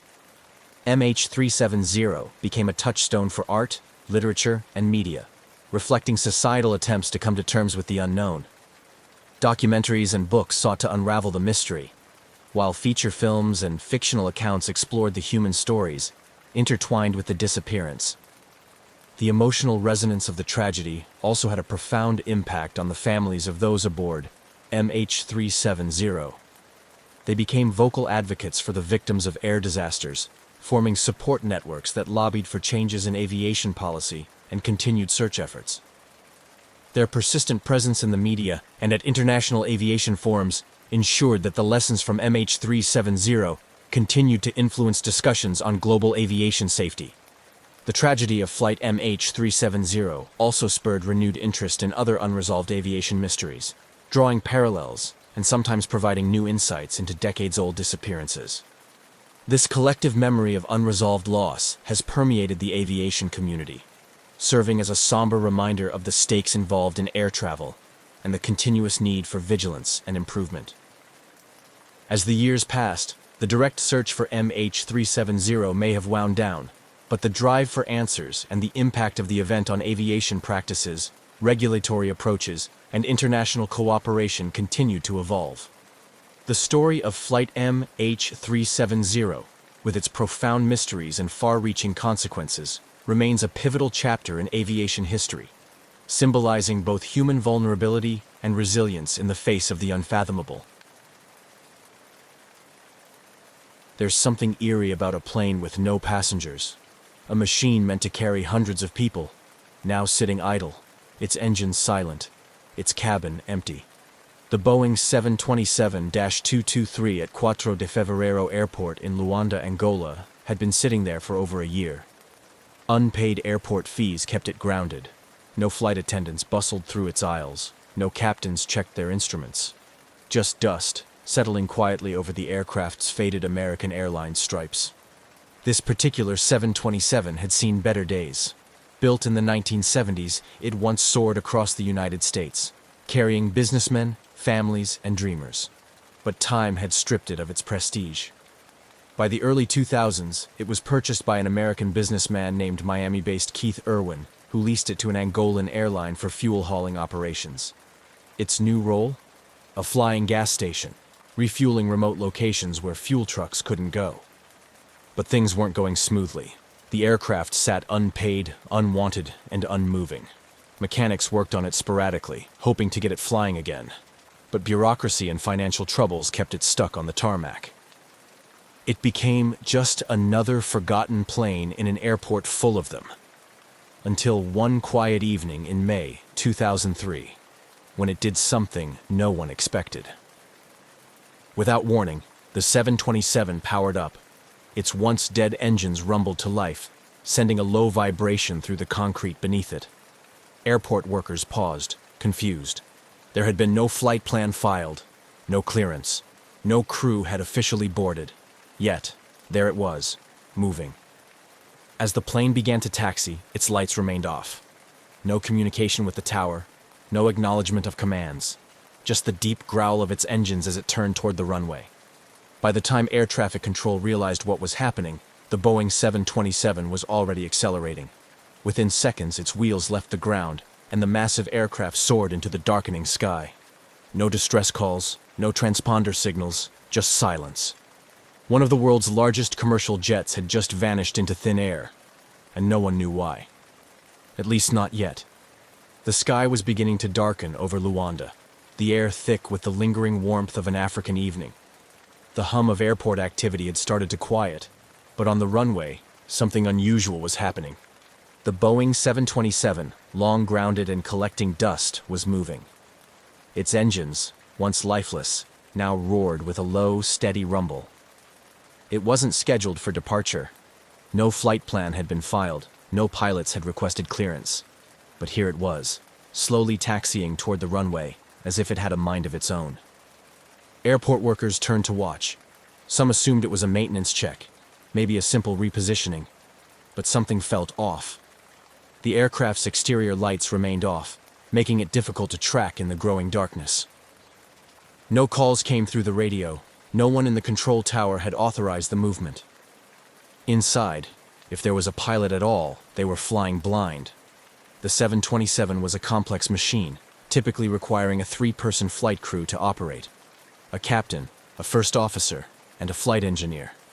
Yet, according to every log, no qualified flight crew had boarded that evening. The only 2 people suspected of being on the aircraft were Ben Charles Padilla, an American aircraft mechanic with some piloting experience, and John Mutantu, a Congolese aviation technician.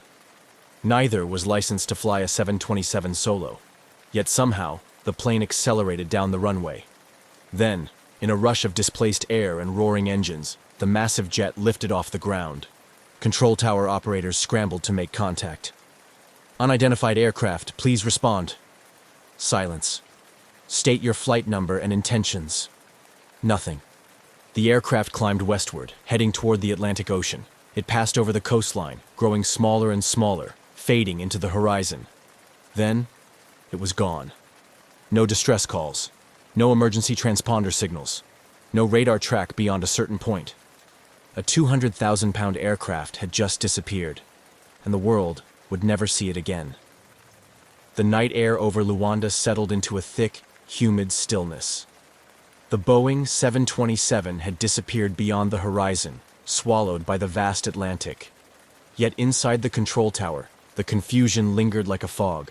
Officials scrambled to make sense of what had just happened.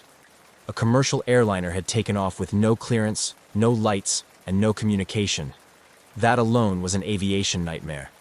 But worse, no one could confirm who had been at the controls. The last known individuals connected to the aircraft were Ben Charles Padilla and John Mutantu, but neither had been scheduled to fly. Padilla was a skilled mechanic and a licensed pilot for small aircraft, but he wasn't qualified to operate a 727 alone. The aircraft required a flight crew trained in complex systems, someone with experience in a large multi-engine commercial jet. So how did it take off so smoothly? Some in the airport speculated that Padilla and Mutantu were not alone. Had a third person, perhaps a skilled pilot, been secretly involved? If so, who were they, and where had they gone?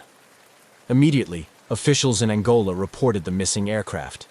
But there was little they could do. The plane had left national airspace. Once it flew over the ocean, it became a ghost. In the following days, the U.S. government took an interest. It was 2003, and in the post-9/11 world, an unidentified commercial jet suddenly going off the grid set off alarms. The FBI, CIA, and even the National Security Agency, NSA, started monitoring possible sightings. Had the plane been hijacked? Was it being repurposed for something sinister? A Boeing 727 wasn't exactly easy to hide. It was nearly 50 meters long and weighed over 100 tons when fully fueled.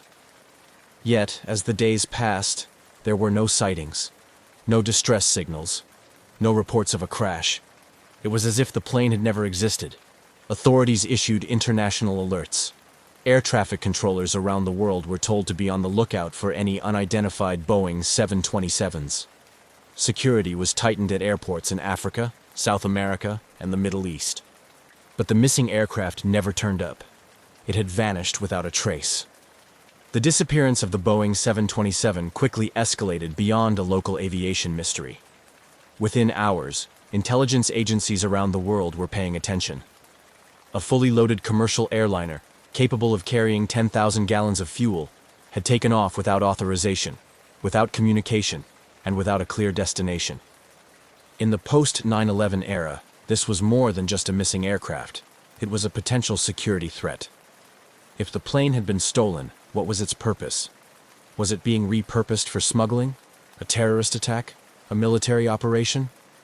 The questions mounted, but the answers were nowhere to be found. The US government immediately launched an investigation. The CIA, FBI, and NSA began tracking any possible sightings, while the Federal Aviation Administration, FAA, issued an international alert. Any Boeing 727 matching the stolen aircraft's description had to be stopped and searched. But stopping an aircraft that didn't want to be found was no easy task. Unlike modern jets, the 727 didn't rely on satellite-based tracking systems. Instead, it used older transponder technology, which meant whoever was flying, it could turn it off at any time, and that's exactly what had happened. With no transponder signal, the plane had disappeared from radar almost immediately after takeoff. That meant tracking it would rely on human eyes, pilots, airport workers, or intelligence sources who might spot an unfamiliar aircraft landing somewhere unexpected. Rumors began spreading. Some believed the 727 had landed at a remote airstrip in Africa, repainted and repurposed for illegal activity. Others suspected it had flown to South America, where criminal organizations could use it for smuggling. A few even speculated that it had been taken to a Middle Eastern country to be outfitted for a terrorist attack. But despite weeks of searching, no confirmed sightings ever surfaced. There were no satellite images, no recorded landings, just silence. For intelligence agencies used to tracking the world's most advanced military jets, the idea that a massive commercial aircraft could simply vanish was unthinkable. Yet somehow it had. The search for the missing Boeing 727 took a new turn as investigators focused on the why behind its disappearance. A plane this size doesn't just vanish, it has to go somewhere. But where? And more importantly, for what purpose? Authorities quickly latched onto the most alarming theory. The plane had been stolen for a future attack. In a world still on edge from 9/11, an untracked commercial jet loaded with thousands of gallons of fuel was more than a curiosity. It was a potential weapon. The FBI and CIA scoured international intelligence reports for any sign of the missing aircraft. Could it have landed at an unregistered airstrip in Africa?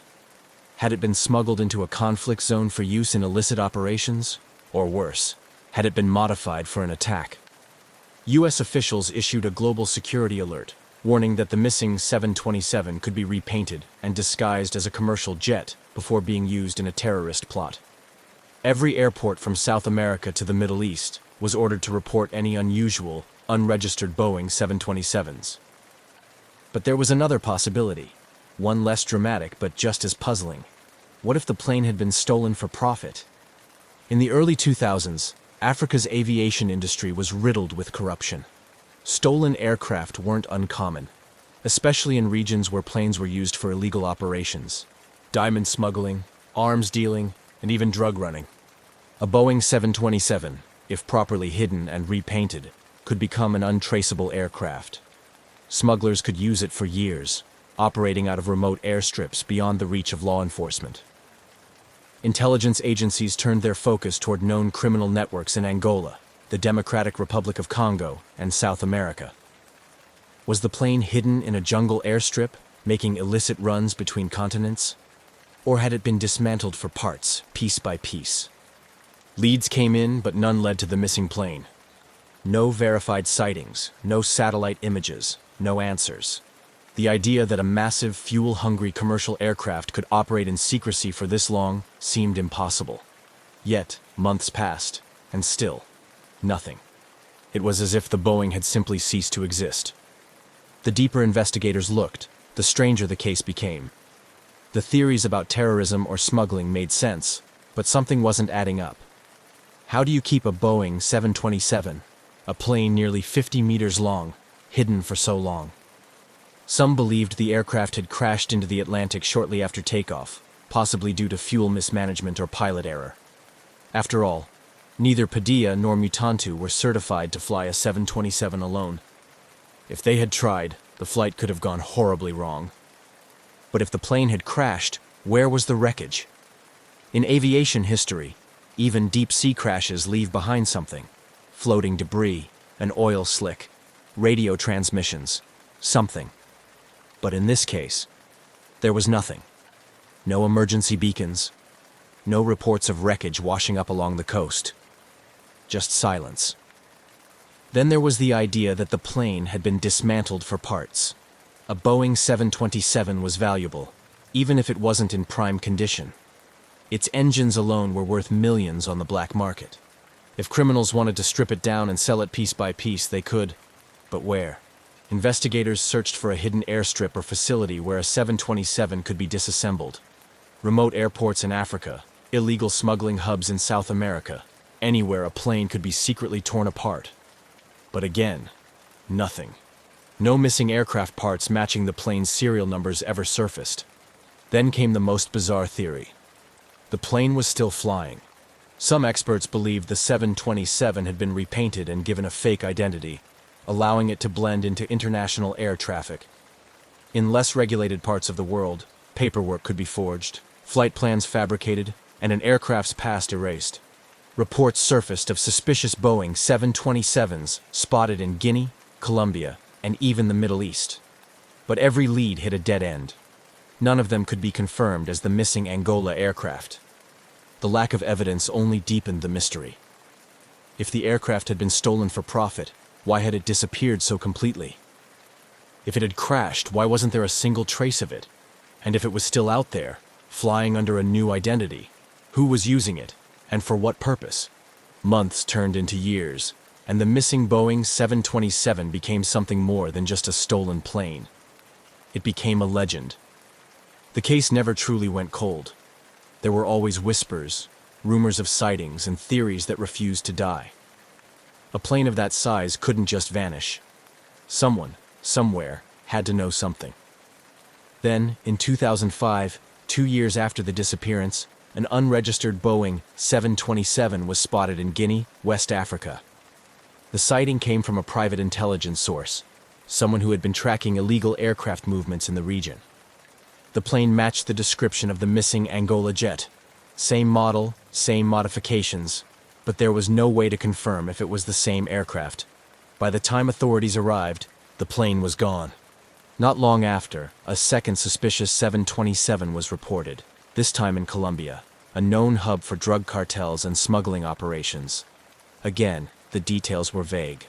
The aircraft had no verifiable records, and its ownership was a mystery. Could the missing plane have been repurposed for illegal operations? If so, who was flying it? Some former intelligence officers suggested that criminal networks had rebranded the 727, changing its tail number, repainting it, and using it for untraceable flights. A plane that didn't officially exist could be used to move drugs, weapons, or even people without detection. But these theories were just that, theories. No concrete evidence ever surfaced. No serial numbers were confirmed. And despite the occasional sighting, no government agency was ever able to intercept or identify the missing plane. At one point, aviation enthusiasts, conspiracy theorists, and even former pilots started forming their own networks, trying to track the aircraft. Online forums buzzed with speculation. Had the plane been hidden in a hangar, waiting to be used? Was it flying in a war zone, running supplies or weapons?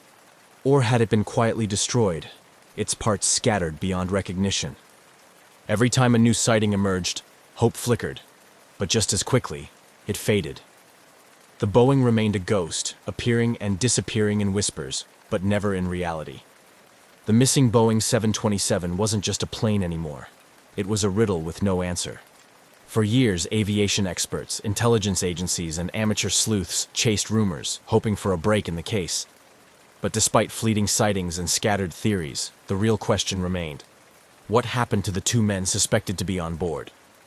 The last known individuals connected to the stolen aircraft were Ben Charles Padilla, an American aircraft mechanic, and John Mutantu, a Congolese aviation technician.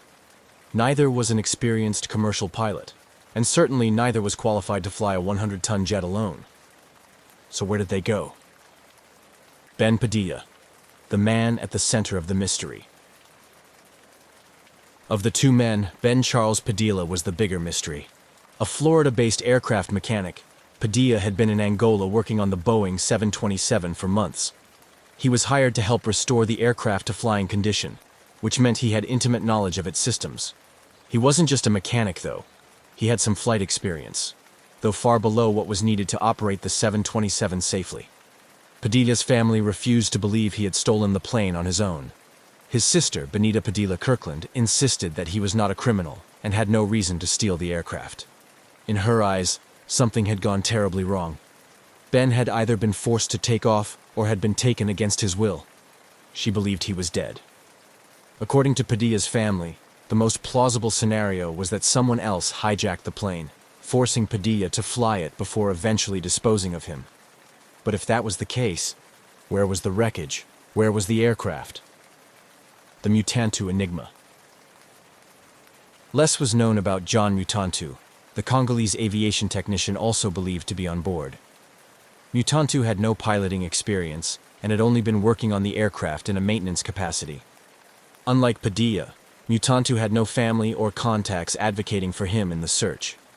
His name faded from most reports, and it seemed that whatever had happened to him was an afterthought in the larger mystery of the missing aircraft. If Mutantu had been involved, what was his role? Was he simply in the wrong place at the wrong time, or did he know more than anyone suspected? What if they never took off alone? There was always another possibility, that neither man had anything to do with the disappearance. Some theorists believed that a third party had been involved. Could a group of trained pilots have hijacked the aircraft, forcing Padilla and Mutantu to cooperate?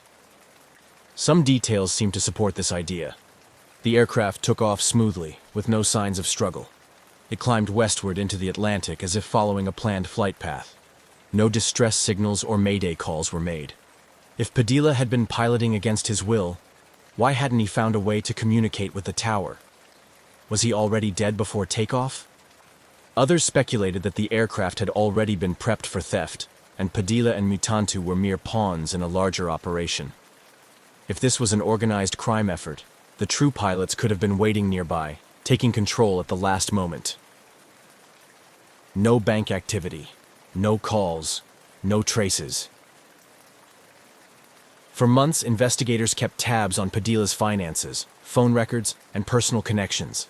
If he had stolen the plane, wouldn't he need money, new documentation, or a way to survive? Yet, nothing surfaced. No bank activity. No communication with his family. No confirmed sightings. If he was alive, he had vanished just as completely as the plane itself. This deepened the mystery even further. If he had stolen the aircraft willingly, where did he go? If he had been killed, where was the body? For all the governments, intelligence agencies, and independent researchers involved in the search, not a single solid clue led to his whereabouts. A pattern in aviation. Mysteries?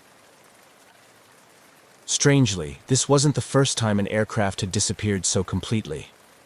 Amelia Earhart's disappearance in 1937 had left the world wondering for decades. Flight 19's loss in the Bermuda Triangle, 1945, still defied explanation. Even Malaysia Airlines Flight MH370, 2014, which vanished in modern times with all the world's tracking technology, still had major unanswered questions. Could the Boeing 727 disappearance be part of this long history of unsolved aviation mysteries? Or was it something entirely different, a theft or hijacking that simply succeeded? A final dead end. By 2004, the case had all but stalled. No governments reported the 727 landing in their jurisdiction. No wreckage surfaced. No black market parts were linked back to the missing aircraft. And most unsettling of all, Padilla and Mutantu were never heard from again. Their families never received closure. No remains were found. No records indicated they had started new lives under different identities. It was as if they had been erased. Even today, Aviation experts still debate what happened that night in Angola. Was this a carefully planned operation, an accident that spiraled out of control, or something even stranger? No one knows for sure. And until someone, somewhere, finds that missing Boeing 727, the mystery will remain unsolved. On a humid morning in early March 1962, the tarmac at Guam's airport was bustling with activity. Amidst this, a Lockheed L-1049 Super Constellation, a long-range aircraft revered for its capabilities, was being prepared for a significant journey. This aircraft, operated by the Flying Tiger Line, was chartered by the U.S. military to transport troops and their equipment to Clark Air Base in the Philippines. The flight, numbered 739, was one segment of a multi-leg journey that had begun in California and was to ultimately end in Saigon.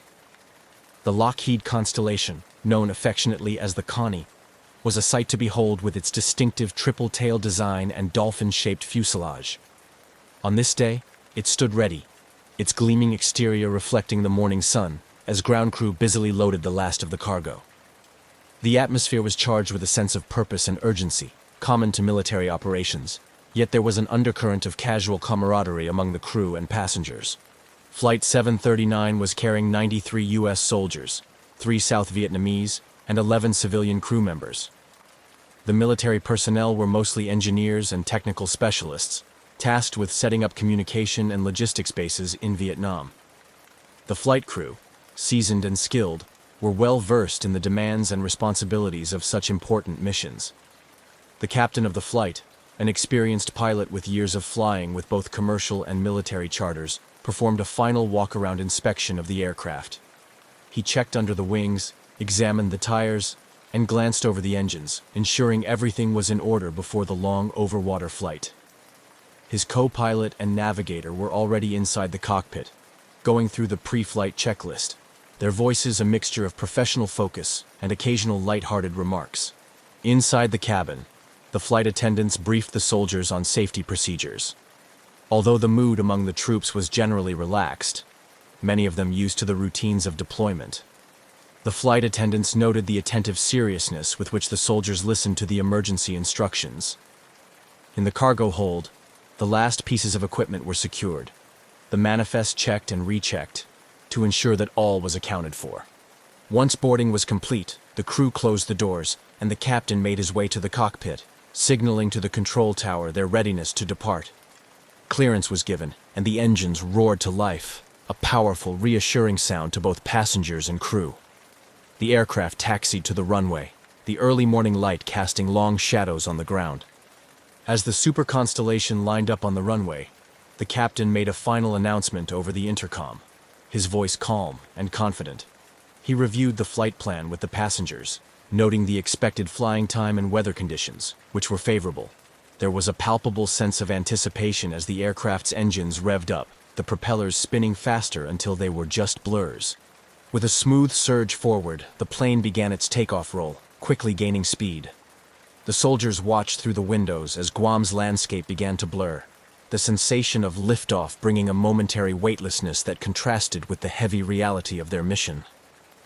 As the aircraft climbed into the clear blue sky, it banked gently towards the west, setting course over the vast expanse of the Pacific Ocean. The flight was expected to be routine, with hours of flying over open water. The crew settled into their roles, monitoring the aircraft's systems and maintaining regular communication with air traffic control. Below them, the Pacific stretched out endlessly, its surface a deep blue, occasionally broken by the white caps of waves. As Flight 739 reached cruising altitude, the captain switched on the autopilot, the aircraft humming steadily along its charted path. In the cabin, soldiers dozed or chatted quietly, the drone of the engines a constant backdrop. Everything seemed normal, the flight progressing as countless others had before. Yet, unbeknownst to those on board, this would be the last time Flight 739 would be seen or heard from. In the hours to follow, somewhere over the vast, mysterious depths of the Pacific, the aircraft and all its passengers would vanish without a trace, leaving behind only questions and a lingering sense of unease that would echo through the annals of aviation history. As Flight 739 steadily ascended to its cruising altitude, the vast Pacific Ocean unfolded below, a seemingly endless expanse of blue. The Lockheed L-1049 super constellation, a marvel of its time, was designed for long-range missions just like this, equipped with state-of-the-art navigation systems and powerful engines that hummed rhythmically, reassuringly. Inside the cockpit, the crew engaged in routine monitoring of their instruments, ensuring all systems operated within normal parameters. The flight path from Guam to the Philippines was a well-traveled route, typically uneventful, yet requiring constant vigilance due to its vast overwater stretches. The captain, a seasoned pilot with extensive experience in both commercial and military aviation, occasionally exchanged light-hearted banter with his co-pilot, breaking the monotony of the flight. However, their professionalism never waned. Each gauge and radar sweep was diligently observed, each communication with air traffic control crisp and clear. Inside the cabin, the mood among the passengers, mostly U.S. soldiers accustomed to the rigors of deployment, was one of subdued anticipation. Some tried to catch some sleep, resting against the rumble of the aircraft, while others read books or played cards, making the best of the hours ahead. The flight attendants moved quietly along the aisles, offering refreshments and checking on their charges with practiced smiles and gentle reassurances. Approximately 2 hours into the flight, as Flight 739 approached the midpoint of its journey over the open water, the captain made routine contact with air traffic control. Reporting their position, altitude, and status, everything was confirmed to be on track, with no deviations from the flight plan. The skies were clear, and weather reports indicated smooth sailing ahead. The controller at the other end acknowledged the update with a standard response, wishing them a continued safe journey. This communication, routine and unremarkable, would later be scrutinized and replayed, as it was the last confirmed transmission received from Flight 739. At the time, however, there was no indication of anything amiss. The aircraft continued on its path, the autopilot maintaining a steady course, the engine's steady drone a testament to their reliability. But as the minutes ticked by, an unseen and escalating issue was unfolding. Unbeknownst to the crew and passengers, a critical situation was developing that would soon culminate in the mysterious disappearance of Flight 739. The aircraft, now a mere speck against the vastness of the Pacific, was heading towards an uncertain fate. The last radar contact with the aircraft showed it continuing along its intended flight path. Then, inexplicably, the blip that represented the mighty constellation faded from the radar screens, vanishing without a trace. The disappearance was so sudden, so complete, that air traffic controllers initially doubted their equipment, frantically adjusting settings and calling out to the aircraft with growing urgency. "Flight 739, this is Control. Please come in," crackled over the radio, the controller's voice betraying a hint of concern. There was no response, only static filled the airwaves. Repeated calls, each more desperate than the last, met with the same eerie silence. As the realization set in that the aircraft was no longer on radar and not responding to communications, a chill ran through the control room. Emergency protocols were swiftly enacted. The disappearance of a military-chartered aircraft, especially one carrying over 100 souls, was a critical incident. The U.S. military, along with local aviation authorities, began coordinating an immediate response. Search and rescue operations were mobilized, with aircraft and ships directed to the last known location of Flight 739. As the news of the disappearance began to spread, the families of those on board, the military community, and the aviation world held their breath, hoping for any news of the aircraft. The mystery of what happened to Flight 739 in those final moments before it vanished would soon captivate the world, sparking questions, theories, and a massive search effort that sought in vain to uncover traces of the missing plane. The disappearance of Flight 739 triggered one of the largest search and rescue operations of the time, as the U.S. military, alongside international and local forces, launched an extensive effort to locate the missing aircraft and its passengers. Given the flight's last known position over the expansive Pacific Ocean, the area to be searched was vast and daunting, presenting significant logistical challenges. As soon as the aircraft was reported missing, the control centers coordinating the search mobilized a fleet of aircraft from various bases across the Pacific Rim. These included long-range patrol aircraft equipped with sophisticated radar and other sensory equipment designed for maritime surveillance and search operations. the U.S. Navy dispatched ships that were in the region to converge on the suspected area where contact with Flight 739 was lost. This initial response was a race against time, with hope still alive for finding survivors. Simultaneously, the Air Force's Rescue Coordination Center set up a command hub to oversee the operation, pulling in resources from across the military spectrum. This hub became the focal point for all communication and decision-making, ensuring that efforts were not duplicated and resources were deployed efficiently. Information flowed continuously, with updates on weather conditions, sea currents, and any sightings or debris reported by ships and planes partaking in the search. The search area, primarily defined by the last known radar contact with Flight 739, covered thousands of square miles of ocean. The area was known for its deep waters and challenging weather conditions, which could change swiftly and dramatically, complicating search efforts. The operation used a grid pattern, with each ship and aircraft assigned specific sectors to scour. The systematic approach was designed to cover as much area as possible, but the vastness of the Pacific Ocean and its deceptive tranquility made the task daunting. As days passed, the intensity of the search increased, but no trace of the aircraft or its passengers was found. The lack of debris or any sign of the aircraft was perplexing, leading to growing frustration and anxiety among the search teams and the families waiting for news. The operation continued round the clock, with search teams working in shifts, battling fatigue, and the emotional toll of the fruitless search. Meanwhile, speculation about the fate of Flight 739 began to mount. The absence of a distress signal prior to the disappearance raised questions about sudden catastrophic events, such as an explosion or a rapid descent into the ocean, which might have left little trace. The possibility of a hijacking or a deliberate diversion was considered but seemed less likely without any communication or ransom demands. Experts from various fields were brought in to analyze the flight's last known parameters and environmental data to model potential crash scenarios. These models were used to adjust search patterns, taking into account ocean currents and wind conditions that might have moved debris away from the initial impact site. Satellite imagery was scrutinized for any anomalies that could indicate a crash site, and other nations with satellite capabilities were requested to review their data. As the search extended into weeks, the hope of finding survivors waned, and the mission gradually shifted from rescue to recovery.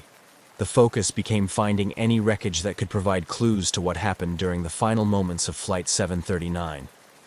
This was crucial not only for solving the mystery, but also for providing closure to the families and ensuring that any potential safety issues affecting other flights could be addressed. Despite the extensive efforts, the search was eventually scaled back. The decision was heart-wrenching for all involved, particularly for the families of those on board. Memorials were held in various locations, attended by military personnel, family members, and representatives from the Flying Tiger Line. The gatherings were somber, with attendees clinging to each other for support, sharing memories of their loved ones, and grappling with the unresolved fate of Flight 739. The official end of the search marked a painful closure of this chapter, leaving a lingering mystery in the annals of aviation history. The disappearance of Flight 739 remained a topic of fascination and speculation, inspiring investigative reports, documentaries, and continued amateur sleuthing. The lack of concrete evidence or wreckage allowed for numerous theories to flourish, from alien abductions to secret military experiments, each adding layers to the enigma of the vanished aircraft. Yet, the most significant impact was undoubtedly on the families and the aviation community, who continued to feel the absence of closure and the haunting presence of those 107 souls lost somewhere over the vast, inscrutable Pacific Ocean. The vanishing of Flying Tiger Line Flight 739 in 1962 continued to haunt the aviation community and the families of the missing. Without any wreckage or clues to provide closure, the mystery seemed destined to remain unsolved. But behind the scenes, various theories were actively being explored, each proposing a different scenario that might explain the sudden disappearance. One prevailing theory was a catastrophic mechanical failure. The Lockheed L-1049 Super Constellation was a reliable aircraft, but it was not immune to the intense demands of long-haul flights across vast oceanic expanses. Experts pondered the possibility of a structural failure that could have led to an in-flight breakup. This type of disaster could could explain the lack of distress signals if the aircraft was destroyed rapidly and completely above deep waters. Another theory suggested sabotage or an explosion. Given the Cold War context and the military nature of the flight, speculations arose about the involvement of espionage or a targeted attack. Some relatives of the crew and passengers theorized that the plane might have been brought down by a bomb, perhaps planted to intercept the sensitive military cargo purportedly on board. This theory was bolstered by scattered reports from sailors who claimed to have seen a bright light in the sky that could have been an explosion. However, these accounts were never officially confirmed, and no physical evidence supported the explosion theory. Further complicating the mystery were the extensive military communications and radar networks spanning the Pacific, which astonishingly failed to track the aircraft beyond its last known position. The lack of radar evidence puzzled investigators and fueled conspiracy theories. Some suggested that the flight might have veered off course, entering an area where it was either captured or brought down by foreign military forces. Yet, without traces or credible reports from international or enemy states, this scenario remained speculative. As time passed, the intense focus of the initial search efforts waned, but the determination for answers did not. The military's initial response had been robust, reflecting the urgency and gravity of losing a plane carrying over 100 service members and civilians. When the official search operations were concluded, many felt a profound sense of incompleteness, driving them to continue seeking answers independently. This ongoing quest for clarity led to a resurgence of interest in the case among amateur sleuths and investigative journalists. Decades after the disappearance, new technologies and changing geopolitical landscapes allowed for fresh examinations of old flight data and military records. Freedom of Information Act requests revealed previously classified documents that shed some light on the military's internal responses and concerns regarding the flight's disappearance. The families of the passengers, united in their need for closure and understanding, formed a network to share information and support each other. Annual gatherings and memorials were organized, where stories about the missing were shared, keeping their memories alive.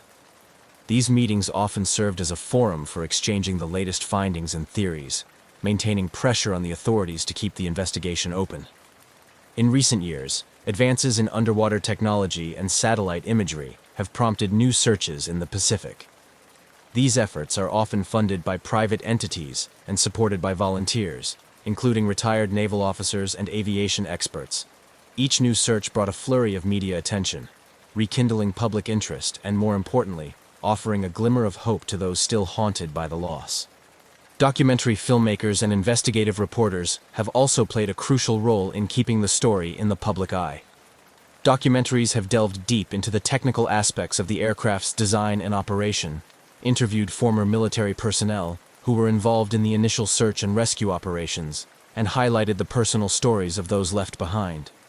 These films often end with a call to action, urging aviation authorities and the military to revisit the case with new tools and insights. The continuing mystery of Flight 739 not only serves as a poignant reminder of the risks inherent in aviation, but also underscores the limitations of mid-20th century technology in dealing with such disappearances. The story of Flight 739, woven through decades of speculation, research, and remembrance, remains a compelling chapter in the history of aviation, reflecting the enduring human need for answers and the relentless pursuit of truth, no matter how elusive it may be. The lack of definitive answers surrounding the disappearance of Flying Tiger Line Flight 739 had a profound impact on the families of the passengers and the crew, as well as on military operations and the broader aviation industry. As years turned into decades without closure, the emotional weight bore heavily on those left behind, prompting shifts in policy and continuing dialogue about aviation safety and military procedures. The immediate aftermath of the disappearance was a time of intense grief and confusion for the families of the 107 individuals on board. The absence of tangible evidence or a clear explanation compounded their sorrow, leaving many to grapple with unresolved feelings of loss. This grief was accompanied by a growing frustration with the military and government agencies, perceived by some as withholding information or not doing enough to resolve the mystery. This sentiment spurred some family members to become advocates for change in how military-related aviation incidents were handled, particularly regarding transparency and communication with victims' families. Their efforts led to more structured policies on providing timely and clear information to families, which has since been adopted in other areas of military and civilian aviation. In addition to the emotional and procedural impacts, the disappearance prompted a re-evaluation of flight safety protocols and emergency response strategies. The military, heavily reliant on chartered flights for transporting personnel and equipment, particularly during the Vietnam War, began to implement more rigorous checks on aircraft and operators, including stricter standards for maintenance and crew training. This shift was mirrored in the civilian aviation sector, where the incident underscored the need for robust tracking and communication technologies. It catalyzed advancements in flight monitoring systems, including the development and eventual mandate of more sophisticated transponders and satellite-based tracking systems that could maintain contact with aircraft over vast and remote areas like the Pacific Ocean. The ongoing mystery also influenced public perceptions and policies regarding military secrecy and accountability. The initial secrecy surrounding the flight's mission and cargo fueled conspiracy theories and public speculation, leading to calls for greater transparency in military operations involving civilian contractors and equipment. As the decades passed, the families of those lost on Flight 739 found various ways to honor their memories. Memorials were established, and annual remembrances were organized, allowing relatives, friends, and former military colleagues to gather and share memories of their loved ones. These events also served as platforms for continuing advocacy for improvements in aviation safety and military accountability. The unresolved nature of the disappearance continued to inspire investigative journalists, researchers, and filmmakers, leading to periodic resurgences of interest in the case. Each new article, documentary, or book prompted public discussions and occasionally brought forward new information or theories, though none sufficient to solve the mystery. Most recently, technological advances in underwater exploration and satellite imaging have given new hope to those seeking answers. These technologies have the potential to explore and map the ocean floor at depths and with accuracy previously unattainable. Inspired by successful searches for other lost aircraft, such as Air France Flight 447, some family members and independent researchers have called for new searches in the areas where Flight 739 might have gone down. Despite the tragedy and the many years that have passed, the legacy of Flying Tiger Line Flight 739 remains a powerful catalyst for change and a poignant reminder of the enduring human spirit's quest for answers and justice. The story of Flight 739 continues to resonate, a mysterious chapter in aviation history that still captures the imagination and determination of many around the world. As the years turned into decades, the unresolved mystery of Flying Tiger Line Flight 739 continued to cast a long shadow over all who were touched by its disappearance. With neither wreckage nor definitive answers, the enigma remained a persistent reminder of the limitations faced in the search for truth within the vast, unyielding expanses of the ocean.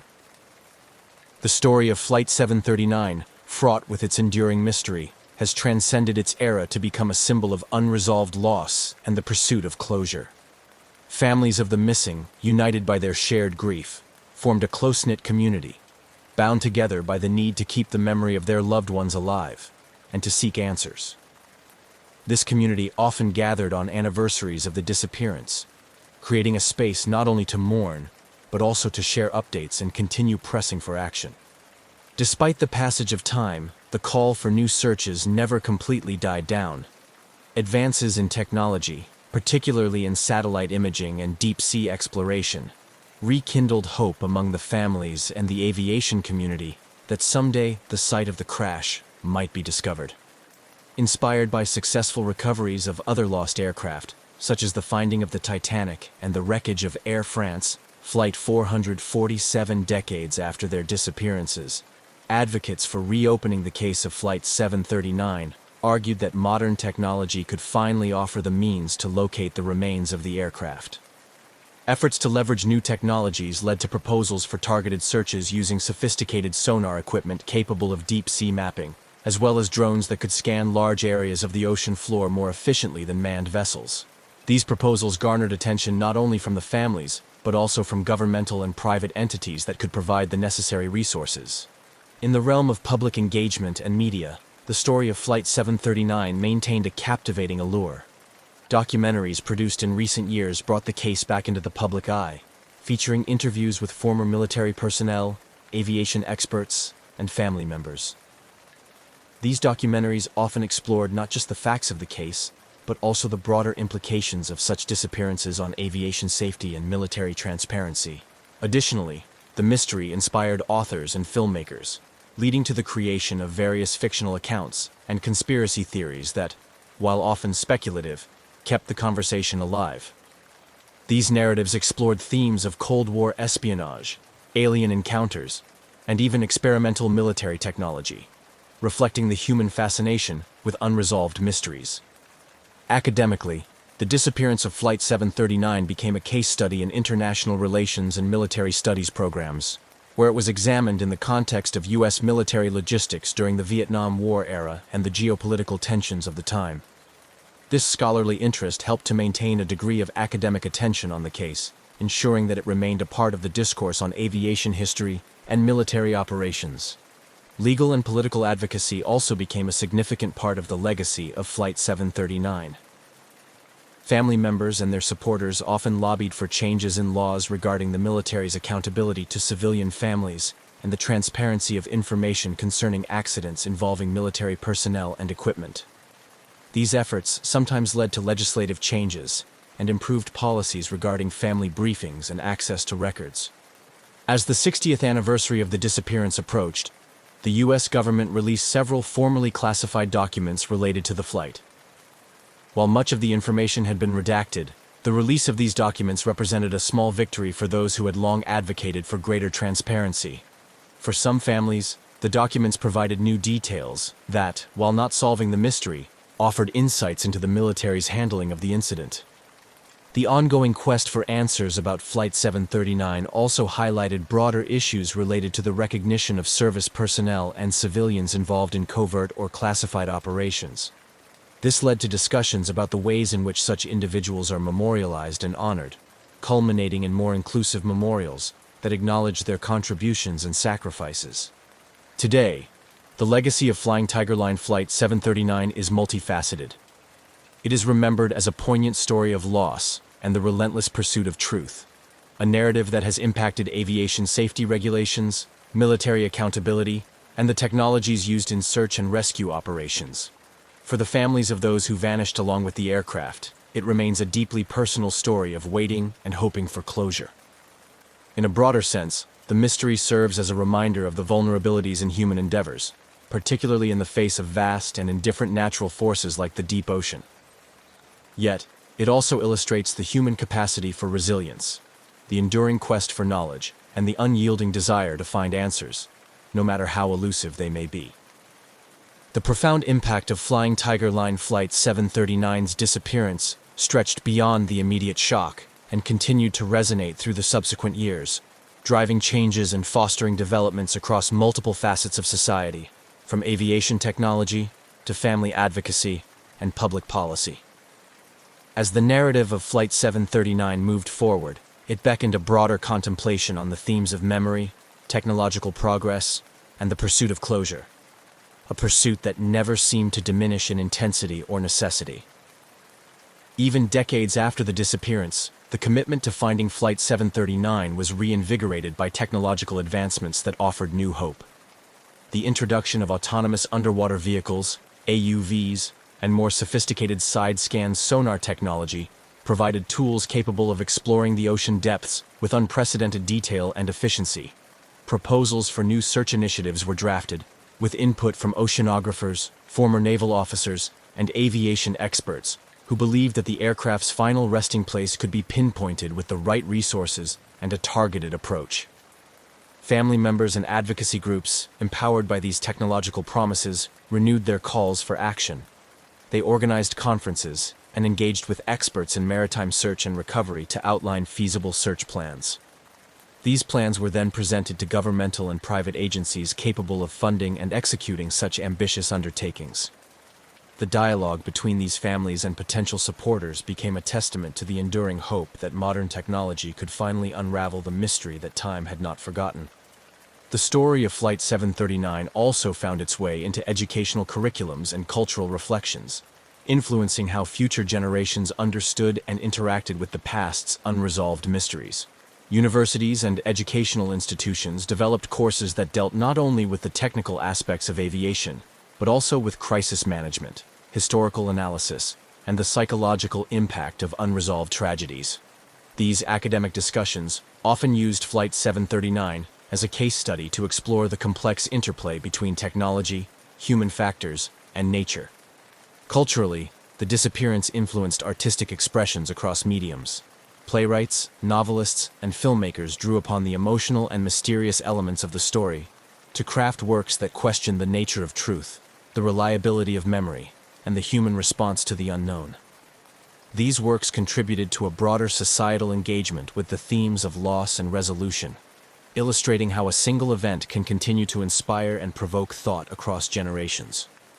On a more practical level, the ongoing discussions around Flight 739 spurred further enhancements in aviation safety standards and search and rescue operations.